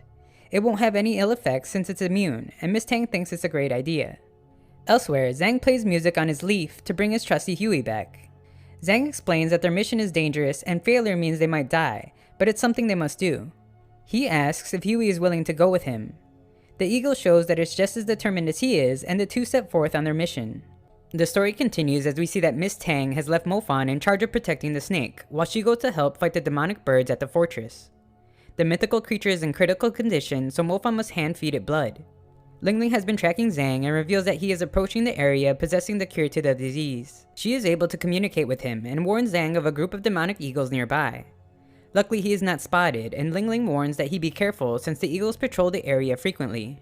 He prepares to enter the center of their nest, and she reminds him to take extra care to not lose the dimensional bracelet. Lingling must cease communication since the birds will be able to hear them, and they head towards the center. The duo can only proceed because the demonic birds seem to think that Huey is one of them. However, after Zhang has a rough landing, he is left with a cut, and the birds are instantly attracted to the smell of his blood. Huey acts quickly, getting Zhang's blood on himself and directing the demonic eagles away from him. Zhang quickly uses his wind magic to harvest the herbs directly into the bracelet, and once finished, calls Huey so that they can make their escape. The mission is a complete success, and we see that Mofan's efforts to revitalize the snake are rewarded when it is finally able to shed its skin. However, just then, they notice that Zhang's tracker has stopped moving. There are no beasts near him, and the two are shocked to hear Mr. Liu's voice over the mic. He demands that Zhang hand over his bracelet with the herbs inside, as he wants to take all the credit for ending the plague. Zhang doesn't trust him one bit, and refuses his request. Mr. Liu's desire to be the hero is strong though, and he reveals his cursed magic. Zhang's attempt to run away fails, and Mr. Liu shows the difference in their strength when he pulls Zhang into his trap. The cursed magic is burying his soul, and we see that he can no longer hold on to the bracelet. At the fortress, the council members point out how they are losing the battle, and are shocked to hear that things have just gotten worse, as the monarch eagle has joined the fight. Nearby, we see that Miss Tang is trying her best in the fight, but begins to lose hope when she encounters a group of higher level eagles. Back in the forest, Huey shows his concern for Zhang as they are attacked. The curse allows him to hear and see the brutal attack, but his body is still unable to move. Miss Tang is losing the fight, but Zhu Meng arrives to help. He is a powerful mage in his own right, and his attack shows it. However, everyone is stunned just as the monarch-level beast emerges from the clouds. Nearby, a severely injured Huey barely manages to bring Zhang back to the fortress. Lingling's sister informs Mofan that Zhang is still alive. She comforts Huey in his final moments by thanking him for saving Zhang, and stating that he is the most noble animal she has ever seen. Back at the lake, Mofan can no longer hold back his hatred towards Mr. Liu, and calls out the mythical snake. He asks if it wants to seek revenge, and it clearly does, so the two head towards the western fortress. Mr. Liu is being admired as a hero for bringing the cure to the disease. However, he must flee when told that the mythical snake is on its way and it has almost fully recovered. Escape is impossible though, as the snake is far too fast. Mr. Liu points out that it normally takes an entire month for the snake to shed and recover to full strength. However, Mofan reveals that the shedding is already complete, and Mr. Liu's contaminated blood serum is to thank for that. Their fight begins, but Mr. Liu claims that killing him will only make the people hate the mythical snake more. His threats are ignored though, and the snake uses his exceptional vision to keep him from hiding with his shadow magic. Mofan is stunned though when the old man reveals his star palace, but again, it proves to be child's play for the snake. Mr. Liu finally realizes that he is powerless in this situation as he succumbs to the serpent's poison. That isn't enough though, as the mythical beast plans to consume him. In a last-ditch effort, Mr. Lu pleads that Mofan help him, promising to give him everything he could ever want. Mofan has no interest in helping him, but Mr. Lu reveals that he still has the bracelet containing all the herbs, and without it, they won't be able to end the plague. Mofan doesn't want to let Huey's death be in vain, so they stop their attack. However, just then, they see that the demonic birds are on their way to attack the safe zone, and the mythical snake eats Mr. Lu anyway. Mofan understands how badly the snake must have wanted revenge for hurting the city that it protects, and the two rush to the safe zone. The innocent bystanders watch as the snake fights to protect them, and they realize that they had been wrong to hate it. In that moment, Mofan sees in the distance that the monarch-level Silver Eagle is attacking the city, and the two must move once again. In the city, we see that members of the council are fighting the Silver Eagle, and they explain that it will take expert-level magic to pierce its armored feathers. They are capable of doing so, but the eagle won't give them the opportunity to form the Star Palace. However, it is distracted for just a moment by Mofan's approach, and they use the opportunity to strike. The spell does well to contain it, but the eagle calls out for backup. The group is shocked to see that it didn't actually call its comrades to fight. Instead, it sacrificed them so that the seal could be broken. The eagle's counterattack is extremely powerful, and the head of the association would like to retreat. However, Zumeng isn't ready to give up and promises to make the eagle regret its attack on humans. The beast is still too powerful though, and Zumeng's will is broken. However, just then, Mofan arrives and reminds the bird that it doesn't belong in the city. The battle is taken to the sky, and Mofan makes quick work of some of the high-rank eagles. The snake manages to grab a hold of the Silver Eagle, and the people in the city finally begin to give it credit as their protector. Mofan and the beast begin to get the better of the eagle, so it starts to run away. However, Mofan's shadow magic allows them to instantly catch up. A snake seal appears to finally subdue the Silver Eagle, and everyone watches as their protector moves in for the kill. However, they are all shocked to see that the mythical snake has decided to be merciful and sets it free. Yu Meng finally admits that he had been wrong about the ancient snake, and the residents of Bai City shower it with praise.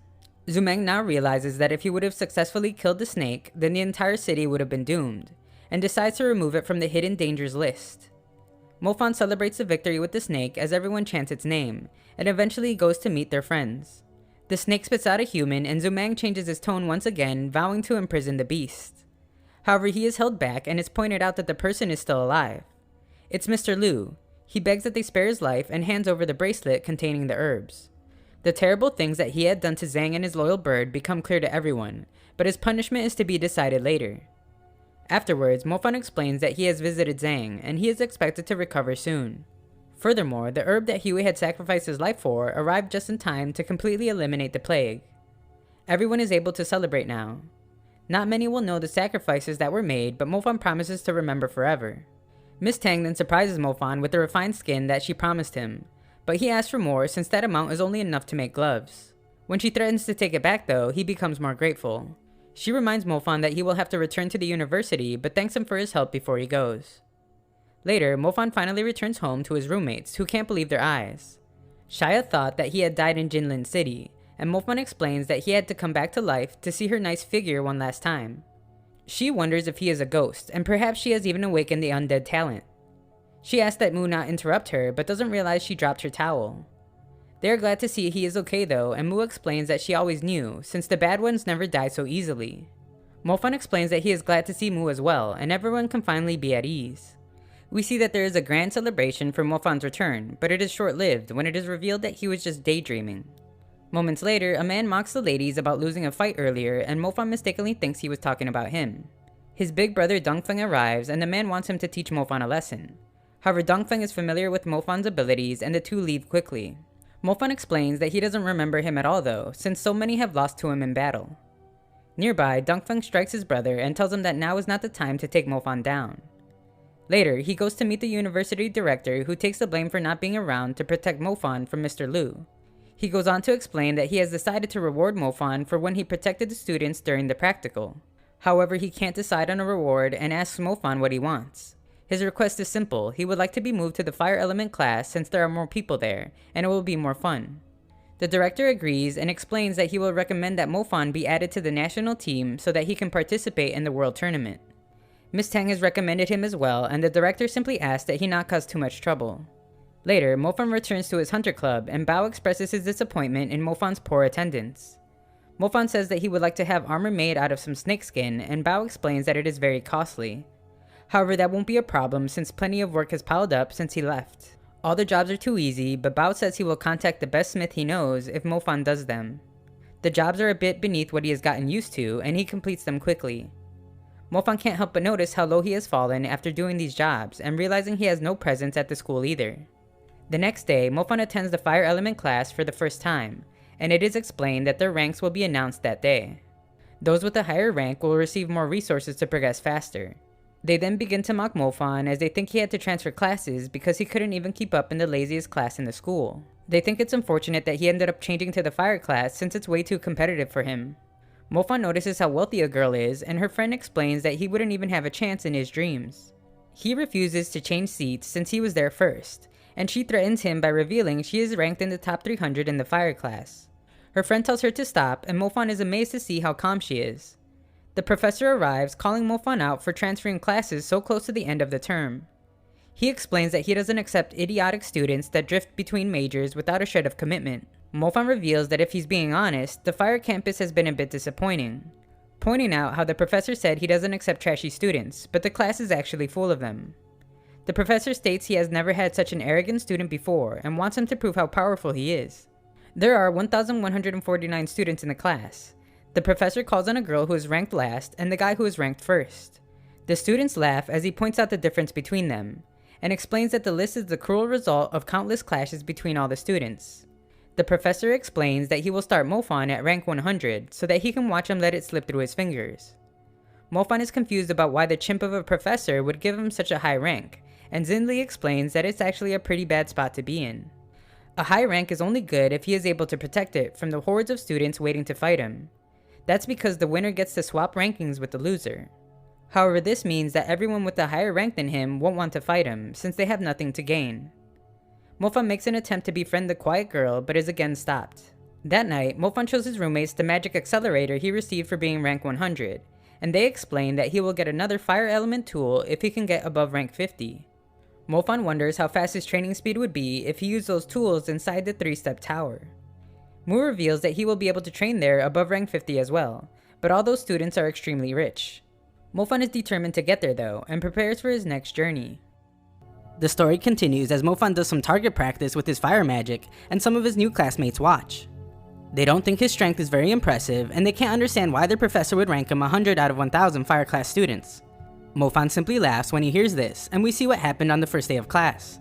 The professor immediately seems to hate Mofan, calling his decision to transfer to his class trash. Mofan, who has always been quick-witted, points out how if he doesn't like trash so much, then why is his class full of trash?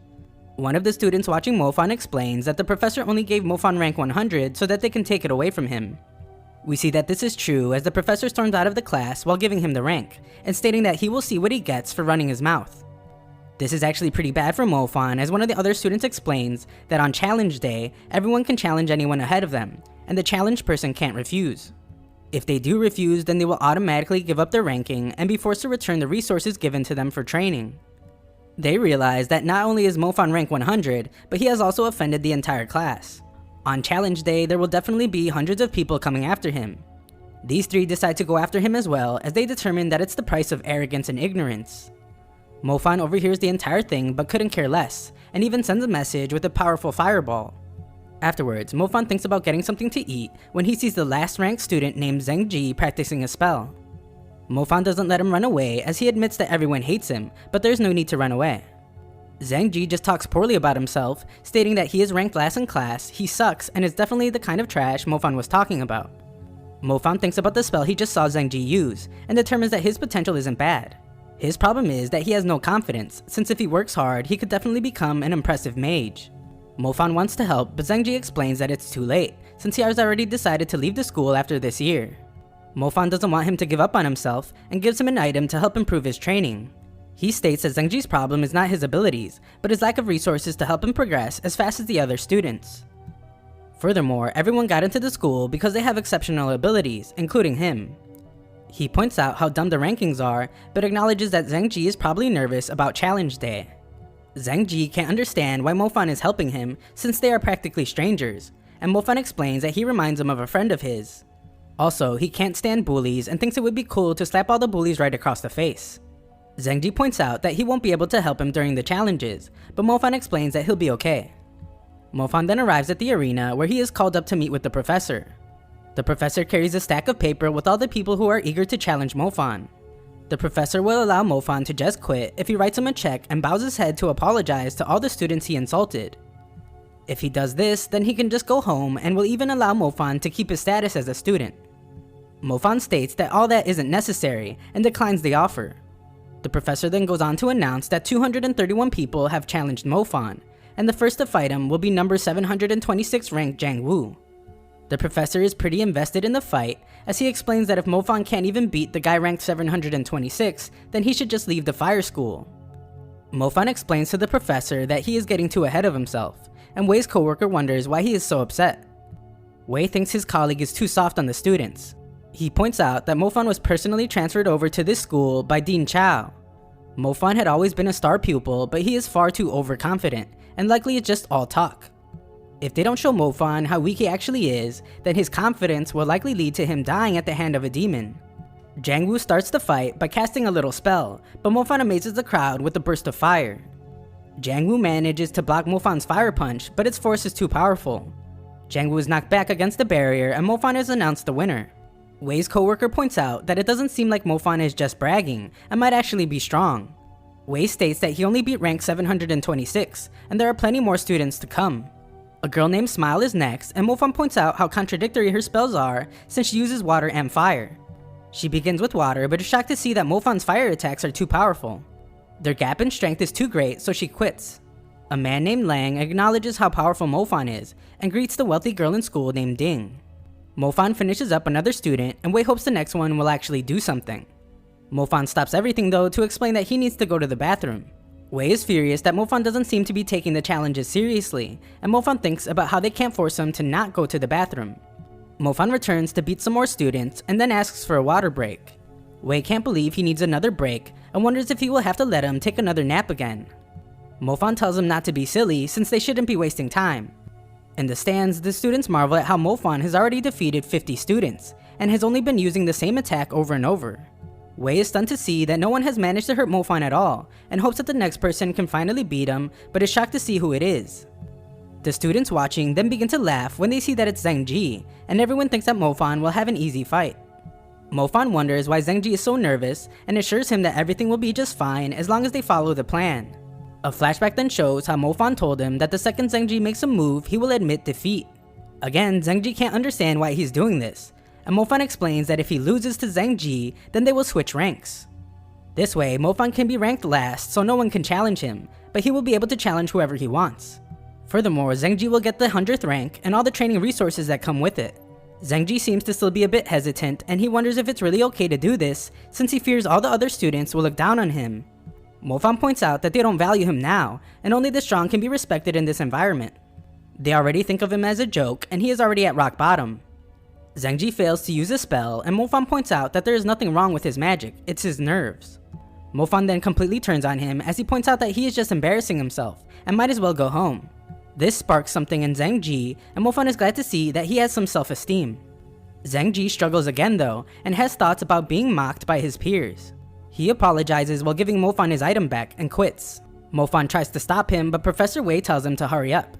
Not only is he embarrassing himself, but he's also embarrassing him, while wasting everyone's time. Zheng Ji apologizes again and states that he really did try his best. Mofan points out that Zheng Ji didn't refuse when he initially told him his plan, and wonders why he is struggling now. He can't understand why Zheng Ji is so desperate to please the other students, and points out how none of them have ever valued him. Mofan calls him cowardly and selfish for leaving him alone, and states that he has let him down. Mofan regrets saying that Zheng Ji reminded him of a friend of his, since that now seems like the biggest insult to his friend. This triggers Zheng Ji as he points out that Mofan befriended him to escape from having to fight everyone, and he is just using him. Mofan is then the one to become upset now, as he states that he doesn't need to escape the fights at all, and was just trying to avoid fighting so he doesn't embarrass the entire school by beating them all. Mofan then tells Zheng Ji to stand by and watch, as not everyone is a piece of trash coward like he is. He wants Zheng Ji to watch carefully as he demonstrates that all the students that Zheng Ji so desperately wants to please mean nothing to him. Mofan then announces to everyone that if he can't defeat every single challenger, then he will bow down to all 1,000 students one by one and admit his mistake. He then calls Professor Wei a gorilla as he demands that he call on the next challenger. Wei is absolutely furious now as the students can't believe what they just heard. He calls out for a student named Jaya to step forward, and the students are shocked to hear that Jaya might actually be there. Wei's coworker points out how Jaya is the student who often goes hunting for dangerous monsters in the wild. A mage hunter student who ranks among the best in the entire academy in actual combat ability. If it wasn't for him offending some members of an aristocratic family, his rank would be far higher than it is now. Jaya arrives to explain to Mofan that the weak attacks he was using against everyone else won't work against him, but Mofan isn't interested in talking. The story continues as Mofan's fire punch is easily blocked by Jaya. All the students in the crowd cheer as it's clear that Mofan's flames can't penetrate Jaya's barrier. They have become frustrated to see that Mofan has only been using basic fire magic this entire time. What's worse is he has upgraded it to level 4, which no one ever does, but it's extremely powerful. They tell Jaya to take his time and show Mofan how weak he really is. Jaya tells Mofan that his attack is completely useless against him, and gives Mofan a taste of his shadow magic. Mofan blocks it, but spectators point out that Jaya's shadow magic is at the mid-tier level, and it will prevent Mofan from using his fire attacks.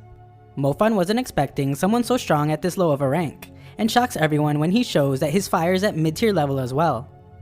Jaya isn't flustered though, and uses a unique shadow attack that catches Mofan off guard. Mofan easily escapes with his beast boots while also gaining the upper hand in the fight, but is surprised to see that his fire burst is stopped by Jaya's magical armor. Jaya uses the opportunity to counterattack, but he just barely misses, much to the disappointment of all the students. Mofan covers himself with his spirit grade flames, and everyone marvels at how many techniques he has. Lang wonders if Jaya is done for, but is relieved to see that someone finally managed to make Mofan use mid-tier magic. Ding points out that it took at least 30 students to do it, but her friend says that they're at least making progress. Wei's coworker named Bai laments how all the students are cheering about forcing Mofan to use mid-tier magic, even though they haven't won anything yet. Jaya tells Mofan that his fire attacks will never penetrate his armor, so there is no way for him to win. Mofan thinks about how continuing to use fire attacks will only drain more of his energy, so he decides to shock everyone at his new school by revealing his lightning magic. Lightning magic is able to penetrate magical armor, and everyone is amazed to see that Mofan has won yet again. Bai is in disbelief to see that Mofan has level 4 basic attacks for both the fire and lightning talent, and realizes now why he was able to so confidently show up to be challenged. He assumes that Mofan has become arrogant after gaining his power with his family's wealth, but in reality Mofan's family is poor, and he earned his strength with hard work. Bai points out that any challenger below rank 140 has no chance of beating him, and in the stands Lang is impressed to see that Mofan seems to have hidden quite a few secrets from everyone. Ding's friend is furious to see that no one has managed to beat Mofan, but Lang reveals that he doesn't want him to be knocked down too soon. We then watch a pretty sweet montage of Mofan defeating students over and over again, as he demands that his gorilla of a teacher send down the next opponent. Around the entire school, we see that news has spread of what's happening at the arena. Students point out that the Fire Campus students have always been so arrogant, and it's good that they're finally being cut down to size. The Fire Campus is mocked by everyone since they tried to gang up on a single transfer student, but they're the ones getting wrecked instead. They're amazed to see that the transfer student is standing tall and taking on the entire campus. He has already beaten over 60 challengers in a row, and it doesn't look like he'll ever back down. The fight is becoming famous, and students from all across the entire school begin to flock to the arena. Spectators are glad to see that someone is finally managing to put up a fight, and Mofan is clearly beginning to struggle as he has depleted a lot of mana. Mofan's opponent thinks he should just quit and be satisfied with how far he has gotten. She compliments him on managing his mana up to this point, but he is clearly done for. Mofan is annoyed to hear that she's trying to claim victory even though his mana was depleted by everyone else. He wonders if she really thinks that he can't do anything to defeat her, and shows that he has plenty of strength left. His attack shatters the ground, but she stops it, so Mofan uses even more power. Bai thinks he has to stop the fight to save the girl from certain death, but Mofan stops his attack, and she admits defeat. Bai is amazed to see that Mofan is not only proficient with his skills, but he is also able to control them freely, and with extreme precision. Mofan is clearly very arrogant, but stopping his attack shows that he is also a kind person at heart. Wei then makes his way down to Mofan, as Mofan wonders what the gorilla wants. Wei wants to end the fights for the day. He states that Mofan's performance has already proven his astounding strength to everyone, and Wei takes back what he said before. Mofan states that it's silly that Wei thinks that he has been fighting this entire time because of what he said. We then see that Zhengji listens closely as Mofan states that no one is born trash, and they become trash when they give up on themselves. Wei points out that Mofan has nearly depleted all his mana, and wonders how he plans to fight the rest of the students since their rankings only get higher from here on. Mofan just tells him to mind his own business and demands that the next challenger be sent in. Wei returns to his spot and calls on the very popular rank 111 Lang. The crowd cheers wildly as they clamor over how handsome he is. Lang states that he would have preferred to have fought Mofan first, before his mana was depleted. He would rather not take advantage of the situation, but determines that this farce of a battle has to end with someone. He introduces himself to Mofan, but Mofan just wants to know who he thinks is more handsome between the two of them. Lang states that they both have their own good qualities, but Mofan tells him he is wrong and that he is leagues above him. Bai tells Qian that his transfer student from the Lightning campus is outstanding, but Qian explains that he has never seen Mofan before. Wei points out that Mofan's second element is lightning, which means he must have come from the Lightning campus, and if he didn't, then where could he possibly have come from? Professor Yi arrives and explains that Mofan came from her summoning campus.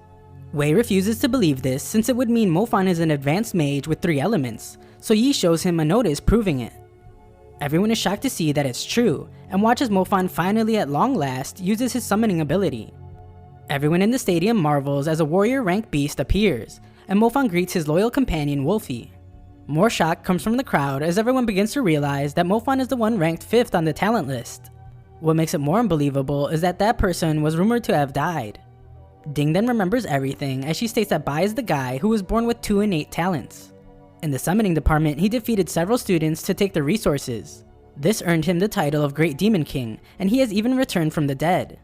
Wolfie instantly begins to overwhelm Lang.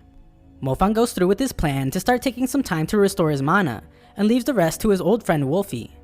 Fans cheer loudly as Lang manages to land an attack, but Wolfie shows his immense power by once again overwhelming Lang by just breathing. Wolfie toys with Lang a bit more, but eventually beats him. Wei attempts to call another opponent, but he instantly decides to forfeit. Elsewhere, the dean is informed that Mofan is once again causing trouble, and some students read a headline stating that a wild transfer student is completing an impossible challenge and the fire campus has no way to stop him. We then watch as Wolfie defeats another student. Bai explains that Mofan has already taken down 183 students, and begins to wonder if he will actually defeat the entire army. Mofan then thanks Wolfie for his hard work and sends him back to recover, as he will take care of the rest. Wei then calls on the next challenger named Zhao, and everyone cheers as he is the strongest among all the challengers and is ranked 101. The crowd's cheers become louder and Mofan points out how popular Zhao is. Zhao explains that it's not about how much they like him, and more about how much they hate Mofan. Zhao reveals that he was originally rank 100, but Mofan just arrived and was immediately given his spot. Zhao is furious about getting pushed out of the top 100, but determined to take back his place. Zhao states that he won't take it easy on him, and surprises Mofan when he shows that he has the light element. Mofan is confident he can defeat him, but finds that his lightning attack was easily stopped. Zhao explains that it was all part of his plan. He wonders how much mana could Mofan possibly have after using yet another mid-tier attack, and decides to make him pay for his arrogance. He prepares an incredibly powerful attack, and we see that Mofan is being overwhelmed. Thanks for watching part 22. This is an ongoing anime and we're all caught up, so it might be another